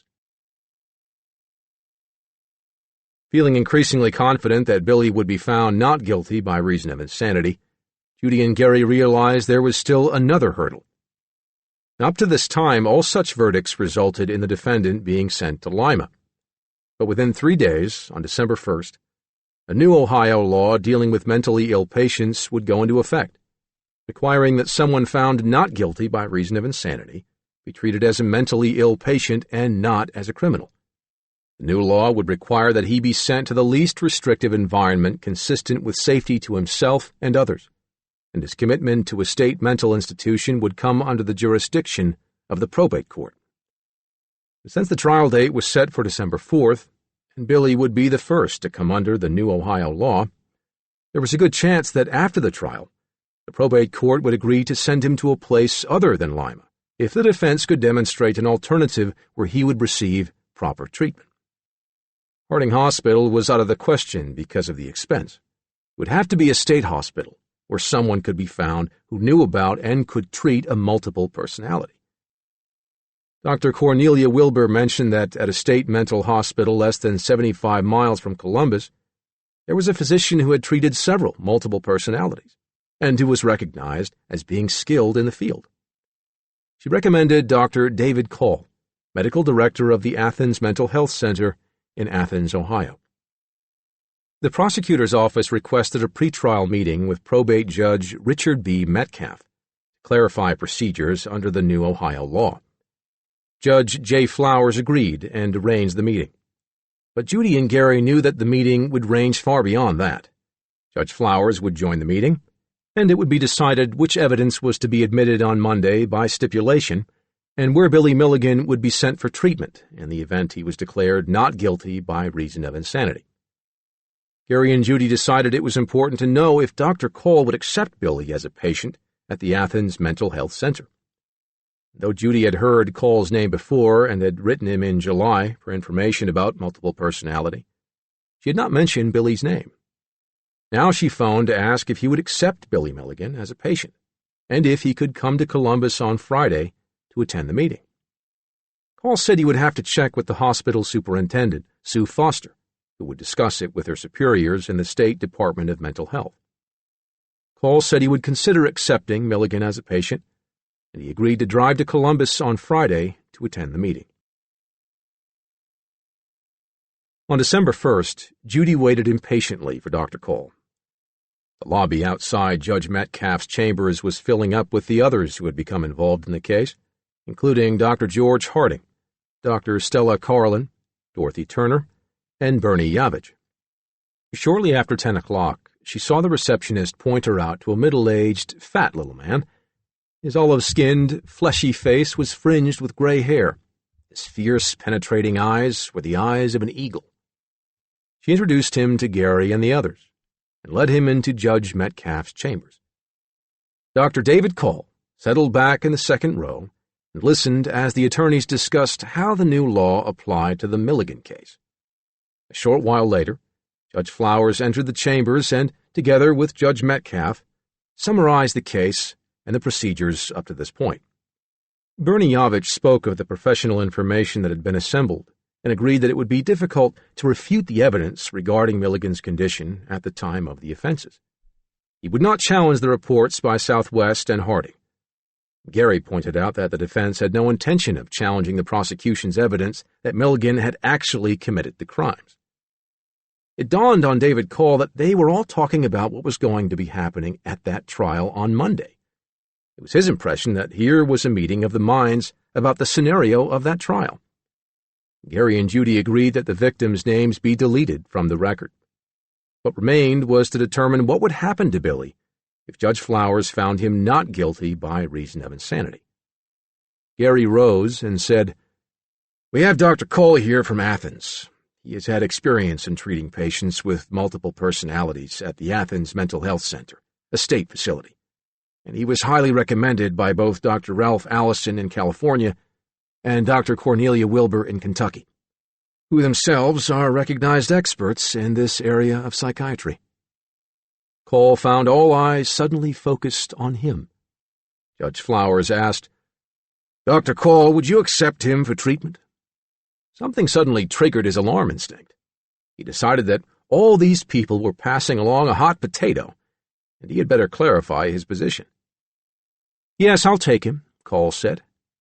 "But if he comes to Athens, I want to be able to treat him in the same manner that I've treated other multiples, in an open and the most therapeutic setting we have." He looked around at the others who were watching him, then back at Flowers and Metcalf, and said emphatically, "And if I can't do that, don't send him." When he looked around, he saw all heads nodding. As he drove back to Athens, Dr. Cole mulled over what he had seen and heard at the meeting, and it occurred to him that almost everyone there, even the prosecutor Yavich, accepted the fact that Milligan was a multiple personality. He knew that if it went at the trial as it seemed to be going at that meeting, Milligan was about to become the first multiple personality charged with major crimes ever to be declared not guilty by reason of insanity. He realized the meeting he had just attended foreshadowed the making of legal and psychiatric history on Monday in that courtroom. 2. When Billy Milligan awoke on December 4th, the morning they were to take him from the Columbus, Ohio Psychiatric Hospital back to the Franklin County Courthouse, and looked into the mirror, he was startled to see that his mustache was gone. But he didn't remember shaving it, and he wondered who had done it. The mustache had been shaved off between the first and second rapes, and he had grown it back. Now he had lost time again. He had the same odd sensation he had known in those last days at Harding and in the Franklin County Jail, that somehow Regan and Arthur had stood apart, and they couldn't or wouldn't fuse until they were sure he wouldn't be sent to prison. Well, he was partially fused, enough to stand trial. He would continue to answer to the name Billy, though he knew he was neither the core Billy nor a completely fused Billy. He was somewhere in between. He wondered, as they walked to the police van, what it would feel like if he was ever completely fused. When he got into the police van at the entrance to the hospital, he saw the deputies looking at him strangely. On the way to the courthouse, the paddy wagon made a 5-mile detour to throw off any news reporters or TV news people who might be following. But as it swung around Front Street into the cruiser entrance of the Franklin County Jail, a young woman and a man with a TV camera stepped inside just before the Sallyport door closed behind them. "All right, Milligan," said the driver, opening the door. "I'm not getting out," Billy said. "Not with that TV camera and that reporter there. If you don't protect me here in jail, I'm going to tell my lawyers as soon as I get in." The driver turned and saw them. "Who are you?" Channel 4 News. We've got permission to be here. The driver looked at Billy, who shook his head defiantly. My lawyers told me not to get near any reporters. I'm not getting out. Well, he won't come out while you're here, the officer told the reporter. We have a right, the woman began. It's a violation of my rights, Billy called from the van. What's going on here? Another officer shouted from inside the security gate. The driver said, Milligan refuses to get out while these people are here. Look, folks, Sergeant Willis said, I'm afraid you'll have to leave so we can get him inside. When the TV cameraman and the reporter stepped outside the sally port and the steel door clanged down, Billy let Willis lead him out through the doors. Inside, black-shirted sheriff's deputies gathered to watch Milligan being brought in, and Willis made a path for Billy to go through. Sergeant Willis took him up to the 3rd floor. You remember me, son? Billy nodded as they stepped out of the elevator. You were pretty decent to me. Well, you never caused me no trouble. Except them toilets. Willis handed him a cigarette. You're a pretty famous man. I don't feel famous, said Billy. I feel hated. Well, I seen Channel 4 out front, and Channel 10, and ABC, and NBC, and CBS. There's more TV cameras and reporters out there than I've seen in a lot of big murder trials. Well, I seen Channel 4 out front, and Channel 10, and ABC, and NBC, and CBS. There's more TV cameras and reporters out there than I've seen in a lot of big murder trials. They stopped at the barred exit to a small anteroom, beyond which the court passage gate would lead him to the Franklin County Hall of Justice. The guard at the desk nodded to him. Almost didn't recognize you without your mustache. Then he pressed the buzzer to call the central control room and tell them to stand by and unlock the court gate for Milligan. The court passage door opened. The court escort braced him against the wall and frisked him carefully. All right, the man said. Walk on ahead of me down that passageway to the courthouse. When they reached the 7th floor of the Hall of Justice, Judy and Gary joined them. They noticed that Billy's mustache was gone. You look better without it, Judy said. More clean cut. Billy put his finger to his lip, and Gary had the fleeting impression that something was wrong. He was about to say something when an officer with a walkie-talkie and an earphone came up, took Billy's arm, and said the sheriff wanted Milligan brought down to the 2nd floor. Wait a minute, Gary said. The trial's on this floor. I don't know what's going on, sir, the deputy said, but the sheriff wants him brought down immediately. Wait here, Gary told Judy. I'll go down with him and see what's going on. He got into the elevator with Billy and the deputy, but when the doors opened at the 2nd floor and he stepped out, Gary saw what it was. A flashbulb went off. It was a photographer and a reporter from the Columbus Dispatch. What the hell is this? Gary shouted. Do I look dumb to you? I won't stand for this. The reporter explained that they wanted to take some photographs and hoped to get pictures not showing the manacles. The sheriff, he said, had okayed it. The hell with that, Gary snapped. You have no right to do this to my client. He turned Billy around and led him back to the elevator. The deputy took them up and directed them to the holding room outside the Court of Common Pleas.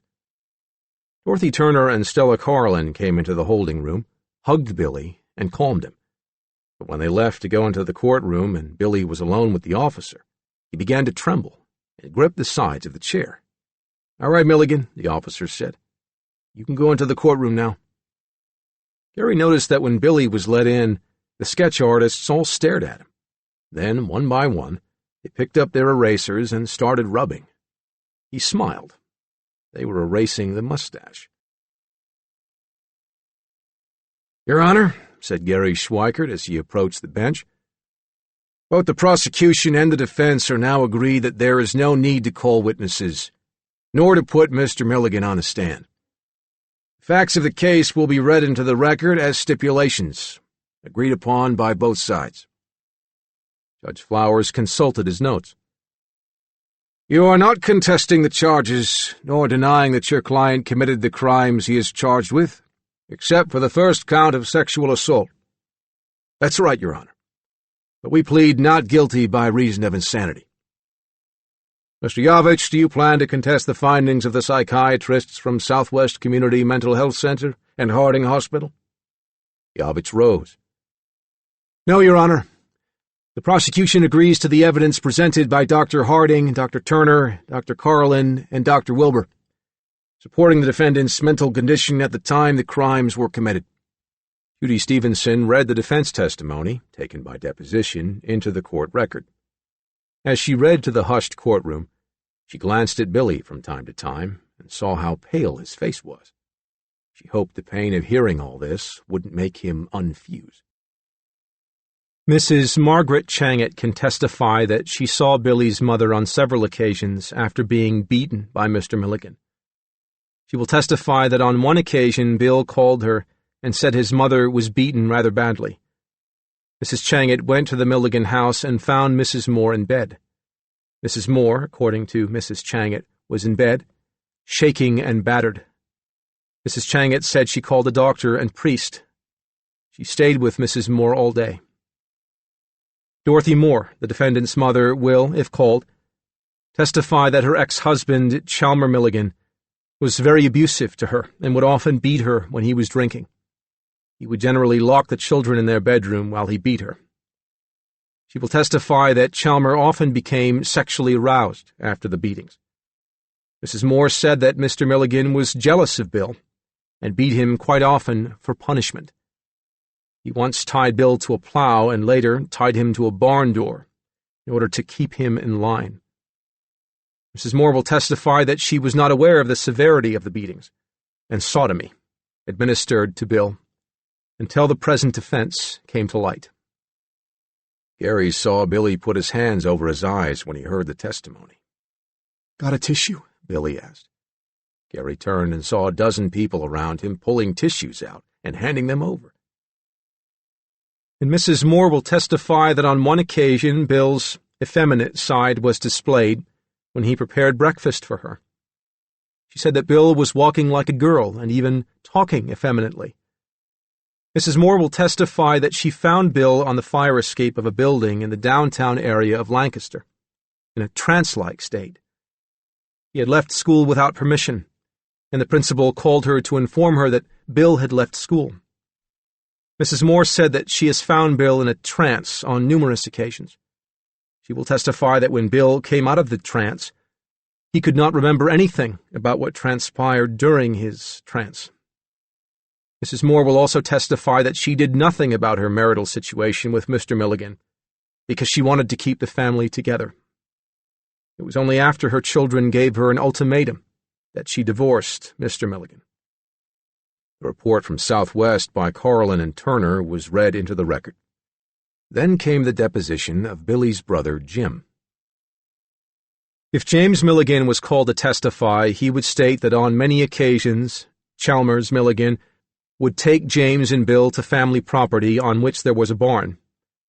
That he, James, would be sent out to the field to hunt rabbits, and Bill would always be told to remain with his stepfather, Chalmers. On all these occasions, when he, James, would return to the barn area, Bill would be crying. On many occasions, Bill told James that his stepfather hurt him. Whenever Chalmers saw Bill relating these incidents to James, he, Chalmers Milligan, would say to Bill, "Now nothing happened in the barn, did it?" Bill, who was very afraid of his stepfather, would say, "No." Chalmers would further state, "We don't want to upset your mother, do we?" He would then take James and Bill to the ice cream store prior to going home. He would also verify all of the home life trauma directed at Billy. At 12:30, Judge Flowers asked if either side wished to make closing arguments. Both sides waived the right. The judge dismissed the first count of rape, pointing out the lack of corroborating evidence and the lack of a similar modus operandi.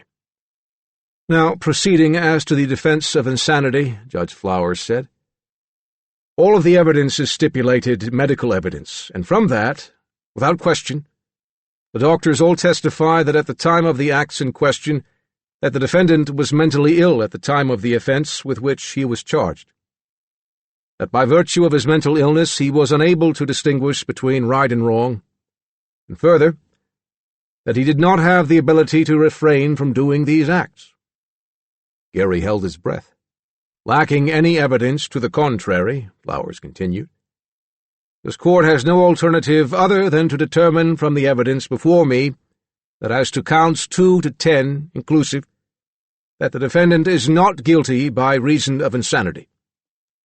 Judge Flowers placed Billy Milligan under the authority of the probate court of Franklin County, struck his gavel 3 times, and adjourned. Judy felt like crying, but held it back. She squeezed Billy and pulled him toward the holding cell to avoid the crowd.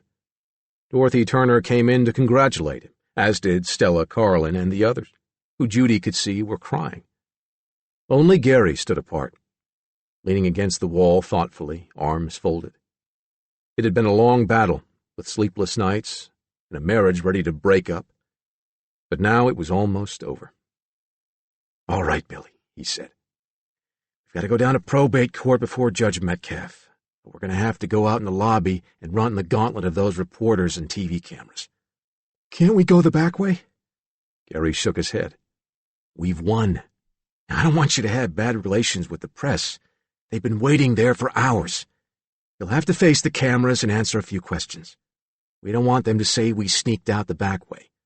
When Gary led Billy out into the lobby, reporters and cameramen gathered around, filming as they followed him. "How do you feel, Mr. Milligan?" "Okay." "Are you very optimistic now that the trial is over?" "Nope." "What do you mean by that?" "Well," Billy said, "there's a lot to come." "What are your goals now?" "I want to be a citizen again. I'd like to learn life all over." Gary pushed him with gentle pressure in the center of his back, and Billy moved on. They went up to the 8th floor probate court and Judge Metcalf's chambers, but he'd gone to lunch. They would have to come back to the court at 1 o'clock. Bernie Yavich called each of the victims, as he had promised he would, and told them what had happened in court. "Based on the evidence and the law," he said, "there's no doubt in my mind that Judge Flowers made the right decision." Terry Sherman agreed with him. After lunch, Judge Metcalf reviewed the recommendations of the psychiatrists and committed Milligan to the Athens Mental Health Center in custody of Dr. David Call. Billy was taken down to the conference room again, where Jan Ryan of Channel 6, who had been working on a documentary about Billy's life for the Child Abuse Foundation, asked him a few questions and shot some more footage for the TV special. Judy and Gary were called away, and before they got back, the officer knocked and said that Billy had to leave for Athens. He felt bad, leaving without being able to say goodbye to Judy and Gary, but the officer slapped the handcuffs on him, needlessly tight, and hustled him downstairs into the police van. A second officer shoved a container of hot coffee into his hand and slammed the door. As the van turned the corner, some of the hot coffee spilled onto his new suit, and he threw the cup down behind the seat. He felt lousy, and the feeling was getting worse and worse. He had no idea what the Athens Mental Health Center would be like. It might be a prison for all he knew. He had to remember that the torment was far from over, that a lot of people still wanted to put him behind bars. He knew the adult parole authority had notified Gary that because of the guns, he was in violation of his parole and probation, and as soon as he was cured, they would send him back to prison. Not Lebanon, he imagined, because of his violent behavior, probably a hell called Lucasville. Where was Arthur and Reagan? Would they ever join the fusion? They drove along snow-covered Route 33, passing through Lancaster, where he'd been raised, gone to school, and tried to kill himself. It was too much to bear. He was very tired, and he had to let go. He closed his eyes and let it all slip away. Seconds later, Danny looked around and wondered where he was being taken. He was cold and lonely and afraid. Chapter 5 1. It was nearly dark when they reached Athens and turned off the highway. The mental hospital was a complex of Victorian buildings on a snowy hill overlooking the campus of Ohio University. When they crossed the wide avenue and turned up the narrow, curving road, Danny began to tremble. The 2 officers led him out of the van and up the steps to the ancient red-brick building with its thin white pillars. They ushered him directly through the old entrance corridor into the elevator and up to the 3rd floor. As the elevator door opened, the policeman said, "You got pretty damn lucky, mister." Danny started to hang back, but the officer pushed him through a heavy metal door marked Admissions and Intensive Treatment. Instead of a prison or hospital, the ward resembled a long lobby of a small residential hotel, with carpeting, chandeliers, drapes, and leather chairs. Both walls were lined with doors. The nurse's station looked like a reception desk. "Jesus Christ," said the officer. "A regular resort." A large elderly lady stood at the entrance of an office on the right. Her broad, friendly face was framed in black ringlets, as if she'd just had a hair dye and permanent. She smiled when they stepped into the small admissions office and said softly to the policeman, "Can I have your name?" "I ain't the one being admitted, lady." "Well," she said, "I am receiving the patient from you, and I need your name to document who brought the patient in." The officer grudgingly gave her his name. Danny stood aside awkwardly, stretching his fingers, numb from the tight handcuffs. Dr. David Cole, who had seen the policeman push Milligan into the office, glared and snapped, "Take those goddamn handcuffs off him!" The officer fumbled with his key and removed the cuffs. Danny rubbed his wrists and looked at the deep marks on his skin. "What's going to happen to me?" he whined. "What's your name, young man?" Dr. Cole asked. "Danny." The officer who had removed the handcuffs laughed and said, "Jesus Christ!" Dr. Cole jumped up and slammed the door in his face. He was not surprised that dissociation had taken place. Dr. Harding had told him the fusion seemed fragile at best. His own experience with multiples had taught him that a stressful situation, such as a trial, could cause unfusion. Right now, he had to gain Danny's confidence. "I'm glad to meet you, Danny," he said. "How old are you?" 14. "Where were you born?" He shrugged. "I don't remember. Lancaster, I think." Cole thought about it a few minutes, and seeing how exhausted Milligan was, put his pen down. "I think we can let these questions go for another time. Just take it easy tonight. This is Mrs. Catherine Gillott, one of our mental health technicians. She'll show you your room, and you can put your suitcase away and hang up your jacket." When Dr. Cole had left, Mrs. Gillott took him across the lobby to the first room on the left. The door was open. "My room? That can't be for me." "Come on, young'un," Mrs. Gillott said, walking in and opening the window. "You've got a nice view of Athens and Ohio University. It's dark now, but you'll see it in the morning. Make yourself at home." But when she left him alone, he stayed in the chair outside his room and sat, afraid to move, until one of the other mental health technicians started turning out the lights in the corridor. He went into his room and sat on the bed, his body trembling, tears in his eyes. He knew that whenever people were nice to you, you had to pay in the long run. There was always a catch. He lay on the bed, wondering what was going to happen to him. He tried to stay awake, but it had been a long day, and finally he fell asleep. 2. In the morning of December 5th, 1978, Danny opened his eyes and saw the light streaming through the window. He looked out and saw the river and the university buildings on the other side. While he was standing there, someone knocked at the door. It was a rather handsome, mature woman with short hair and wide-set eyes. "I'm Norma Deschamps, your morning case manager. If you'll come along, I'll take you around and show you where you get breakfast." He followed her as she showed him the TV room, the billiard room, the snack area. Through one set of double doors was a small cafeteria with one long table in the center, and 4 square tables the size of card tables along the walls. At the far end was the serving counter. "Get yourself a tray and some tableware, and you can help yourself." He took a tray and then reached for a fork, but when it came out of the canister and he saw it was a knife, he flung it away. It hit the wall and clattered to the floor. Everyone looked up. "What's the matter?" Deschamps asked. I'm afraid of knives. I don't like them." She retrieved the knife, then pulled a fork for him and put it on his tray. "Go ahead," she said. "Get something to eat." After breakfast, she greeted him as he walked by the nurse's station. By the way, if you want to go for a walk through the building, just sign that piece of paper up on the wall there, so that we'll know you're off the ward. He stared at her, dumbfounded. You mean I can go out of here? This is an open ward. As long as you stay in the hospital, you're free to come and go as you please. Eventually, when Dr. Cole feels you're ready, you'll be able to sign yourself out of the building to walk on the grounds. He looked at her in astonishment. The grounds? But there are no walls or fences? She smiled. That's right. This is a hospital, not a prison. That afternoon, Dr. Cole dropped in to visit Billy in his room. How are you feeling? Fine, but I didn't think you let people like me come and go without being watched the way they watched me at Harding Hospital. That was before your trial, Cole said. There's one thing I want you to remember. You've had your day in court, and you were found not guilty. To us, you're not a criminal.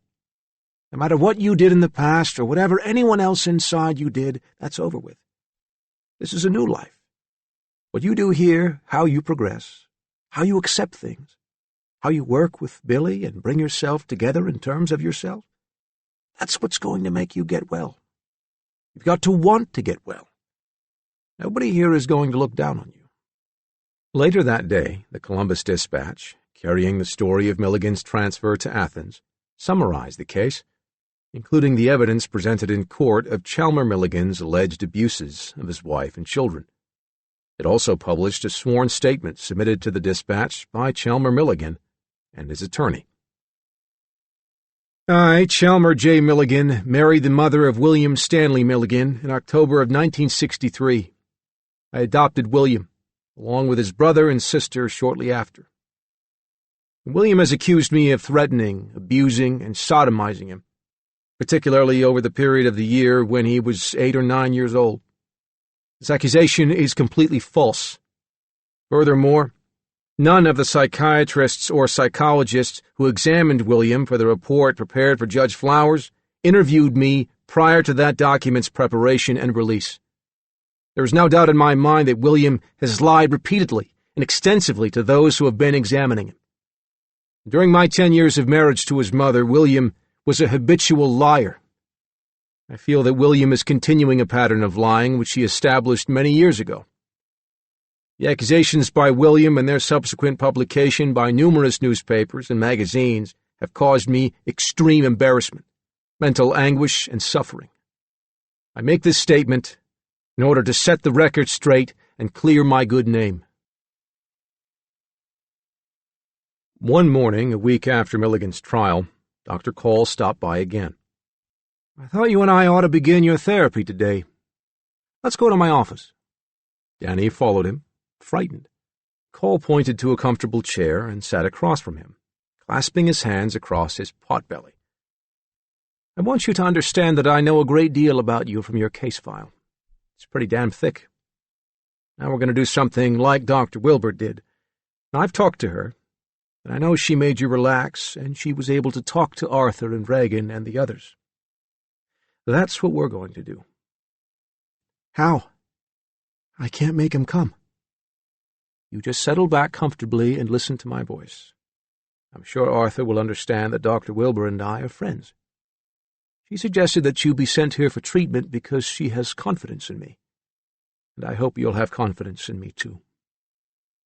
Danny squirmed in his seat, then sat back and relaxed, eyes drifting from side to side. Seconds later, he looked up, suddenly alert.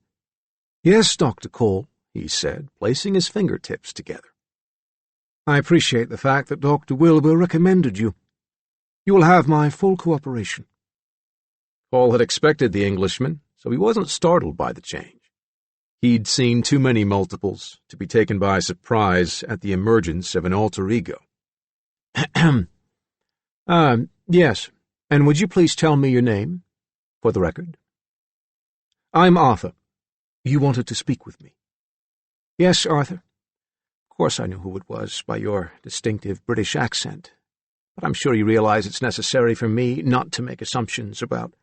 I don't have the accent, Dr. Cole. You do. Cole stared at him blankly for a moment. Yes. he said. I'm sorry. I hope you won't mind answering a few questions. Not at all. That's why I'm here, to help in any way I can. I would like to review with you the vital facts about the various personalities. People, Dr. Call, not personalities. As Alan explained to Dr. Harding, when you call us personalities, it gives us the impression that you don't accept the fact that we are real. That would make therapy difficult. Call studied Arthur carefully and decided he didn't care much for the arrogant snob. I stand corrected, he said. I'd like to know about the people. I will give you as much information as I can. Cole questioned, and Arthur reviewed the ages, appearances, traits, abilities, and reasons for the emergence of the 9 people recorded by Dr. Harding. Why did the baby come into existence? Christine, what was her role? Companionship for a lonely child. And her temperament? Shy, but she can be set off by fear that Regan will do something mean or violent. He adores her, and she can usually distract him from some intended violence by going into a tantrum and banging her feet. Why did she remain 3? Arthur smiled knowingly. It became important to have someone who knew little or nothing about what was happening. Her not knowing was an important protective device. If William had to hide something, she would come on the spot and draw, or play hopscotch, or cuddle the little Raggedy Ann doll Adelena made for her. She's a delightful child. I have a particular fondness for her. She's British, you know. I didn't know that. Oh, yes. She's Christopher's sister. Call regarded him a moment. Arthur, do you know all the others? Yes. Have you always known all the others? No. How did you learn of their existence? By deduction. When I realized I was losing time, I began watching other people closely. I discovered that it was different with them, and I began to brood about it. Then, by asking some questions, both in and outside my head, I discovered the truth. Slowly, over many years, I've established contact with all the others. Well then, I'm glad we've met. If I'm to be of any help to Billy, to all of you, I'll need your assistance. You may call upon me any time. There is one important question I'd like to ask before you go. Yes? Gary Schweikert mentioned something that has since appeared in the press. He said that from the facts of the case, discrepancies among statements made by all of you and the comments of the victims, things like foul language, statements about criminal activities, and the name Phil, he believed there might be more personalities than the 10 already revealed. Would you know anything about that? Instead of answering him, Arthur's eyes glazed and his lips began to move. Slowly, imperceptibly, he withdrew. After a few seconds, the young man blinked and looked around him. "Oh, my God! Not again!" "Hello," Cole said. "I'm Dr. Cole. Would you mind giving me your name, for the record?" "Billy. I see. Well, hello, Billy. I'm your doctor. You were sent here and placed under my care." Billy put his hands to his head, still slightly dazed. "I was coming out of the courtroom. I went into the van." He looked quickly at his wrists and then at his clothes. "What are you remembering, Billy?" "The cop put the handcuffs on very tight, and then he shoved a hot container of coffee into my hands and slammed the van door. When he started up, I spilled hot coffee all over my new suit. That's the last thing Where's my suit?" "It's in your closet, Billy. We can send it out for dry cleaning. The spots should come out." "I feel very strange," he said. "Would you try to describe it for me?" "Like something is missing in my head." "A memory?" "No. It's like before the trial I was more together with all the others, you know. But now it's like there's more pieces missing up here." He tapped his head.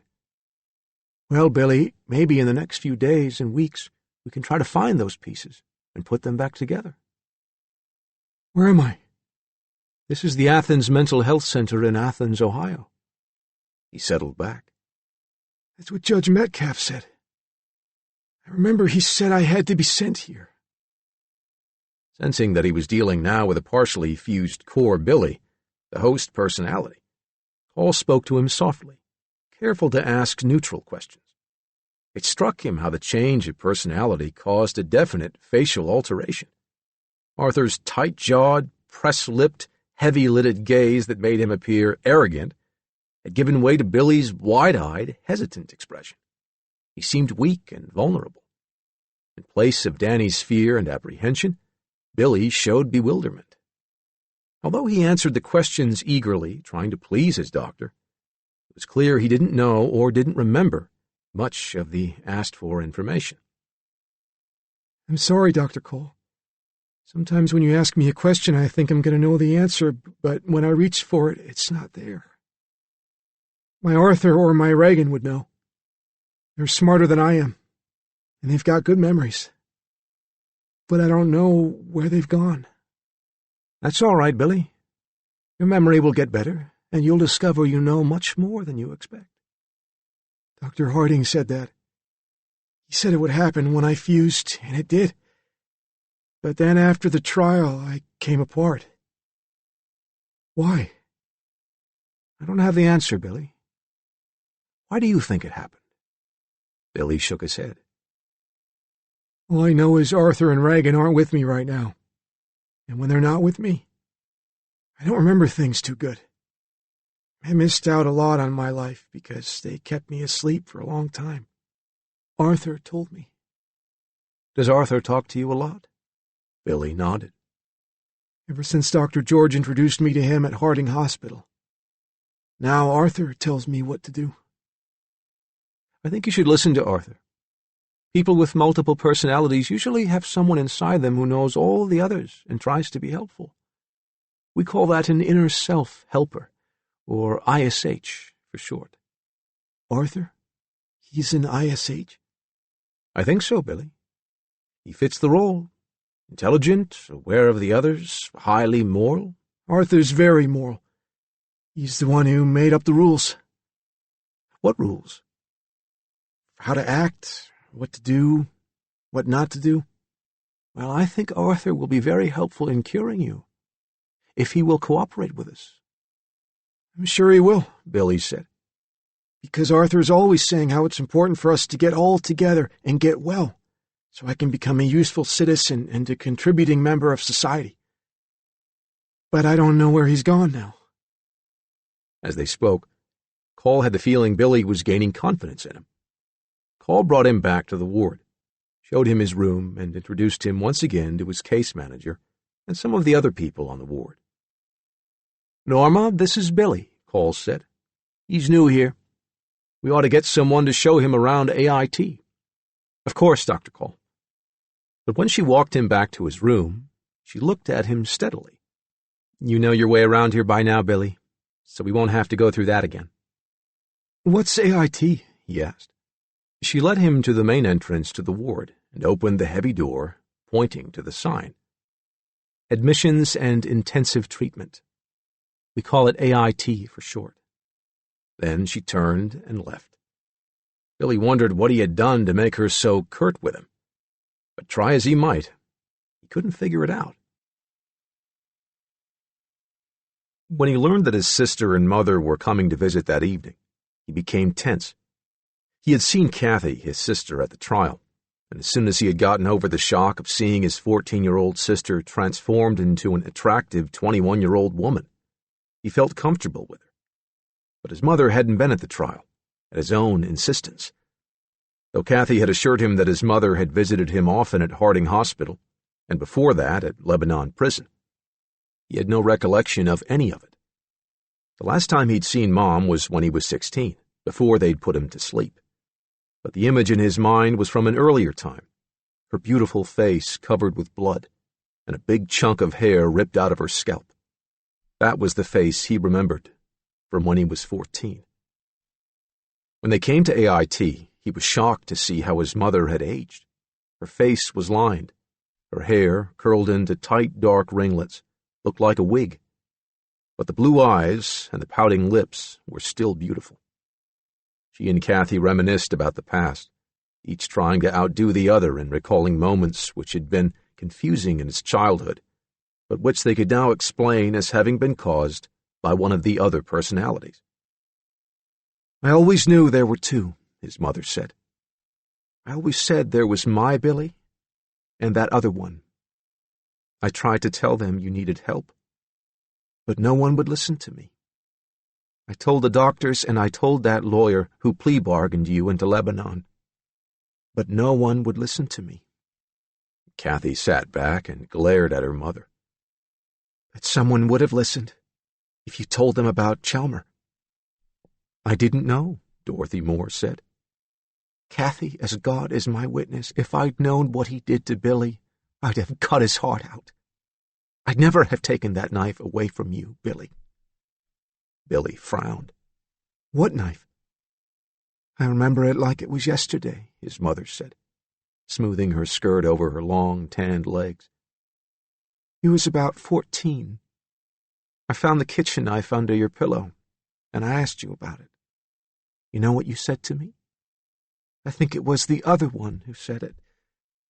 Madam, I thought your husband would be dead by this morning. Those was your exact words, as God is my witness. How's Chala? Billy asked, changing the subject. His mother looked down at the floor. Something's wrong, Billy said. She's all right, his mother said. I feel something's wrong. She's pregnant, said Kathy. She's left her husband, and she's coming back to Ohio to live with Mom until she has the baby. Billy passed his hands over his eyes as if to clear away smoke or fog. I knew something was wrong. I felt it. His mother nodded. You always did have a way of telling things. What do they call that? ESP, said Kathy. And you too, said his mother. Between the two of you, you always knew things, and you two could always know what was going on in each other's minds without talking. That always gave me the creeps, I can tell you that. They stayed for over an hour, and when they left, Billy lay on his bed and stared out the window at the lights from the city of Athens. 3. In the days that followed, Billy jogged around the hospital grounds, read, watched TV, and had therapy sessions. The Columbus newspapers ran stories about him regularly. People magazine published a long article on his life, and his picture appeared on the cover of Columbus Monthly. Calls began to flood the hospital switchboard from people who had read about or seen pictures of his artwork and wanted to buy his paintings. With Dr. Cole's permission, he sent for art supplies, set an easel up in his room, and painted dozens of portraits, still lifes, and landscapes. Billy told Dr. Cole that a lot of people had contacted Judy and Gary about the rights to his life story, and others wanted him to appear on the Phil Donahue Show, Dina, and 60 Minutes. Do you want someone to write about you, Billy? Cole asked. I guess I could use the money. When I get better and go out into society, I'll need something to support me. Who would give me a job? Aside from the money, how do you think you'd feel about the whole world reading about your life? Billy frowned. I think people should know. It could help them understand what child abuse can lead to. Well, if you really decide you want someone to write your story, you might want to meet a writer I know and trust. He teaches here in Athens, at Ohio University. One of his books was made into a movie. I mention this only so that you can examine all the possibilities. You think a real writer would want to write a book about me? It wouldn't hurt to meet him and see what he thinks. Okay. It's a good idea. I'd like that. That night, Billy tried to imagine what it would be like to talk to an author. He tried to visualize the man. Probably he'd be wearing a tweed jacket and smoking a pipe, like Arthur. How good could he be if he had to teach at a university? An author should be someone who lived in New York or Beverly Hills. And why was Dr. Call recommending him? He had to be careful. Gary had said there could be a lot of money in a book, and a movie. He wondered who would play his part. He tossed and turned through the night, excited and frightened at the prospect of talking to a real author whose own book had been made into a movie. When he finally fell asleep at dawn, Arthur decided that Billy wasn't capable of handling the interview with the writer. Alan would have to take the spot. "Why me?" Alan asked. "You're the manipulator. Who is better qualified to be on the alert and make sure Billy's not being conned?" "Always the front man," grumbled Alan. "That's what you're best at," Arthur said. The next day, when Alan met the writer, he was shocked and disappointed. Instead of a tall, glamorous author, he saw a short, thin man with a beard and glasses, wearing a tan corduroy sports coat. Dr. Call introduced them, and they went into his office to talk. Alan settled back on the leather settee and lit a cigarette. The writer sat across from him and lit his pipe, just like Arthur. They chatted for a while, and then Alan brought up the subject. "Dr. Call said you might be interested in the rights to my story," Alan said. "What do you think it's worth?" The writer smiled and puffed away. "That depends. I'd have to know more about you to be sure there's a story a publisher might be interested in. Something that goes beyond what's already been published in the newspapers and Time and Newsweek." Call smiled and laced his fingers across his stomach. "You can be sure of that." Alan hunched forward, elbows on his knees. "There is. A lot more. But I'm not giving it away for nothing. My lawyers in Columbus told me that a lot of people are after the rights. A guy came out from Hollywood to make an offer for TV and movie rights, and there's a writer flying in this week with an offer and a contract." "That sounds promising," the writer said. "With all the publicity you've had, I'm sure a lot of people would like to read the story of your life." Alan nodded and smiled. He decided to check the man out a little further. "I'd like to read something you've written to get an idea of your work. Dr. Call says one of your books was made into a movie." "I'll send you a copy of the novel," the writer said. "After you've read it, if you're interested, we can talk about it again." When the writer left, Dr. Call suggested that before things went any further, Billy should get a local attorney to look after his interests. Columbus public defenders would no longer be able to represent him. That week, Alan, Arthur, and Billy took turns reading the novel the author had sent. When they were finished, Billy said to Arthur, "I think he's the one who should do the book." "I agree," Arthur said. "The way he gets into the mind of his character is the same way I would like him to tell our story. If anyone is to understand Billy's problem, it must be told from the inside. The writer will have to stand in Billy's shoes." Regan spoke out. "I disagree. I do not think books should be written." "Why not?" Alan asked. "Let me put it this way. Billy will talk to this man, and so will you and the others. You might tell him things for which I could still be charged. Other crimes." Arthur thought about it. "We don't have to tell him those things." "Besides," Alan said, "we have an out any time we want to use it. If things come out in the conversations that could be used against us, Billy can always destroy the book." "How is possible?" "Just deny the whole thing," Alan said. "I can say I just pretended to have a multiple personality. If I say it's fake, no one will buy the book." "Who would believe that?" Regan said. Alan shrugged. "Doesn't matter. What publisher would take a chance on publishing a book if the man it's about says the whole thing is a lie?" "Alan has a point," Arthur said. "The same holds true for any contracts Billy might sign," Alan added. "You mean pretend he is incompetent to sign it?" Regan asked. Alan smiled. "Not guilty by reason of insanity, right? I talked to Gary Schweikert on the phone about it. He said I can always say I was too crazy to sign a contract, that I was pressured by Dr. Call. That'll make it null and void."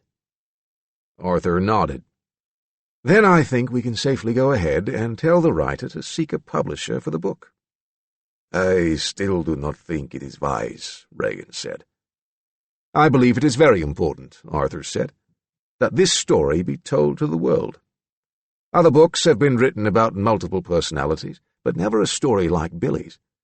If people can be made to see how these things come about, then we might make a contribution to mental health." "And besides," Alan said, "we'll make a lot of money." "That," said Regan, His best and most intelligent argument I have heard today. I thought money would appeal to your nature, Alan said. It is one of Reagan's more interesting contradictions, said Arthur. He's a dedicated communist who loves money so much he steals it. But you will agree, said Reagan, that I always give whatever is not needed to pay our own bills to the poor and needy. So, laughed Alan, maybe we can take a charitable tax deduction. 4. On December 19th, the city editor of the Athens Messenger telephoned the hospital for an interview with Billy Milligan. Billy and Dr. Call agreed. Call led Billy into the conference room, where he introduced him to city editor Herb Amy, reporter Bob Eakey, and photographer Gail Fisher. Call showed them Billy's paintings, and Billy answered their questions about his past, the abuse, his attempted suicide, his domination by the other personalities. What about the stories of violence? Amy asked. How could the community of Athens be assured, if you were allowed to leave the grounds, as so many patients in this open ward do, that you wouldn't be a threat to them or their children? I think, said Cole, the question of violence should be answered not by Billy, but by one of his other personalities. He took Billy out of the conference room into his office across the hall and sat him down. Now, Billy, I think it's important for you to establish good relations with the media in Athens. The people have to be shown you're not a danger to them. One of these days you're going to want to be allowed to go downtown without a supervisor, to buy art supplies, or go to a movie, or buy a hamburger. These newspaper men are obviously sympathetic. I think we should let them talk to Reagan. Billy sat silently, his lips moving. After a few moments he leaned forward and glared. Are you crazy, Dr. Call? Call caught his breath at the harshness of the voice. Why do you say that, Reagan? He's wrong to do this. We have struggled to keep Billy awake. I wouldn't have called you out if I hadn't thought it was important. It's not important. It's exploitation for newspapers. I am against. I am angry. You're right, Call said, eyeing him warily. But the public has to be reassured that you're what the court has said you are. I do not care what public thinks. I do not want to be exploited and embarrassed by headlines. But it's necessary to have good relations with the press in Athens. What the people in this town think is going to have an effect on your therapy and your privileges. Reagan thought about it. He sensed that Call was using him to give weight to his statements to the press, but Call's arguments were logical. You think he's the right thing? He asked. I wouldn't have suggested it if I didn't. All right, Reagan said. I will talk to reporters. Call led him back to the conference room, and the reporters looked up apprehensively. I will answer questions, Reagan said. Startled by the accent, Eakey hesitated. I mean, we wanted to assure the community that Billy isn't violent. I would be violent only if someone would try to hurt Billy or to harm a female or a child in his presence, Reagan said. Only in such case I would intervene. Let me put it this way. Would you allow a person to hurt your child? No. You would protect wife, child, or any woman. If someone tried to hurt Billy, I would protect. But to attack without provocation is barbaric. I am not barbarian. After a few more questions, the reporters asked to speak to Arthur. Call relayed their request, and they saw Reagan's hostile expression change as if melting. An instant later, it hardened into a haughty, thin-lipped frown. Arthur looked around, preoccupied, took a pipe from his pocket, lit it, and blew a long stream of smoke. This is quite mad, he said. What is? Dr. Call asked. Putting William asleep to bring us out on display. I have been trying my hardest to keep him awake. It's important for him to stay in control. However, he turned his attention to the reporters. To answer your question about violence, I can assure the mothers of this community that they do not have to bolt their doors. William is improving. He is gaining logic from me and the ability to express anger from Regan. We are teaching him, and he is consuming us. When William has learned everything we have to teach him, we shall disappear." The reporters wrote quickly in their notepads. Call brought Billy back, and as he came out, he began to choke on the pipe. "God, that junk's terrible," he said, and threw it on the table. "I don't smoke." Answering more questions, Billy said he did not remember anything that had happened from the time Dr. Call had taken him into the other room. He spoke hesitantly about his aspirations. He hoped to sell some of his paintings and put part of his money into a child abuse prevention center. As the messenger staff left the room, Cole noticed all three looked quite dazed. "I think," he said, walking with Billy back to AIT, "we've got some more believers." Judy Stevenson was busy on a case, so Gary Schweikert brought the head of the public defender's office with him to Athens to visit Billy. And Gary wanted to know more about the writer who was going to do the book, and about L. Allen Goldsberry, the Athens attorney Billy had hired to handle his civil affairs. They met at 11 o'clock in the conference room, along with Dr. Cole, Billy's sister, and her fiancé, Rob. Billy insisted he had come to his own decision, and that he wanted this writer to do the book. Schweikert turned over to Goldsberry a list of publishers, potential writers, and a producer who had shown interest in the rights to the story. After the meeting, Gary went off alone with Billy to chat briefly. "I've got another case that's in the headlines now," he said. "The .22 caliber killer." Billy looked at him very seriously and said, "You've got to promise me one thing." "What's that?" "If he did it," Billy said, "don't defend him." Gary smiled. "Coming from you, Billy? That's really something." When Gary left the Athens Mental Health Center, he had mixed feelings, knowing that Billy was in other hands now.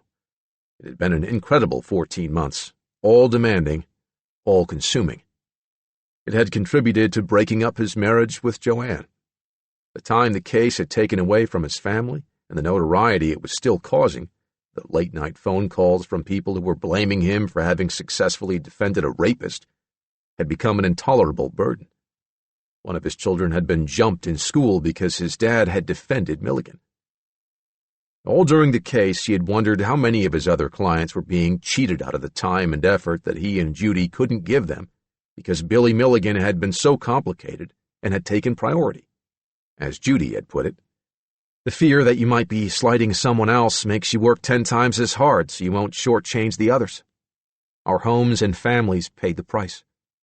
Gary looked up at the huge, ugly Victorian building as he got into the car, and he nodded.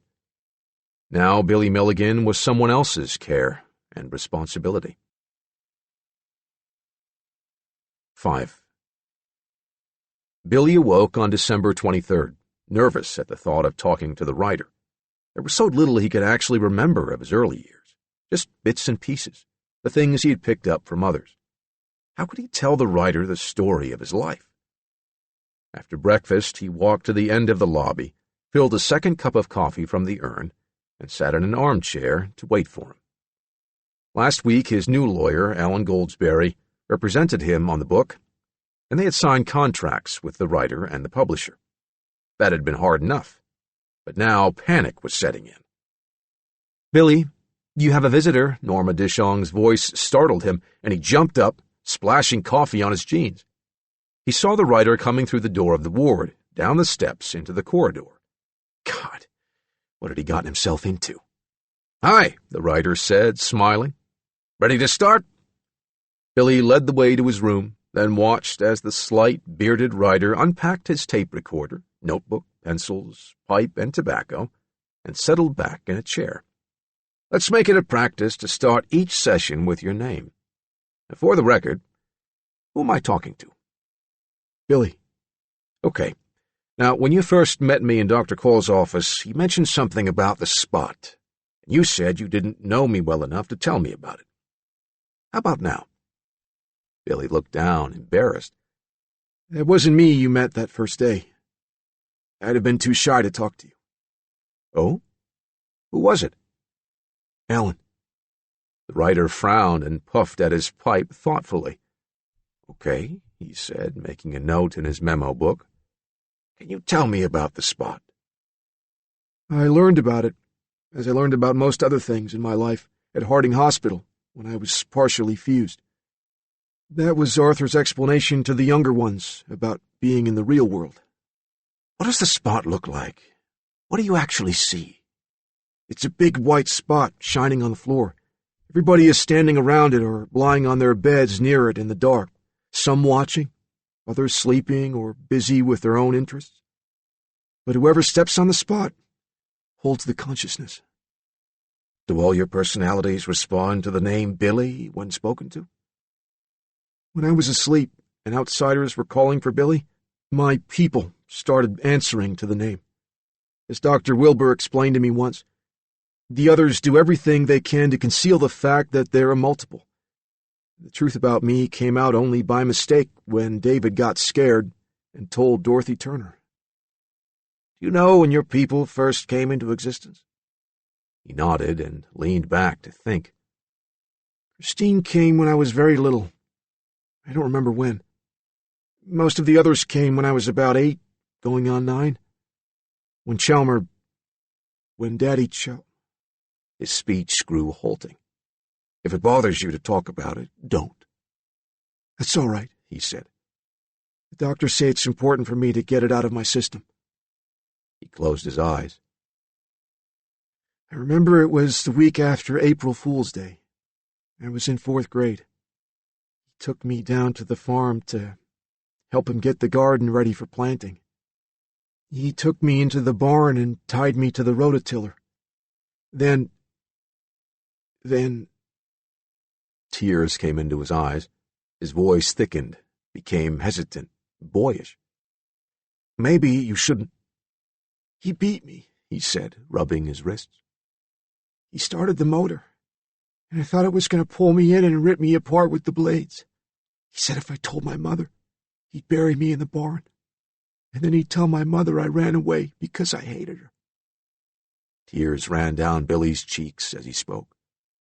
"The next time it happened, I just closed my eyes and went away. I know now, from the things Dr. George helped me remember at Harding Hospital, that it was Danny who was tied to the motor. And then David came at that time to accept the pain." The writer found himself trembling with anger. "God, it's amazing you survived at all."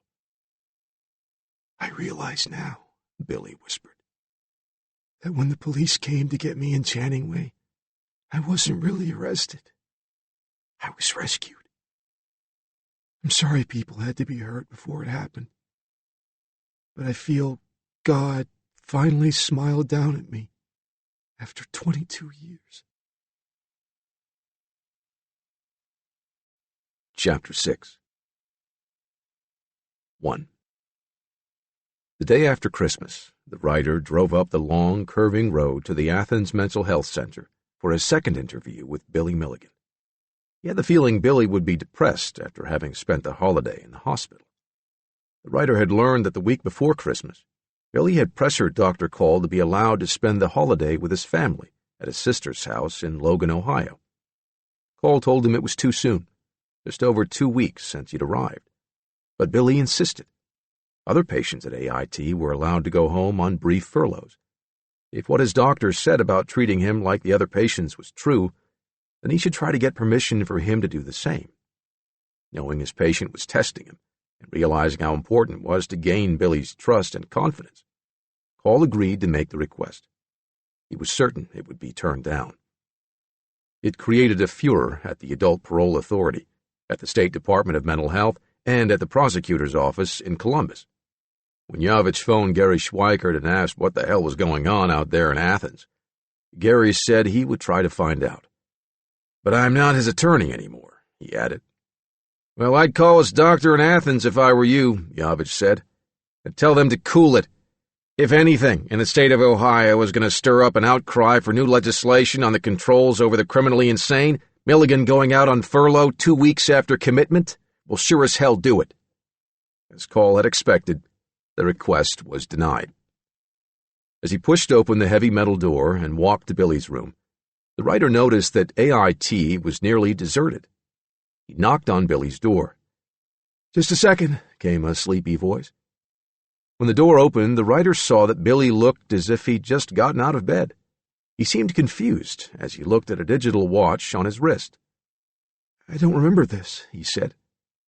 He went to his desk and glanced at a paper. Then he showed it to the writer. It was a hospital commissary receipt for $26. "I don't remember buying it," he said. "Somebody is spending my money. Money I've been making from selling my paintings. I don't think that's right." "Maybe the commissary will take it back," the writer suggested. Billy examined it. "I guess I'll keep it. I need a watch now. It's not a very good one, but I'll see." "If you didn't buy it, who do you think did?" He glanced around, bluish-gray eyes scanning the room as if to see whether anyone else was there. "I've been hearing strange names." "Like what?" "Kevin and Philip." The writer tried not to show his surprise. He had read about the 10 personalities, but no one had ever mentioned the names Billy had just given him. The writer checked to make sure the tape recorder was running. "Have you told Dr. Cole about this?" "Not yet," he said. "I guess I will. But I don't understand what it means. Who are they? Why am I thinking about them?" As Billy spoke, the writer recalled the last passage of the December 18th Newsweek article. There remain, however, unanswered questions. What about his conversations with his rape victims, in which he claimed to be a gorilla and a hitman? Doctors think that Milligan may have personalities yet unfathomed, and that some of them may have committed undiscovered crimes. "Before you say anything more, Billy, I think we ought to set some ground rules. I want to be sure that nothing you tell me can ever be used to hurt you. If you're ever about to tell me something that you think might be used against you, just say, 'This is off the record,' and I'll stop the tape recorder. There'll be nothing in my files to implicate you. If you forget, I'll stop you and turn off the recorder. Is that clear?" Billy nodded. "Another thing. If you ever plan to break the law in any way, don't tell me. If you do, I'll have to go directly to the police. Otherwise, I'd be guilty of complicity." He looked shocked. "I don't plan to commit any more crimes." "I'm glad to hear that. Now, about those 2 names. Kevin and Philip. What do those names mean to you?" Billy looked into the mirror over his desk. "Nothing. I can't remember. But one thing keeps popping to my mind. The undesirables. It has something to do with Arthur, but I don't know what." The writer hunched forward. "Tell me about Arthur. What kind of person is he?" "No emotions.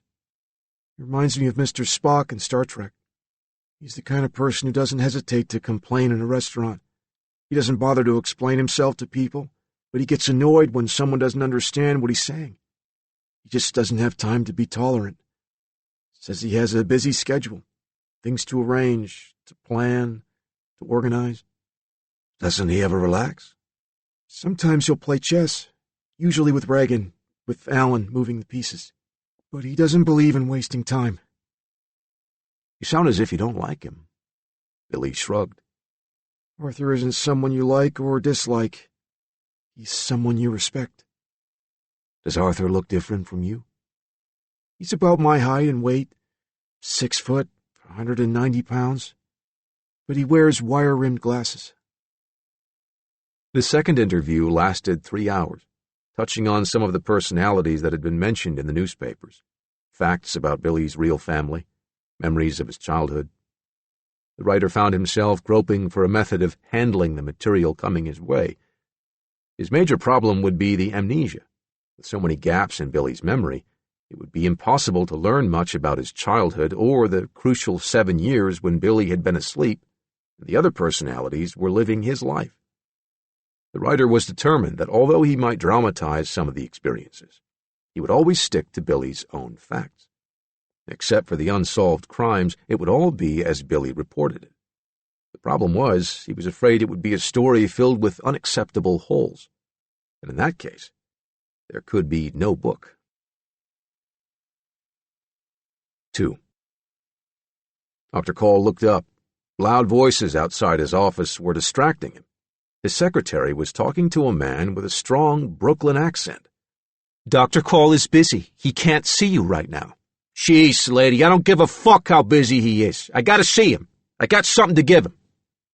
Call started out of his chair, but then the door to his office opened, and Billy Milligan was standing there.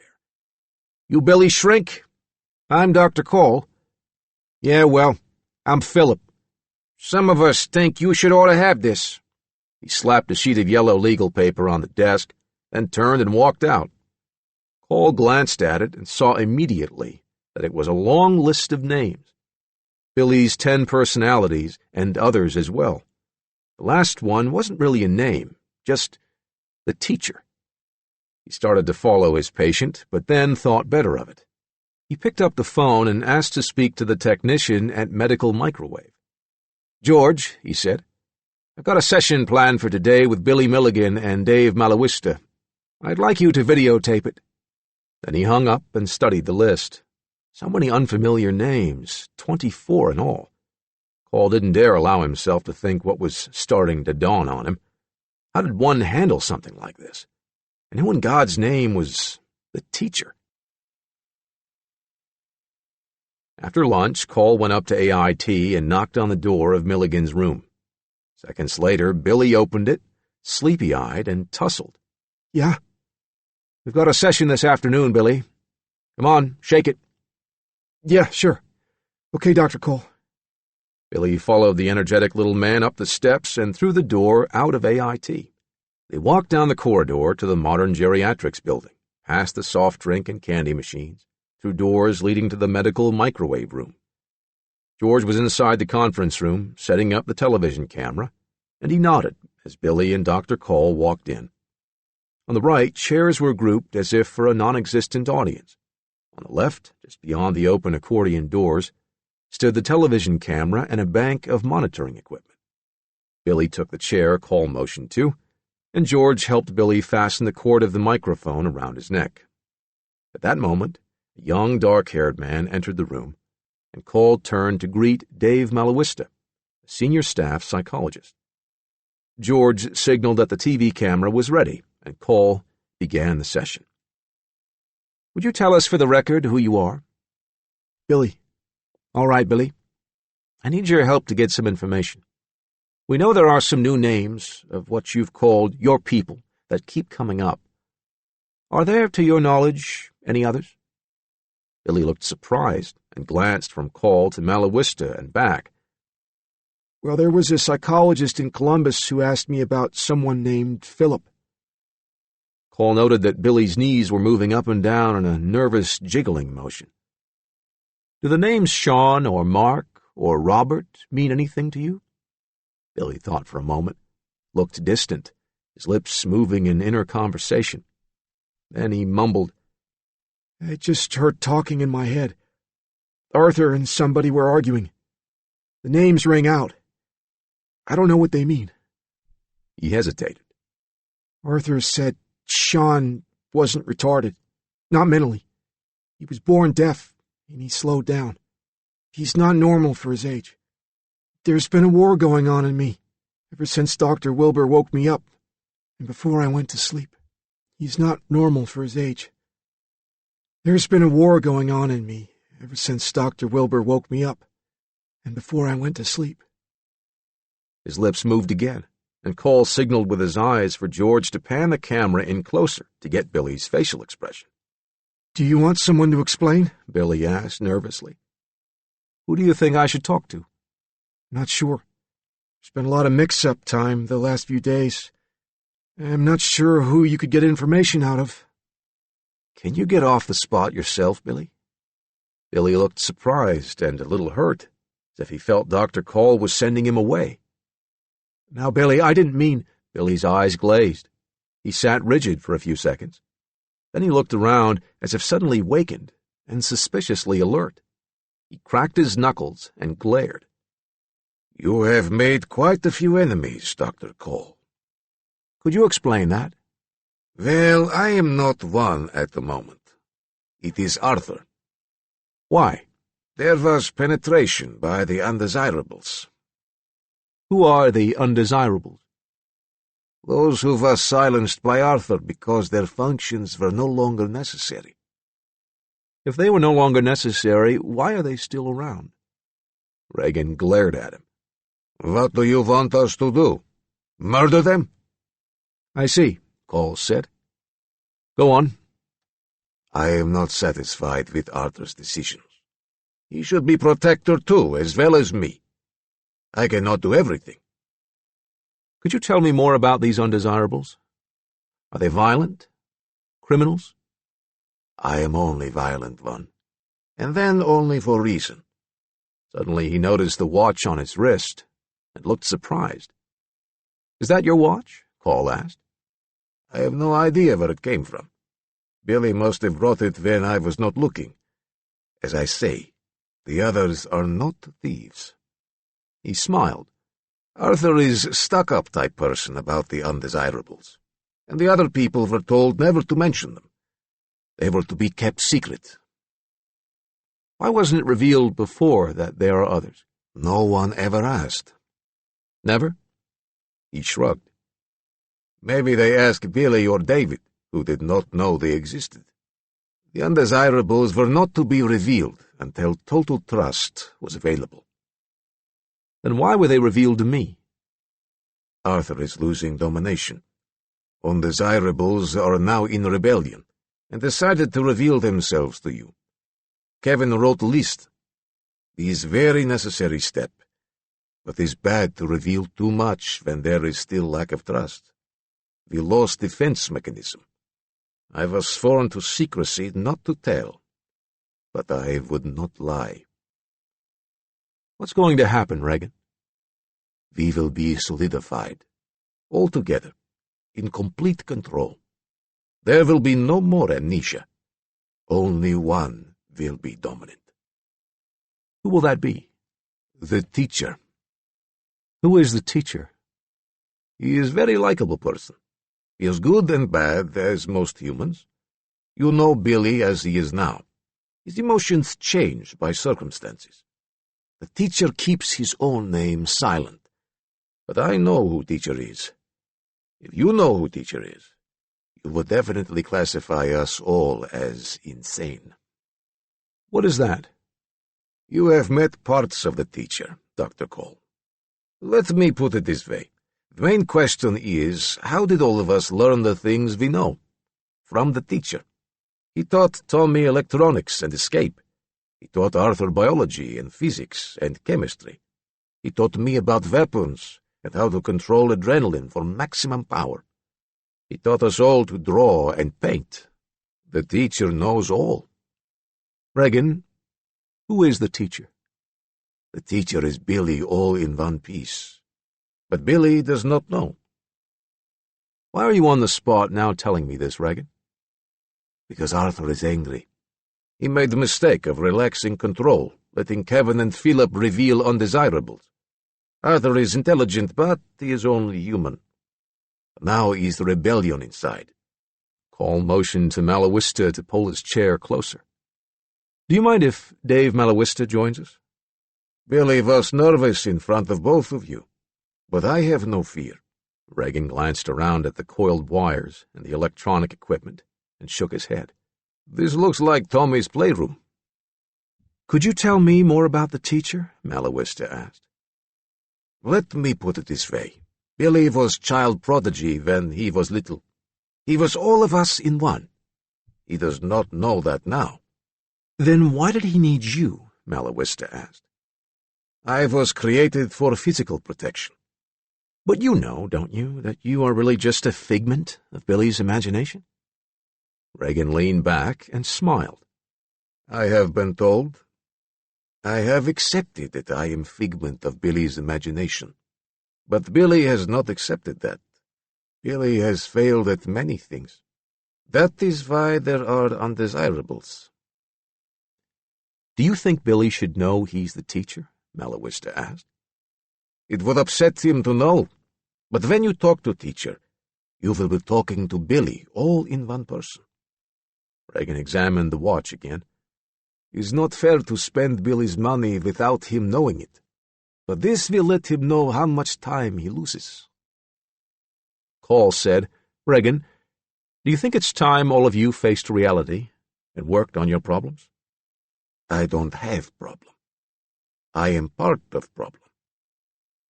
"How do you think Billy would react if he learned he was the teacher?" "It would destroy him if he finds out." At the next therapy session, Regan told Dr. Call that he and Arthur, after a long and heated discussion, had agreed that Billy should be told he was the teacher. Arthur had felt, at first, that the shock would be too much for Billy to bear, and that it would drive him insane if he found out. Now, both of them agreed that if Billy was to get well, it was necessary for him to know the truth. Call was pleased with the decision.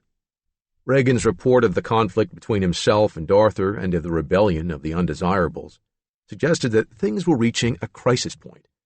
The time had come, he felt, for Billy to see the others and to learn that he was the one who had amassed all the knowledge, learned all the skills, and passed them on.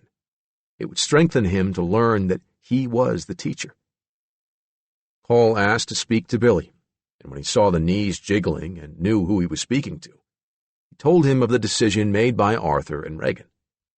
Call saw the combination of excitement and fear as Billy nodded and said he was ready.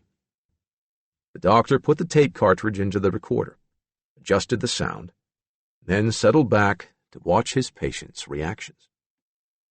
Billy, smiling self-consciously, watched himself on the monitor. When he saw the image of his jiggling legs and noticed he was still doing it, he put his hands on both knees to stop them. And when the monitor showed his lips moving silently, he put his hand to his mouth, eyes wide, not really comprehending. Then came Regan's face, looking exactly like his own, and Regan's voice, for the first time not in his own head, but out there on the screen.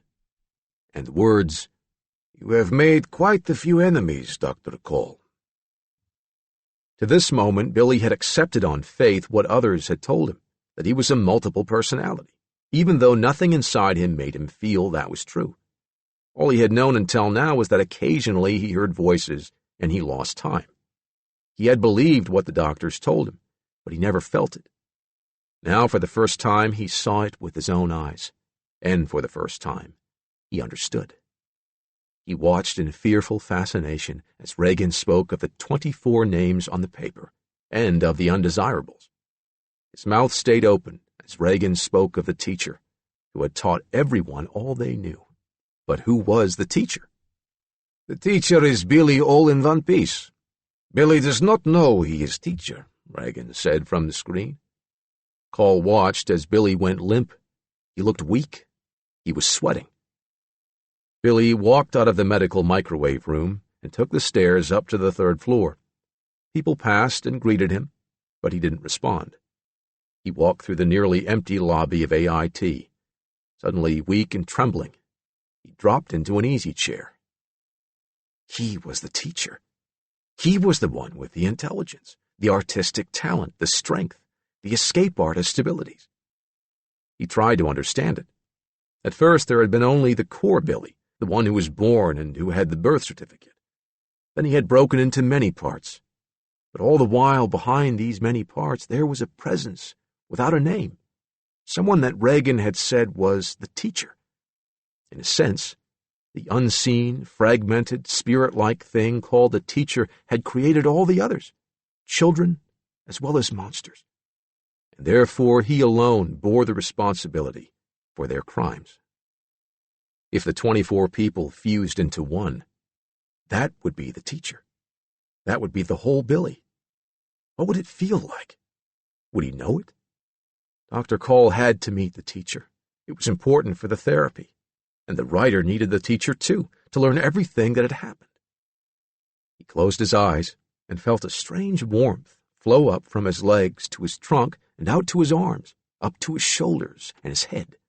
He felt himself vibrating and pulsing. He looked down and saw the spot, the bright white light that hurt his eyes. And looking down, he knew they had to take the spot, all of them, all together at once. And then they were on the spot, and he was on the spot, and in the spot, and through the spot, falling, hurtling through inner space, all the people flowing together, sliding together, interlocking. And then he was out the other side. He clasped his hands and held them in front to look at them. Now he knew why he hadn't been completely fused before. The others hadn't been revealed. All the others he had created, all their actions, thoughts, memories, from Billy's early childhood to this moment, now came back to him. He knew the successful ones as well as the failures, the undesirables Arthur had tried to control and then vainly to hide. He now knew his history, their absurdities, their tragedies, their undisclosed crimes. And he also knew that as he thought of something or remembered it and spoke of it to the writer, the 23 others would come to know it too, and would learn the story of their own lives. Once knowing, amnesia erased, they could never be the same again. That made him sad, as if he had lost something. But for how long? He sensed someone walking down the lobby, and turned to see who was coming toward him. Parts of himself he knew, had met the little doctor. Dr. Call walked through the AIT lobby toward the nurse's station, and saw what he thought at first was Billy sitting in the chair outside the TV room. But the moment his patient stood and turned, Call knew it wasn't Billy or any of the personalities he had seen before. There was an easiness to the stance, a disarmingly open gaze. Call guessed something had happened, and he felt it was important to show the patient his doctor was sensitive enough to know without asking or being told. He had to risk it. Call folded his arms across his chest and looked directly into the penetrating eyes. "You're the teacher, aren't you? I've been expecting you." The teacher looked down at him and nodded a quiet strength in his half-smile. "You've stripped away all my defenses, Dr. Call." "I didn't do it. You know that." "It was time. Things can't ever be the same again." "Do you want them to?" "I guess not." "So now you'll be able to tell the writer the whole story. How far back can you recall?" The teacher looked at him steadily. "Total recall. I remember Billy being brought back to the hospital in Florida when he was a month old and nearly died because there was an obstruction in his throat. And I remember his real father, Johnny Morrison, the Jewish comedian and master of ceremonies who committed suicide. I remember Billy's first imaginary playmate." Call nodded, smiling, and patted his arm. "It's good to have you with us, teacher. We've all got a lot to learn." Book 2. Becoming the Teacher. Chapter 7. 1. Dorothy Sands recalled March of 1955, holding her 1-month-old baby in her arms after giving him his medicine, suddenly seeing the infant's bright red face and the ring of white around his mouth. "Johnny!" she screamed. "We gotta get Billy to the hospital!" Johnny Morrison rushed into the kitchen. "Can't get nothing down," Dorothy said. "Keeps throwing up. And now look what his medicine is doing to him." Johnny shouted for Mimi, the housekeeper, to keep an eye on baby Jim, and he ran out to start the car. Dorothy met him with baby Billy, and they drove to the Mount Sinai Hospital in Miami Beach. In the emergency room, a young intern glanced at the baby and said, "Lady, you're too late." "He's alive!" she shouted. "You son of a bitch! You do something for my baby!" Jolted by the mother's words, the intern took the baby and stammered, We'll do what we can." The nurse at the reception desk filled out the admissions form. "Child's name and address?" "William Stanley Morrison," Johnny said. 1311 Northeast 154th Street, North Miami Beach. "Religion?" He paused and looked at Dorothy. She knew he was about to say Jewish, but seeing the look on her face, he hesitated. "Catholic," she said. Johnny Morrison turned away and walked to the waiting room. Dorothy followed, slumped into the plastic couch, and watched him chain smoke. She guessed he was still wondering if Billy was really his. Billy looked different from the dark-haired, dark-complexioned Jim, who'd been born almost a year and a half earlier. Johnny had been so happy about Jimbo he'd talked of finding his wife and getting a divorce. But he never did. Still, he'd bought the pink stucco house with the palm tree in the backyard because, he said, it was important for people in show business to have a home life. It was a better home life than she'd had with her ex-husband, Dick Jonas, in Circleville, Ohio. But Johnny was going through a bad time now, she realized. His jokes weren't getting across. The younger comedians were getting the bookings, and Johnny was getting the dregs. He used to be a top-notch MC and musician, but now instead of working on his act, he was gambling and drinking. It had reached the point where he would take one belt before the first nightclub performance, for starters, and then be unable to go on for the last show. Though he still publicized himself as half music and half wit, now he could add, and a fifth of bourbon. He was not the same Johnny Morrison who used to fix up her singing arrangements and saw her home safely to protect my 20-year-old rosy-cheeked Ohio farm girl. Not the same Johnny Morrison she felt so secure about that she'd warned would-be mashers, "Hey, look out, I'm Johnny Morrison's girl." At 36, blind in his left eye, stocky and built like a fighter, Johnny was more like a father to her, she thought. "You shouldn't smoke so much," she said. He stubbed his cigarette out in the ashtray and jammed his hands into his pockets. "I don't feel like doing the show tonight." "You've missed too many this month, Johnny." His sharp glance cut her words. He opened his mouth to say something, and she braced herself for a wisecrack just as the doctor came into the reception room. "Mr. and Mrs. Morrison, I think your baby's going to be all right. He has a growth blocking his esophagus. We can get it under control. His condition is stable. You two can go home now, and we'll call you if there's any change." Billy survived. For the first year, he was in and out of hospitals in Miami. When Dorothy and Johnny had out-of-town bookings together, Billy and Jimbo were left with Mimi, or in a children's care center. Dorothy became pregnant for the third time, a year after Billy was born. Johnny suggested an abortion in Cuba. She refused, she told her children years later, because it was a mortal sin. Kathy Jo was born on New Year's Eve, December 31st, 1956. Meeting the medical expenses overwhelmed Johnny. He borrowed more, gambled more, drank more. Dorothy learned he was into the loan sharks for $6,000. She argued with him. He beat her. Johnny was hospitalized for acute alcoholism and depression in the fall of 1956, but was allowed home from the hospital on October 19th for Jimbo's 5th birthday party, which was to be the next day. When Dorothy returned late that night from work, she found him slumped over the table, half a bottle of scotch and an empty bottle of sleeping pills on the floor. 2. The teacher remembered that Billy's first inner friend had no name.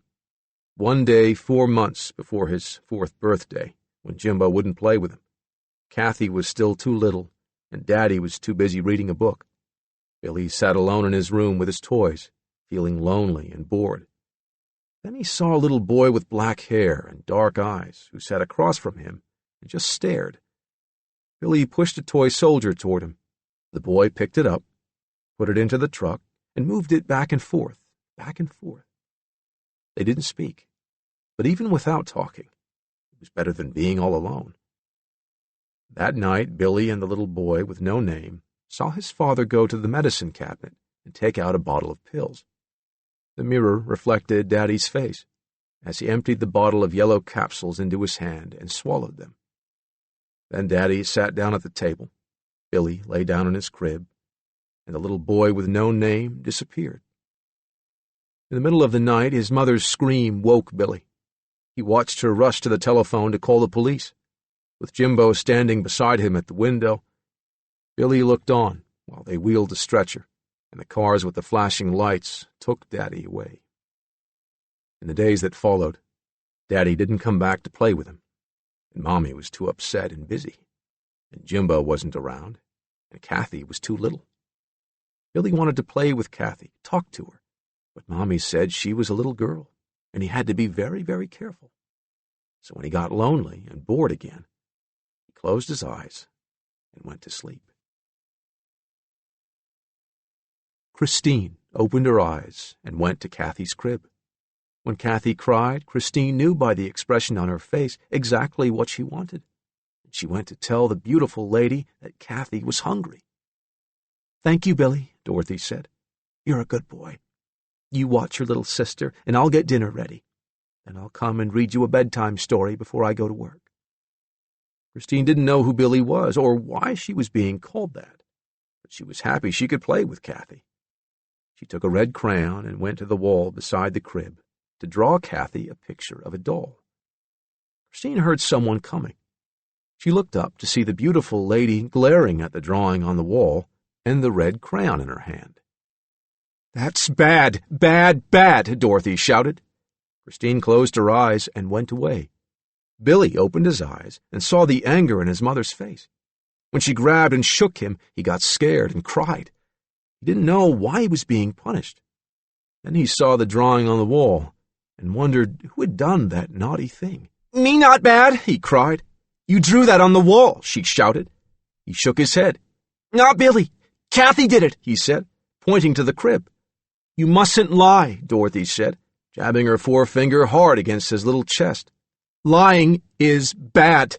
You'll go to hell if you're a liar. Now get to your room." Jimbo wouldn't talk to him. Billy wondered if Jimbo had drawn the picture on the wall. He cried for a while, and then he closed his eyes and went to sleep. When Christine opened her eyes, she saw a bigger boy asleep on the other side of the room. She looked around for a doll to play with, but all she saw were toy soldiers and trucks. She didn't want those toys. She wanted dolls and bottles with nipples and Kathy's cuddly Raggedy Ann. She slipped out of the room to look for Kathy's crib, peeking into 3 rooms before she found it. Kathy was asleep, so Christine took the Raggedy Ann doll and went back to bed. In the morning, Billy was punished for taking Kathy's doll. Dorothy found it in his bed and shook him until he felt his head was going to fall off. "Don't you ever do that again," she said. "That's Kathy's doll." Christine learned that she had to be careful how she played with Kathy when Billy's mother was around. At first she thought the boy in the other bed might be Billy, but everyone called him Jimbo, so she knew he was the older brother. Her own name was Christine, but since everyone called her Billy, she learned to answer to it. She loved Kathy very much, and as the months went by, she played with her, taught her words, watched as she learned to walk. She knew when Kathy was hungry and what foods Kathy liked. She knew when something was hurting Kathy, and she told Dorothy if anything was wrong. They played house together, and she enjoyed playing dress-up with Kathy when her mommy wasn't there. They'd put on Dorothy's clothes and shoes and hats and pretend they were singing in the nightclub. Most of all, Christine liked to draw pictures for Kathy, but she didn't do it on the walls anymore. Dorothy got her lots of paper and crayons, and everyone said how good Billy was at making pictures. Dorothy was worried when Johnny came home from the hospital. He seemed fine when he played with the children or tried to work up new songs and routines for the show. But when her back was turned, he'd be on the phone with the bookies. She tried to stop him, but he turned on her, cursed her, and hit her. He moved out to the Midget Mansions Motel, missing Christmas with the children and Kathy's 3rd birthday on New Year's Eve. On January 18th, Dorothy was awakened by a call from the police department. Johnny's body had been found in his station wagon, parked outside the motel, with a hose leading from the tailpipe into the back window. He left an 8-page suicide note attacking Dorothy and giving instructions to pay a few personal debts from the insurance money. When Dorothy told the children that Johnny had gone to heaven, Jimbo and Billy went to the window and looked up at the sky. The following week, the loan shark said she'd better pay up Johnny's $6,000 debt, or something would happen to her and the kids. She fled with the children, first to the home of her sister, Joanne Bussey, in Key Largo, and then back to Circleville, Ohio. There, she met her ex-husband, Dick Jonas, again. After a few dates and promises that he would change, she remarried him. 3. Billy was almost 5 when he went into the kitchen one morning and reached on tiptoe to get the dish towel from the counter. Suddenly the cookie jar standing on it came crashing to the floor. He tried to put the pieces together, but they wouldn't stick. Hearing someone coming, he began trembling. He didn't want to be punished. He didn't want to be hurt. He knew he had done something bad, but he didn't want to know what was going to happen. Didn't want to hear Mommy screaming at him. He closed his eyes and went to sleep. Sean opened his eyes and looked around. He saw the broken jar on the floor and stared at it. What was it? Why was it broken? Why was he here? A pretty lady came in, glared at him, and moved her mouth, but he heard no sounds. She shook him hard again and again and jabbed her forefinger into his chest, her face red, her mouth still moving.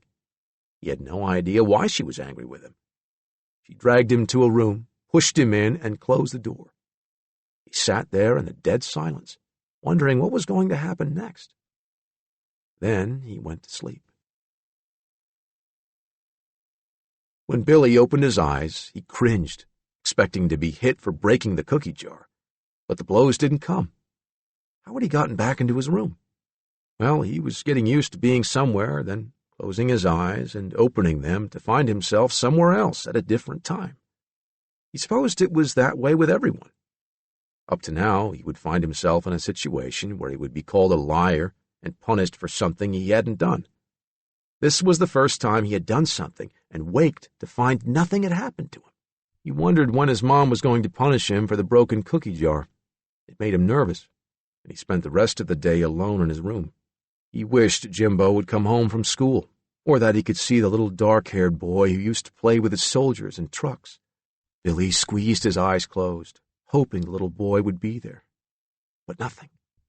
The strange thing was, he never felt lonely anymore. Whenever he would start to feel lonely or bored or sad, he would just close his eyes. When he opened them, he would be in a different place, and everything would be changed. Sometimes he would close his eyes when the sun was shining brightly outside, and when he opened them again, it would be nighttime. Sometimes it would be the opposite. Other times he would be playing with Kathy or Jimbo, and when he blinked, he would be sitting on the floor alone. Sometimes when this happened, he would have red marks on his arms or an ache in his behind, as if he had been spanked. But he never got spanked or shaken again. He was glad no one punished him anymore. 4. Dorothy stayed with Dick Jonas for a year. Then the situation became too much for her, and she left him for the second time. She supported herself and her children as a waitress at the Lancaster Country Club, and by singing in cocktail lounges like the Continental and the Top Hat. She placed the children in St. Joseph's School in Circleville, Ohio. Billy got along well in first grade. The nuns praised him for his drawing ability. He could sketch quickly, and his use of light and shadow was uncanny for a 6-year-old. But in second grade, Sister Jane Stevens was determined he would use only his right hand for writing and drawing. "The devil is in your left hand, William. We have to force him out." He saw her pick up her ruler, and he closed his eyes. Sean looked around and saw the lady with the black dress and the starched white bib coming toward him with the ruler. He knew he was here to be punished for something, but what? She moved her mouth, but he couldn't hear what she was saying. He just cringed and stared at her red, angry face. She grabbed his left hand, lifted her ruler, and brought it down on his palm silently over and over again.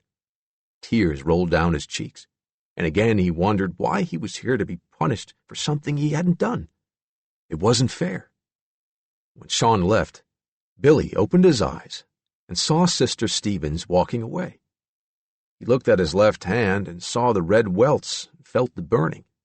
He felt something on his face, too, and touched his cheek with his right hand. Tears? Jimbo never forgot that although he was a year and 4 months older than his brother, it was Billy who, at the age of 7, instigated running away from home that summer. They would pack some food, Billy told him, and take a knife and some clothes, and they would go off and have adventures. They would come back rich and famous. Impressed with his younger brother's planning and determination, Jimbo agreed to go along. They slipped out of the house with their packs and hiked from Circleville through the outskirts of town, past the built-up area, to the big field overgrown with clover. Billy pointed to a stand of 5 or 6 apple trees in the center of the field and said that was where they'd stop for a lunch break. Jimbo followed. As they sat there leaning against the trees, eating apples and talking about the adventures they would have, Jimbo felt a strong wind coming up. Apples started falling all around them. "Hey," Jimbo said, "gonna be a storm." Billy glanced around. "And look at the bees!" Jimbo saw that the whole field seemed to be filled with swarming, buzzing bees. "They're all over the place. We'll get stung to death. We're trapped. Help! Help!" he screamed. "Somebody help us!" Billy packed quickly. "Okay, we didn't get stung on the way into the field, so the best thing is to go out the way we came in. But we go out running. Let's go now!" Jimbo stopped screaming and followed him. They took off, racing across the field, and made it back to the road without getting stung. "That was quick thinking," Jimbo said. Billy looked at the darkening sky. "It's getting mean looking. We got stopped, so let's call it off for today. We'll go back, but we won't say anything. Then we can do it another time." All the way home, Jimbo kept wondering why he was letting himself be led by his younger brother. Later that summer, they went exploring in the woods around Circleville. When they got to Hargis Creek, they saw a rope hanging from a branch over the water. "We can swing across," Billy said. "I'll check it out," Jimbo said. "I'm the oldest. I'll go first. Then if it's safe, you can swing across after me." Jimbo pulled the rope, backed up to get a running start, and swung out. 3/4 of the way across, he fell and dropped into mud, which started sucking him down. "Quicksand!" Jimbo shouted. Billy moved fast. He found a large stick and threw it across to him. Shimmying up the tree, Billy climbed out on a branch, down the rope, and pulled his brother to safety. When they were on the bank, Jimbo lay back and looked at him. Billy said nothing, but Jimbo put his arm around his kid brother's shoulder. "You saved my life, Bill. I owe you." Unlike Billy and Jimbo, Kathy loved Catholic school and admired the sisters. She was, she decided, definitely going to be a nun when she grew up. She adored the memory of her father and tried to find out all she could about Johnny Morrison. Her mother had told the children that their father had been ill, was taken to the hospital, and had died. Now that she was 5 and in school, whatever she did, Kathy asked herself first, "Is that what Daddy Johnny would want me to do?"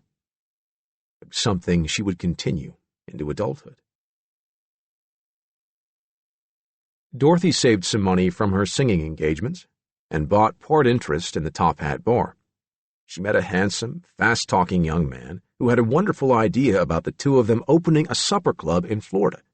They had to move fast, he explained. She should take the children to Florida to look over a couple of places. He would stay here in Circleville, sell her interest in the bar, and then join her. All she had to do was sign her share over to him. She did what he suggested, took the children to her sister's place in Florida, checked out some clubs for sale, and waited a month. He never showed up. Realizing she had been taken by a con man, she came back to Circleville again, broke. In 1962, while she was singing in a lounge of a bowling alley, Dorothy met Chalmer Milligan, a widower. He now lived with his daughter, Challa, who was the same age as Billy. He had a grown daughter who was a nurse. He began to date Dorothy and got her a job at the company where he was a job steward on press machines, molding parts for telephones. From the beginning, Billy didn't like him. He told Jimbo, "I don't trust him."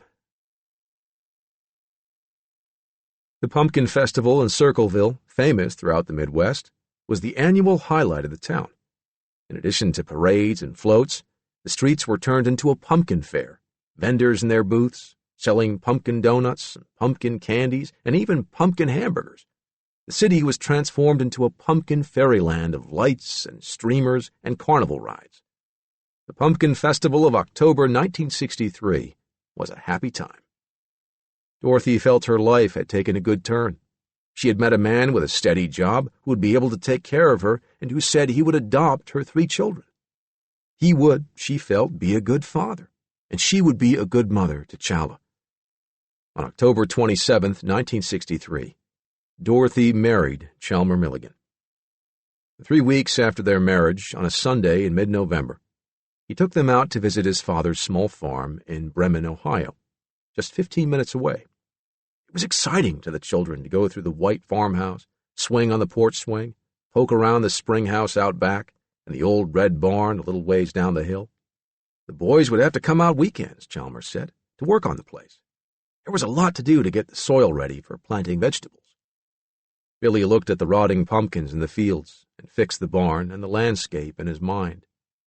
He decided that when he got home, he would draw a picture of it as a present for his new Daddy Chow. The following Friday, Mother Superior and Father Mason came into the third-grade room and whispered quietly to Sister Jane Stevens. "Will all you children please stand and bow your heads?" Sister Stevens said, tears running down her face. The children, puzzled at the solemnity in Father Mason's voice, listened as he spoke, his voice trembling. "Children, you may not understand the way the world situation is going. I don't expect you to. But I must tell you that our president, John F. Kennedy, was assassinated this morning. We will now say a prayer." After he said the Lord's Prayer, the children were sent outside to wait for the buses to take them home. And sensing the awesome sadness of the adults, the children stood and waited silently. That weekend, as the family watched the news and the funeral procession on TV, Billy saw that his mother was crying. It pained him. He couldn't stand to see her that way or hear her sobbing, so he closed his eyes. Sean came and stared at the silent pictures on the TV screen and at everybody watching it. He went up to the set and put his face close to it, feeling the vibrations. Chala pushed him out of the way. Sean went to his room and sat on the bed. He discovered that if he let air out of his mouth slowly, with his teeth clenched, it would make the same funny vibrations in his head, something like zzz. He sat and did it alone in his room for a long time. Zzz. Chalmers took the 3 children out of St. Joseph's and enrolled them in the Circleville City school system. As an Irish Protestant, he wasn't having anyone in his family going to Catholic school. They would all have to go to the Methodist church. The children resented having to change their prayers from the Ave Maria and the Lord's Prayer, grown-up prayers they all were used to by now, to the children's prayers Chala had to say, especially, "Now I lay me down to sleep." Billy decided if he was going to change his religion, he was going to be what his father, Johnny Morrison, had been: Jewish. Chapter 8. 1. Soon after her marriage, when they all moved to the nearby city of Lancaster, Dorothy discovered that Chalmers was unusually strict with the 4 children. No talking at the dinner table, no laughing. The salt had to be passed clockwise. When company came, the children had to sit up straight, feet flat on the floor, hands on their knees. Kathy was not allowed to sit on her mother's lap. "You're too old for that," Chalmers said to the 7-year-old. Once, when Jimbo asked Billy to pass the salt, and Billy, unable to reach that far, slid it over part way, Chalmers shouted at him, "Can't you do anything right? 9 years old, acting like a baby." They became afraid of Daddy Chow. It was even worse when he was drinking beer. Afraid to show his anger, Billy withdrew into himself. He didn't understand the strictness, the hostility, the punishment. Once, when Chalmers shouted at him and Billy looked directly into his face, Chalmers' tone changed to an icy hiss. "Bend them eyes while I'm talking to you." The voice made Billy cringe and look down. Often, when Sean opened his eyes and looked around, someone was watching him with lips moving, face angry. Sometimes it was the pretty lady. Sometimes it was one of the girls or the boy, who was a little bigger than he was, who would push him or take his toy away. When they moved their lips, he moved his too, and made the buzzing through his teeth. Then they would laugh when he did that, but not the big, angry man. The man would glare at him. Then Sean would cry, and that would make a funny feeling in his head too, and Sean would close his eyes and go away. Kathy later remembered Billy's favorite childhood game. "Do the bee, Billy," Kathy said. "Show Chala." Billy looked at them, puzzled. "What bee?" "The bee thing you do. You know, bzzz." Puzzled, Billy imitated the buzzing of a bee. "You're funny," Kathy said. "Why do you make that buzzing sound at night?" Jimbo asked later in their room. They slept in the antique wooden double bed together, and Jimbo had been awakened several times by his brother making the vibrating buzzing sound. Embarrassed that Jimbo should mention the buzzing, just as the girls had, which Billy knew nothing about, he thought quickly. "It's a game I invented." "What kind of game?" "It's called Little Bee. I'll show you." He put both hands under the covers and moved them in circles. You see, that's a family of bees under there. To Jimbo, it was almost as if the buzzing sound was coming from under the covers. Billy brought one hand out, cupped, and it seemed the buzzing was coming from inside his hand. Then with his fingers, he walked the bee up and down the pillow and the covers. He did this several times with different bees, until suddenly Jimbo felt a sharp pinch on his arm. "Ow! What'd you do that for?"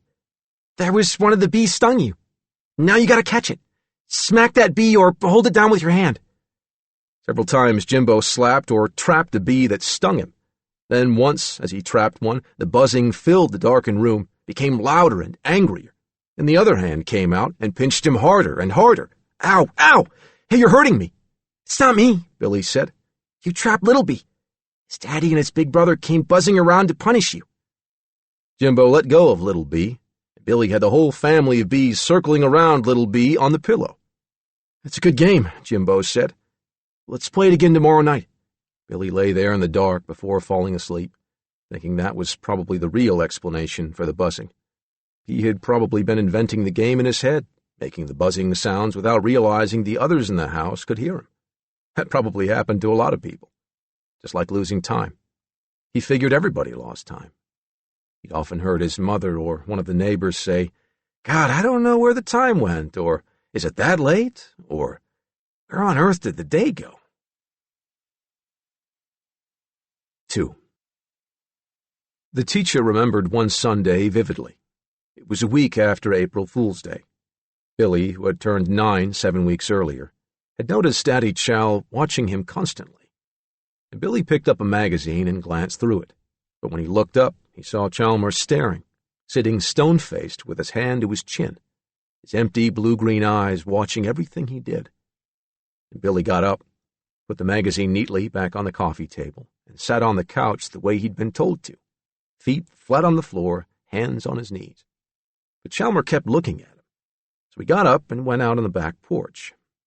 Restless, not knowing what to do, he thought of playing with Blackjack. Everyone said Blackjack was a vicious dog, but Billy got along with him. When he looked up, he saw Chalmers staring at him through the bathroom window. Frightened now, wanting to get away from Chalmers' gaze, he went around the house to the front yard and sat there shivering, although it was a warm evening. The paper boy tossed the Gazette to him, and he got up and turned to bring it into the house. But there was Chalmers watching him through the front window. All the rest of that Sunday and that evening, Billy felt Chalmers' eyes boring into him. He began to tremble, not knowing what Chalmers was going to do. Chalmers didn't say anything, didn't speak, but the eyes were there, following every move. The family watched Walt Disney's Wonderful World of Color, and Billy stretched out on the floor. From time to time he would look back and see Chalmers' cold, empty stare. When he moved to sit close to his mother on the couch, Chalmers got up and stomped out of the room. Billy couldn't sleep much that night. Next morning, before breakfast, Chalmers came into the kitchen, looking as if he hadn't slept much either, and announced that he and Billy were going to the farm.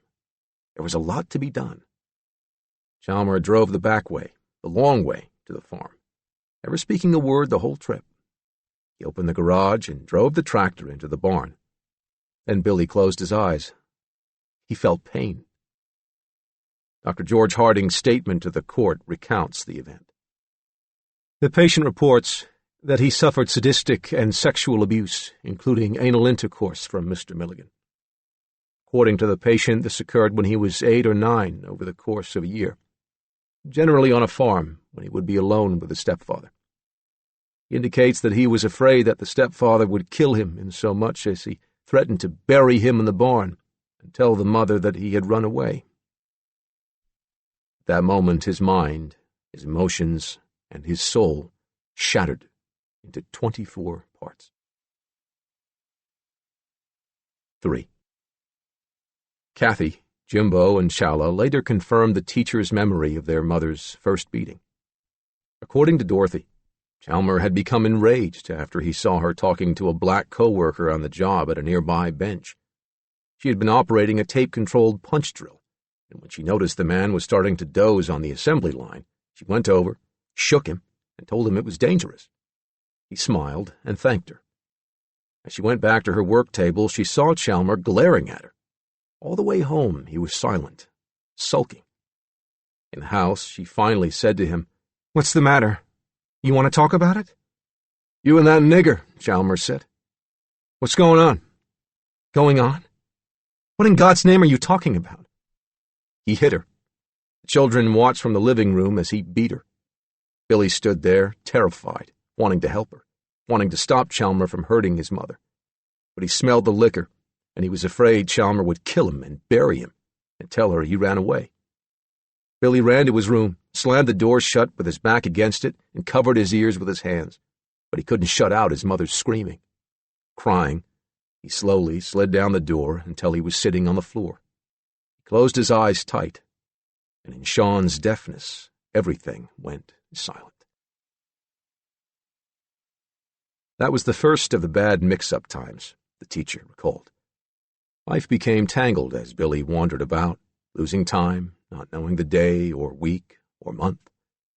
His fourth-grade teachers noticed his odd behavior, and when one of the personalities, not knowing what was going on, would say something strange or get up and wander around the room, Billy would be sent to stand in the corner. 3-year-old Christine was the one who kept her face to the wall.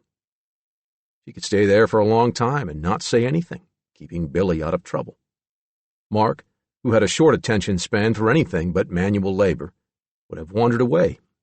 Tommy would have rebelled. David would have suffered. Jason, the pressure valve, would have screamed. And Bobby would have gotten lost in a fantasy. Samuel, who was Jewish, like Johnny Morrison, would have prayed. Any one of them, or the others, might have done something wrong and gotten Billy into a worse mess. Only Christine, who never got older than 3, could stand there patiently and say nothing. Christine was the corner child. She was also the first to hear one of the others. She was on the way to school one morning and stopped to pick a bunch of wildflowers in the field. She found sumac and mulberries and tried to put them into a bunch. If she brought them to her fourth-grade teacher, Mrs. Roth, maybe she wouldn't be put in the corner so much. When she passed the apple tree, she decided to bring a fruit instead. She threw away the wildflowers and tried to reach the apples. She felt sad they were too high, and tears came to her eyes. "What is wrong, little girl? What for you are crying?" She looked around but didn't see anyone. "The tree won't let me have the apples," she said. "Don't cry. Regan gets apples." He shimmied up the tree, and summoning all his strength, Regan broke a thick branch and brought it down. "Here," he said, "I have for you many apples." He loaded his arms with apples and led Christine toward the school. When Regan left, Christine dropped them in the middle of the street.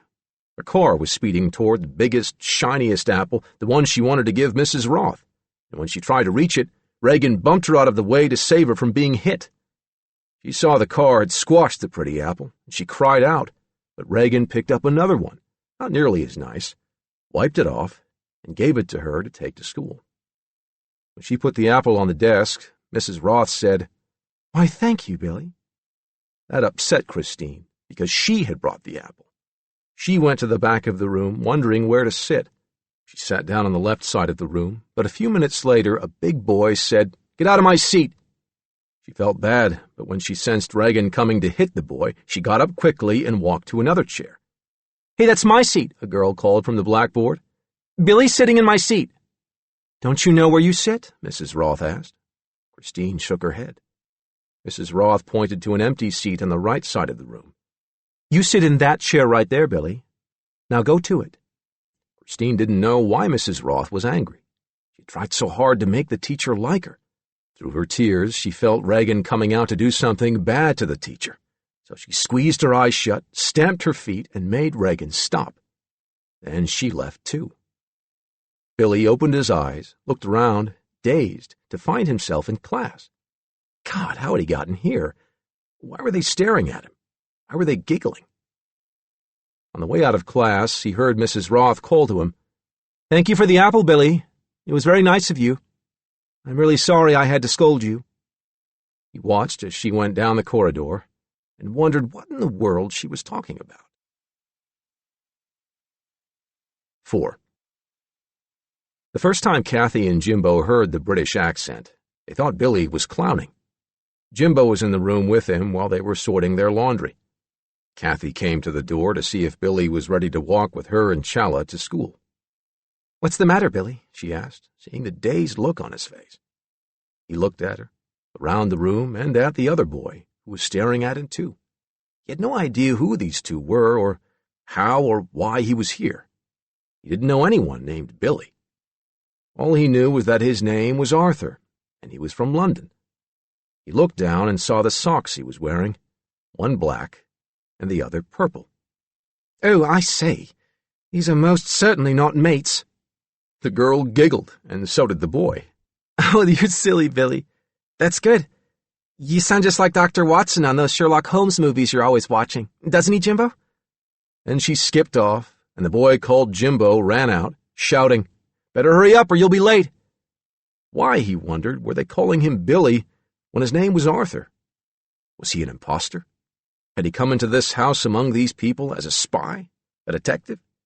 It would take some logical thinking to put the pieces of the puzzle together. Why was he wearing two different color socks? Who had put them on? What was going on here? "You coming, Billy? You know what Daddy Chow will do if you're late again." Arthur decided that if he was going to be an imposter, he might as well go all the way.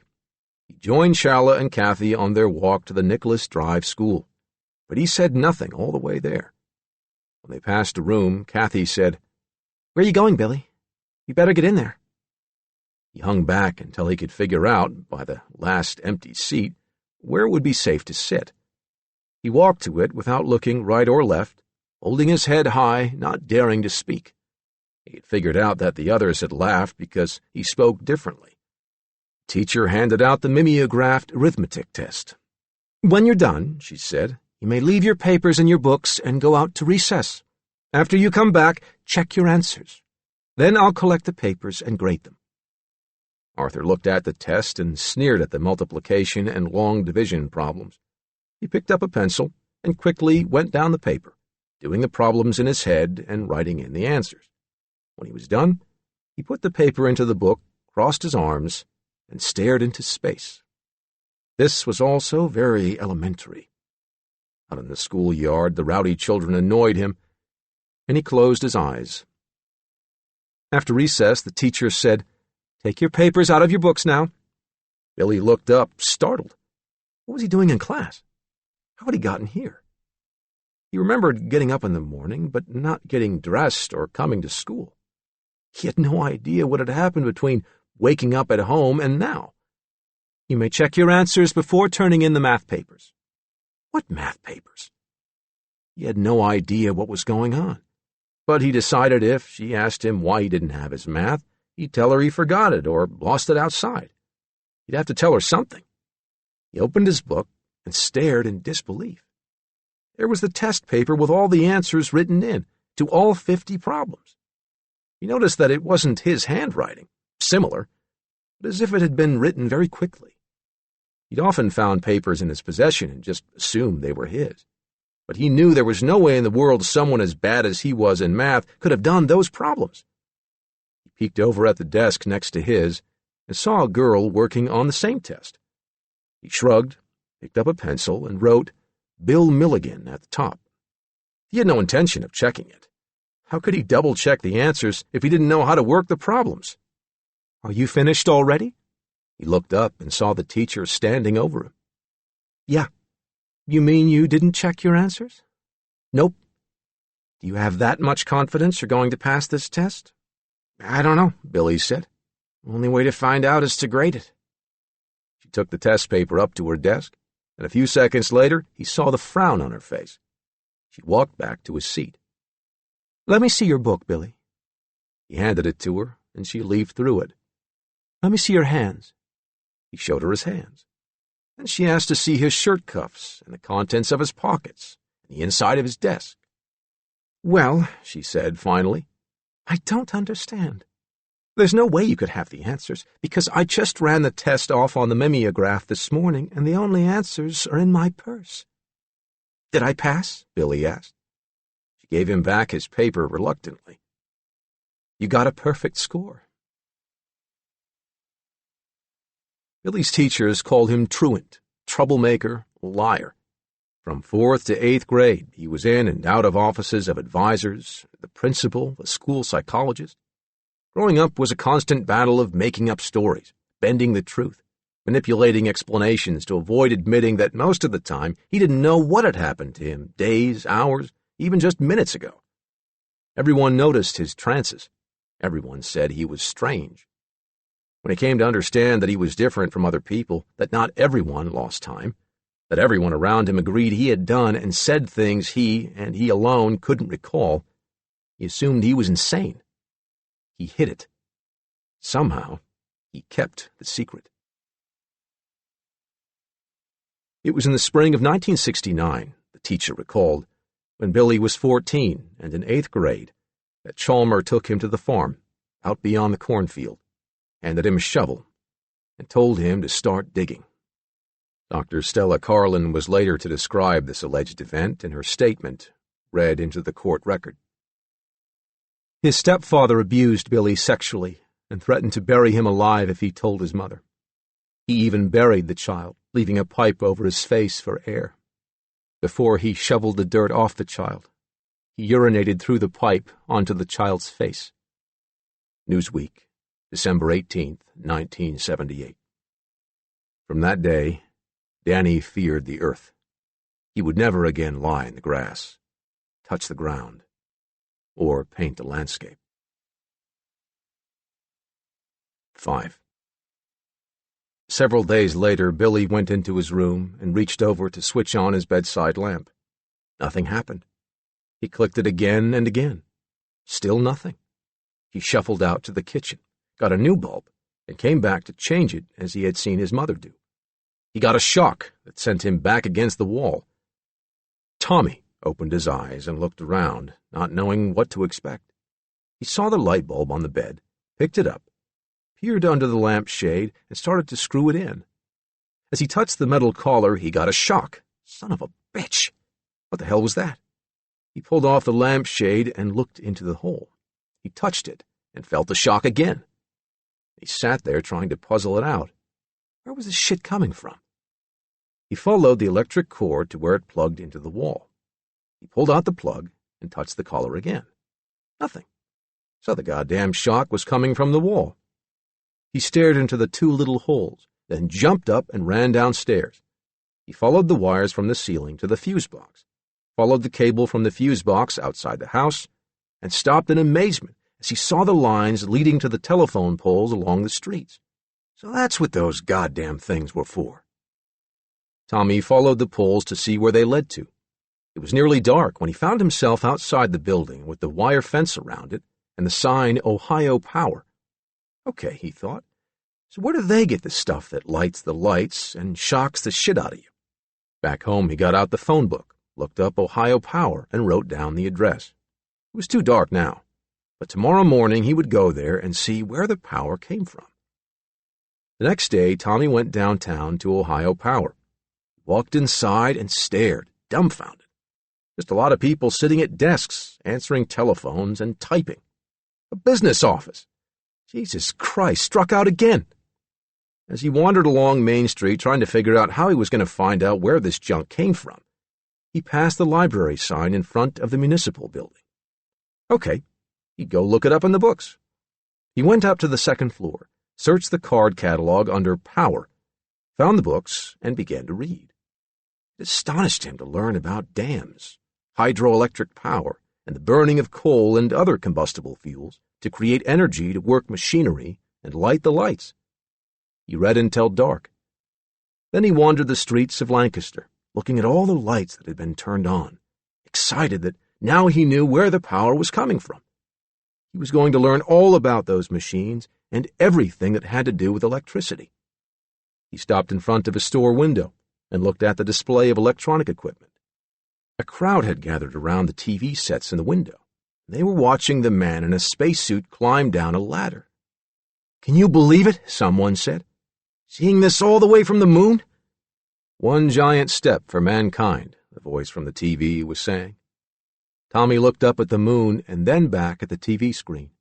That was something else he had to learn about. Then he saw a woman's reflection in the window. Dorothy said, "Billy, you'd better come on home now."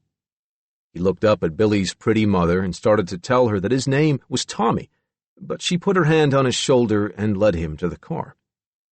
"Gotta stop this wandering around downtown, Billy. You gotta be home before Chal gets back from work, or you know what'll happen." All the way back in the car, Dorothy kept looking at him sideways, as if trying to size him up, but he kept quiet. She gave Tommy something to eat, and then she said, "Why don't you just go in and do some painting, Billy? You know that always settles you down. You look so edgy." He shrugged and went into the room where the art supplies were. With quick strokes, he painted a night scene of a road with telephone poles. When he was done, he stood back and looked at it. Pretty damned good for a beginner. The next morning, he got up early and painted a landscape with the moon showing, even though it was a day scene. 6.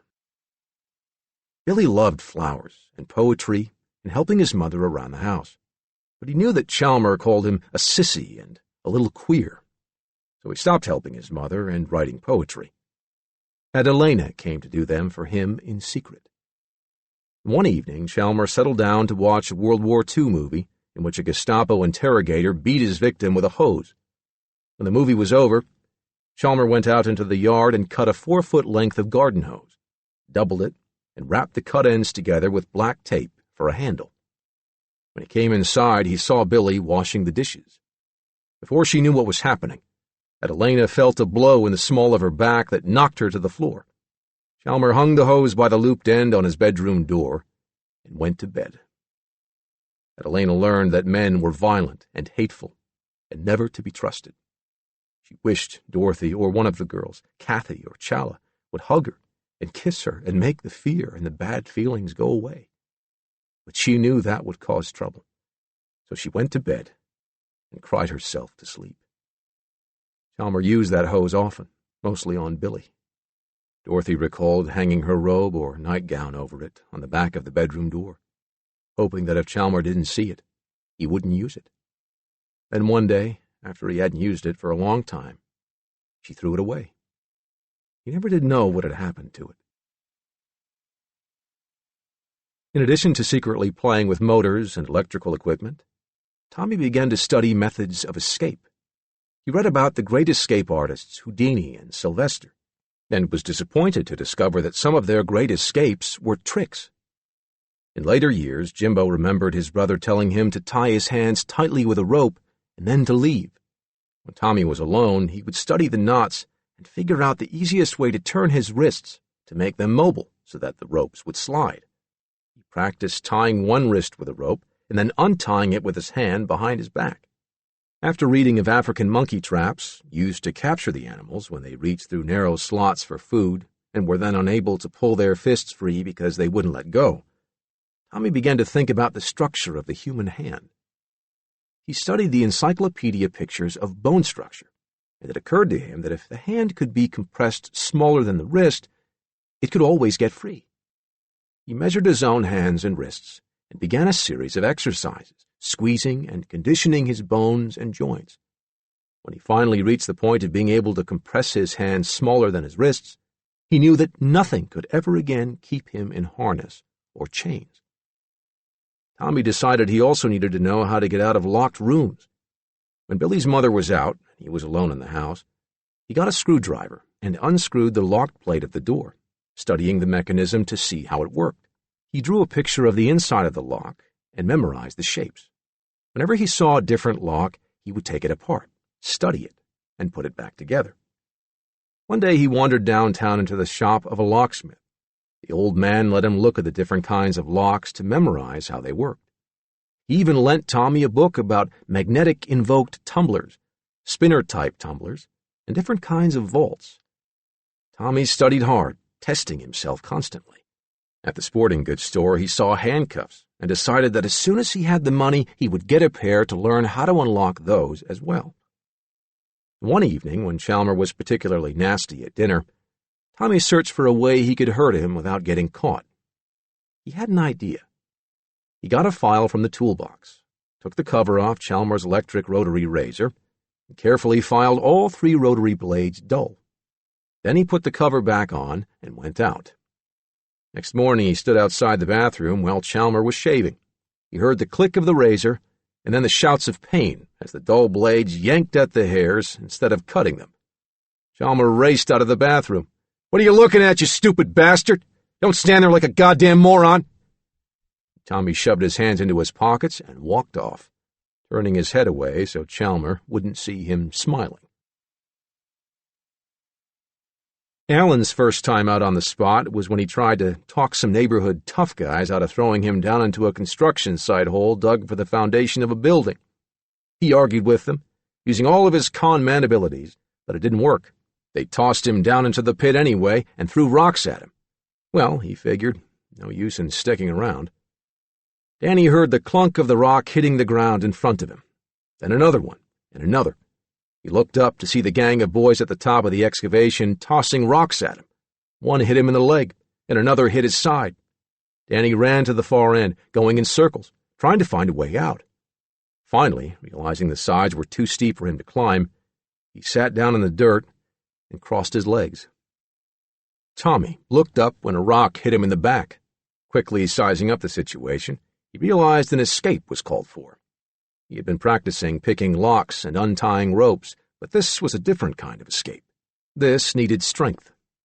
Regan got to his feet, pulled out his pocket knife, and stormed up the incline toward the boys, flicking open the knife, looking from one of the bullies to the other, holding his anger in control, waiting to see which one would jump him. He had no hesitation about stabbing any of them. They had picked on someone a foot shorter than they were, but they had not expected him to confront them. The boys scattered, and Regan walked home. Jimbo later recalled that when the parents of the boys complained that Billy had threatened their sons with a knife, Chalmer listened to their side of it, took Billy out back, and beat him. 7. Dorothy knew that her younger son had changed and was acting strangely. Billy wasn't Billy at times, she recalled later. He was moody. He was off to himself. I would say something to him and he wouldn't answer me, like he was far off and thinking about it, staring into space. He would go wandering downtown like he used to when he would sleepwalk.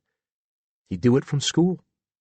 Sometimes if they caught him in school before he had a chance to wander off, they would keep him and call for me to come and get him. Sometimes he'd just leave and they'd call me. I'd go looking for him everywhere, find him wandering downtown and bring him home, and I'd say to him, "Okay, Billy, you go lay down." But that child didn't even know which direction his bedroom was. I'd go in there and I'd think, "My God, well, how do you feel?" I'd ask him when he'd wake up.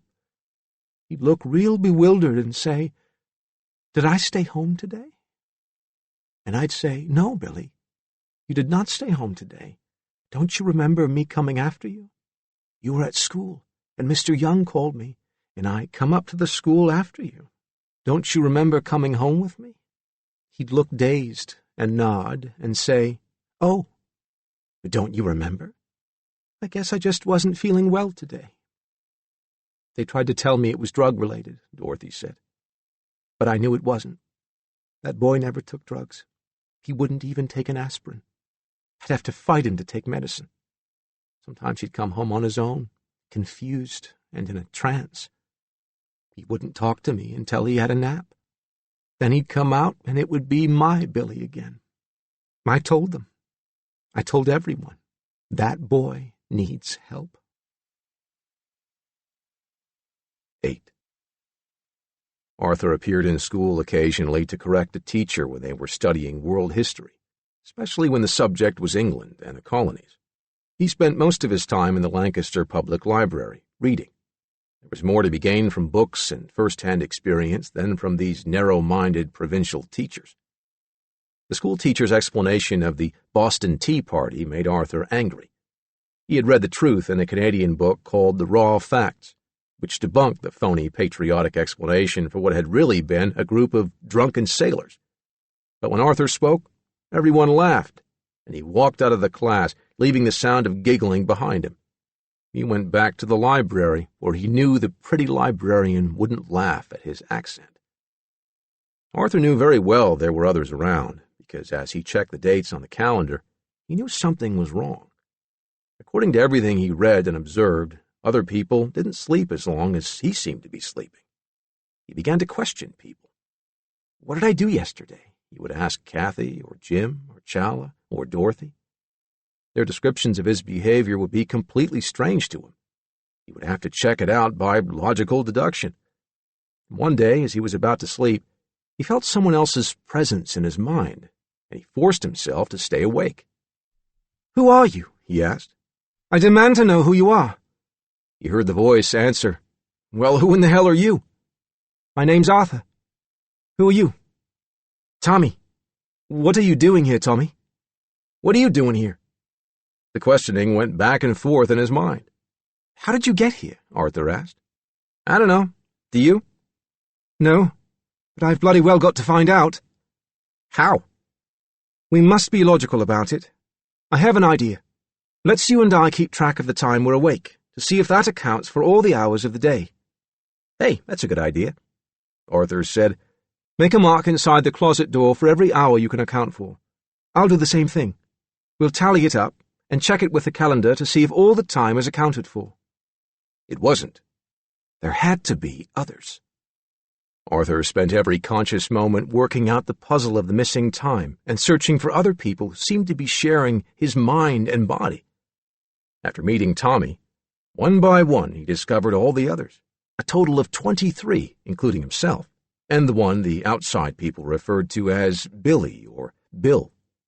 He had learned through logical deduction who they were, how they behaved, and the things they did. Only the child called Christine seemed to have been aware, before Arthur, of the existence of the others.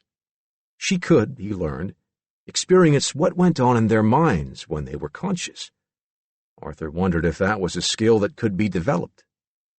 He brought up the subject to the one called Alan, the manipulator who was always there to fast-talk himself out of a tight situation. "Alan, next time you are holding the consciousness, I want you to think real hard and tell me everything that's going on around you." Alan agreed to try it, and the next time he found he was out, he told Arthur everything he saw. Arthur visualized it until it came into focus, and then, with a tremendous effort, he was able to see it through Alan's eyes.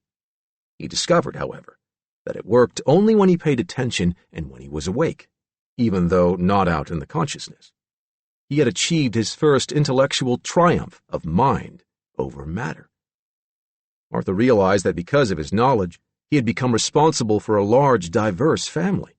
They were all involved with the same body, and something had to be done to create order out of what was proving to be a chaotic situation. Since he was the only one capable of handling the task unemotionally, he would put his mind to it and come up with something that would be fair, workable, and, above all, logical. 9. The kids at school teased Billy when he wandered around the halls in a daze. They saw him talking to himself, behaving at times like a little girl, and they picked on him. One cold afternoon during recess, some of the boys started taunting him in the schoolyard. Someone threw a rock at him, hitting him in the side. At first he didn't know what had happened, but he knew he wasn't permitted to show anger or Chalmer would punish him. Reagan turned and glared at the laughing boys. Another boy picked up a rock and threw it, but Reagan caught it and whipped it back swiftly, hitting the boy in the head.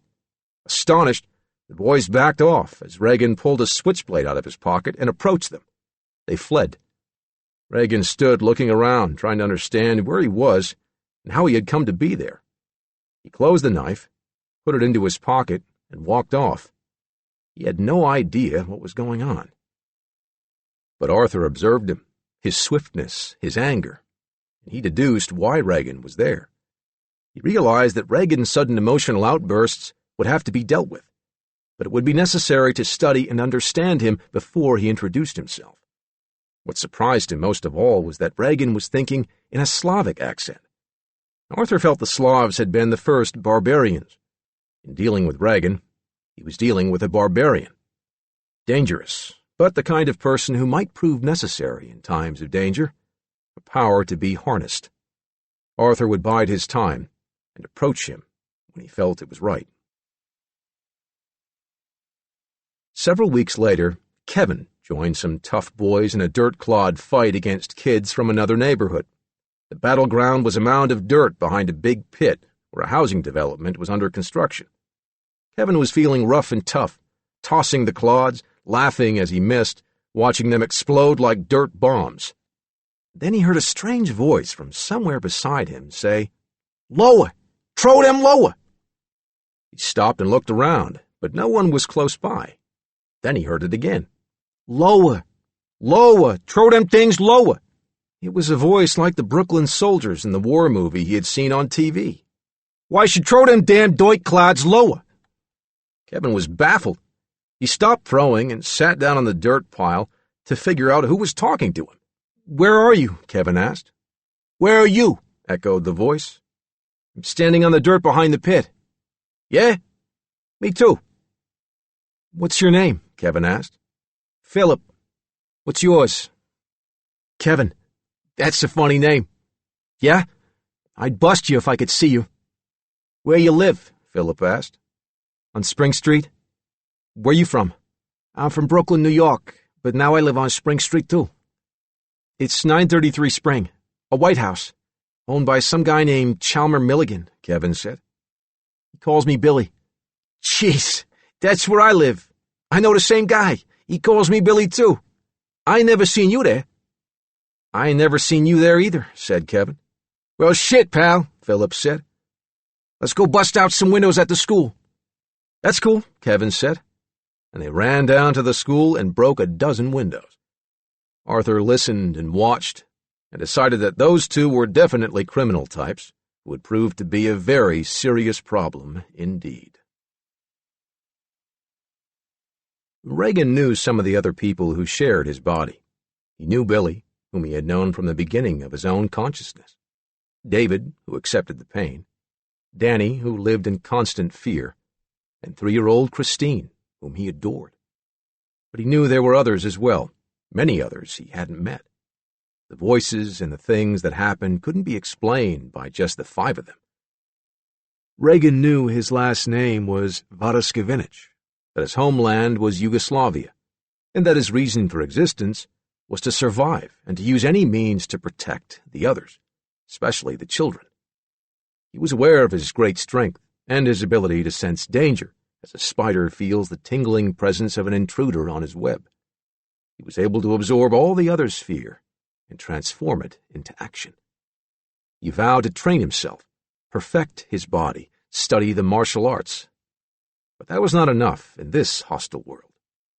He went downtown to the local sporting goods store and bought a throwing knife. Then he went out to the woods and practiced pulling it quickly from his boot and tossing it into a tree. When it got too dark to see, he headed for home. Never again, he decided, as he slipped the knife back into his boot, would he be without a weapon. On the way home, he heard a strange voice with a British accent. He turned quickly, bending down and whipping out the knife, but there was no one there. "I'm in your head, Regan Varaskevich. We are sharing the same body." Arthur talked to him as they walked, explaining what he had discovered about the other people inside. "You are really in my head?" Regan asked. "That's right." "And you know what I am doing?" "I've been observing you lately. I think you're very good with a knife, but you should not limit yourself to one weapon. In addition to the skills of the martial arts, you should learn about guns and bombs as well." "I am no good with explosives. I don't understand about all those wires and connections." "Tommy could specialize in that. The lad is good with electronics and mechanical things." "Who is Tommy?" "One of these days I'll introduce you." If we are to survive in this world, we'll have to bring some order out of this chaos. What do you mean, chaos? When Billy wanders around and one person after another switches in front of people, starting things and not finishing them, getting into scrapes that the others have to do mental handsprings to get out of, I call that chaos. There's got to be a way to control things. I don't like too much control, Regan said. The important thing, said Arthur, is to learn to control events and people, so that we can survive. That I place as the highest priority. And next to highest? Self-improvement. I agree, Regan said. Let me tell you about a book I read that explains how it's possible to control one's adrenaline, to channel it for maximum power. Regan listened as Arthur described his readings in biology, especially his interest in the idea of harnessing fear and transforming it into energy by adrenaline and thyroid secretion. Regan found himself annoyed at Arthur's assumption of superiority, but he could not deny that the Englishman knew a great deal he himself had never heard of. You play chess? Arthur asked. Of course, Regan said. All right then. Pawn to king 4. Regan thought a moment and answered, Knight to queen's bishop 3. Arthur visualized the board and said, an Indian defense. Very good. Arthur won the game, and every chess game they played after that. Regan had to admit that when it came to mental concentration, Arthur was his superior. He consoled himself with the knowledge that Arthur couldn't fight if his life depended on it. We will need you to protect us, Arthur said. How can you read my mind? A simple technique. You should be able to pick it up someday yourself. Does Billy know about us?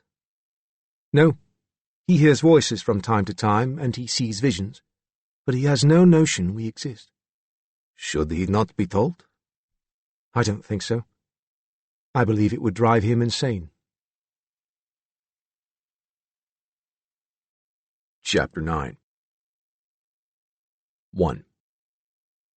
In March 1970, Robert Martin, school psychologist at Stanberry Junior High, reported, On several occasions, Bill couldn't remember where he was, couldn't recall where his belongings were, and could not walk without assistance.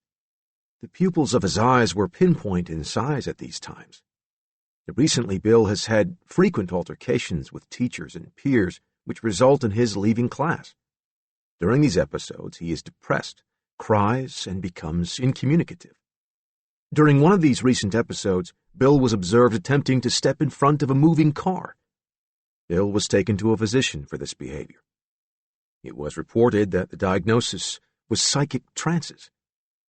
During my evaluation, Bill appeared depressed, but well in control of his behavior. The evaluation revealed a strong dislike for his stepfather and strong aversion to his home because of this. Bill sees his stepfather as an extremely rigid, tyrannical individual with little feeling for others. This impression was verified by Bill's mother in a parent conference. She reported that Bill's natural father committed suicide and that Bill's stepfather often compared Bill to his natural father. He frequently states that Bill and his mother were responsible for the natural father's suicide. Mother's statement. 2.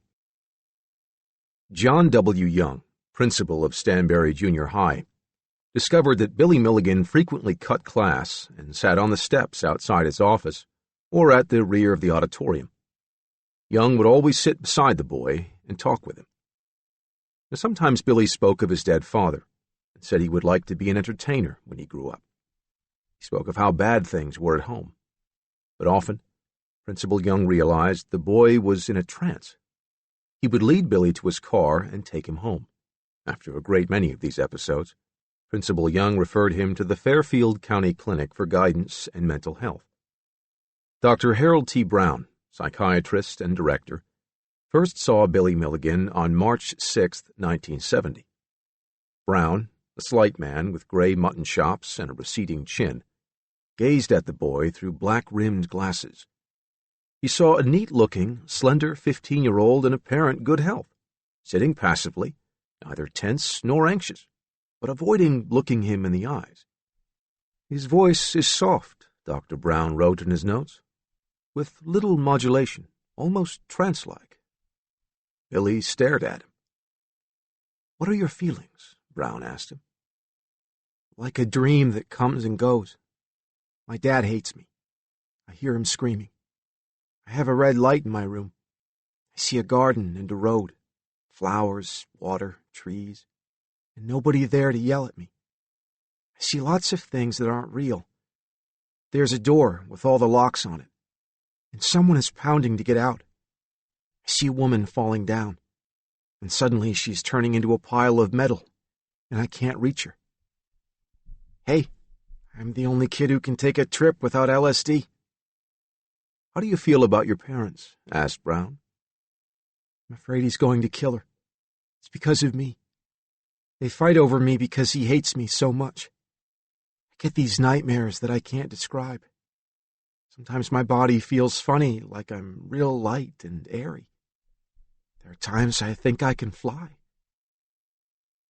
Brown's first report noted, "Despite the reported experiences, he seems to know reality, and no clearly psychotic ideation elicited. He is reasonably able to focus and sustain attention. He is oriented. Memory is good. Judgment is severely impaired by the above ideation and his seeming need to be dramatic. Insight is insufficient to modify behavior. Diagnostic impression: severe hysterical neurosis with conversion reactions. APA code 300.18. According to the teacher, who later recalled the session, Dr. Brown had not been interviewing Billy. It was Alan describing David's thoughts and visions. 5 days later, Milligan came to the clinic without an appointment, but Dr. Brown, noticing that he was in a trance, agreed to see him. He observed that the boy seemed to know where he was, and that he responded to directions. "We'll have to call your mother," Brown said, "and tell her you're at the clinic." "Okay," David said, and got up and walked out. It was Alan who came back a few minutes later and waited to be called in for an interview. Brown watched as he sat quietly and stared across the room. "What happened today?" Brown asked. "I was in school," Alan said. "It was about 11:30, and I started dreaming. When I woke up, I was on top of the Hickel building looking down, like I was getting ready to jump. I went down and went to the police station and told them to call the school so they wouldn't worry about me. Then I came here." Brown studied him for a long time, stroking his gray mutton chops. "Billy, do you take any drugs?" Alan shook his head. "Right now you're staring. What do you see?" "I see people's faces, but only the eyes and noses and weird colors. I see bad things happening to people. They fall in front of cars. They fall down cliffs. They're drowning." Dr. Brown observed Milligan sitting silently, as if watching an inner screen. "Tell me about things at home, Billy. The family." "Chalmer likes Jim. He hates me. He's yelling at me all the time. He's driving 2 people into hell. I lost my job at the grocery. I wanted to lose it so I could stay home with Mom. So I pretended to steal a bottle of wine, and they fired me." On March 19th, Brown noticed that his patient was wearing a turtleneck shirt and blue jacket that gave him an almost effeminate look.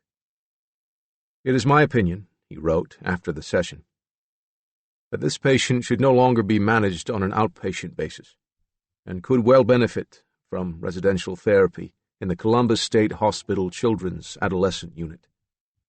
Arrangements were made with Dr. Rowell for his admission. Final diagnosis is hysterical neurosis with many passive-aggressive features."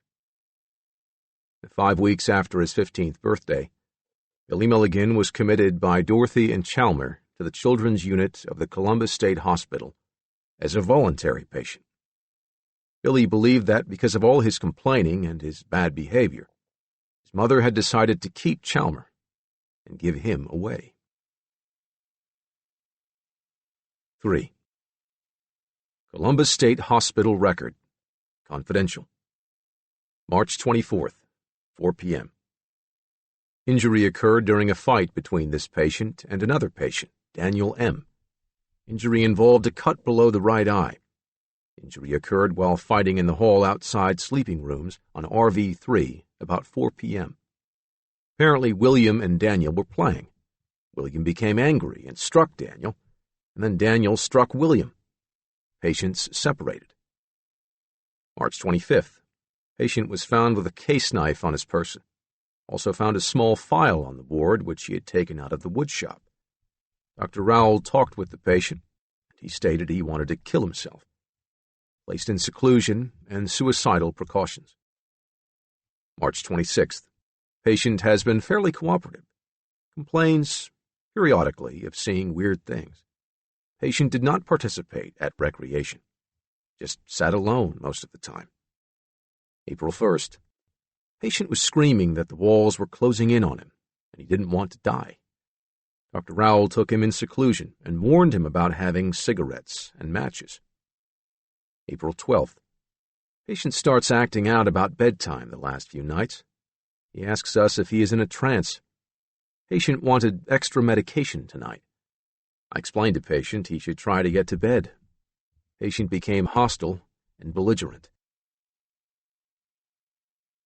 4. Jason threw the temper tantrums. He was the safety valve who could siphon off excess pressure by screaming and shouting. He was introverted until it came time to release tension. Jason was the one put into seclusion in the quiet room at Columbus State Hospital. Jason had been created at the age of 8, ready to explode with emotion, but he was never allowed to come out. If he did, Billy would be punished. Here in the Columbus State Hospital, when the fear and pressure became too strong, Jason cried and screamed and vented his emotions. He did it when he heard on TV about the killing of the 4 students at Kent State. The attendants locked him up. When Arthur discovered that Jason was locked away whenever he exploded, he decided to take action. It was no different here from home. Showing anger was not permitted. If one did, all of them got punished. So Arthur forced Jason from consciousness, designated him an undesirable, and informed him that he was never again to hold the consciousness. He would stay in the shadows, beyond the spot. The others kept themselves busy with art therapy. When Tommy wasn't unlocking doors, he painted landscapes. Danny painted still lifes. Alan painted portraits. Even Reagan tried his hand at artwork, but limited himself to sketching in black and white. That was when Arthur discovered that Reagan was colorblind, and recalling the unmatched socks, deduced that it had been Reagan who put them on. Christine drew pictures of flowers and butterflies for her brother, Christopher. The attendants reported that Billy Milligan seemed calmer and more cooperative. He was given privileges, and when the weather turned warm, he was allowed to go outside to walk and sketch. Some of the others came out, looked around, didn't like what they saw, and left. Only Reagan, impressed with Dr. Rowell's Slavic name and accent, took the Thorazine and obeyed his instructions. Danny and David, being obedient children, took the antipsychotic medication as well. But Tommy would keep it in his mouth and spit it out. So would Arthur and the others. Danny made friends with a little black boy, and the two of them talked and played together. They would sit up late describing for hours the things they'd like to do when they grew up. It was the first time Danny ever laughed. One day, Dr. Rowell moved Danny from RB3 to RB4, where all the boys were bigger. Danny didn't know anyone or have anyone to talk to, so he went into his room, crying because he was lonely. "Why are you crying?" "Go away and don't bother me," Danny said. "Where can I go?" Danny looked around quickly and saw that there was no one else in the room. "Who said that?" "I said that. My name's David." "Where are you?" "I don't know. I think I'm right where you are." Danny looked under the bed, in the closet, but the speaker was nowhere to be found. "I can hear your voice," he said. "But where are you?" "I'm right here." "Well, I can't see you. Where are you?" Close your eyes, David said. I can see you now. They spent long hours talking privately about things that had happened in the past, getting acquainted with each other, never realizing that Arthur was listening all the while. 5. Philip met a 14-year-old blonde-haired patient so lovely that everyone admired her beauty. She would walk and talk with him, trying to arouse him sexually, though he never made a pass at her. She watched him sitting with a sketch pad at a picnic table near the pond. Usually there would be no one else around. One warm day early in June, she sat beside him and looked at his drawing of a flower. Hey, that's good, Billy. Ain't nothing. You're a real artist. Ah, come on. No, I mean it. You're different from the other kids here. I like boys that don't just have their minds on one thing. She put her hand on his leg. Philip jumped back. Hey, what you doing that for?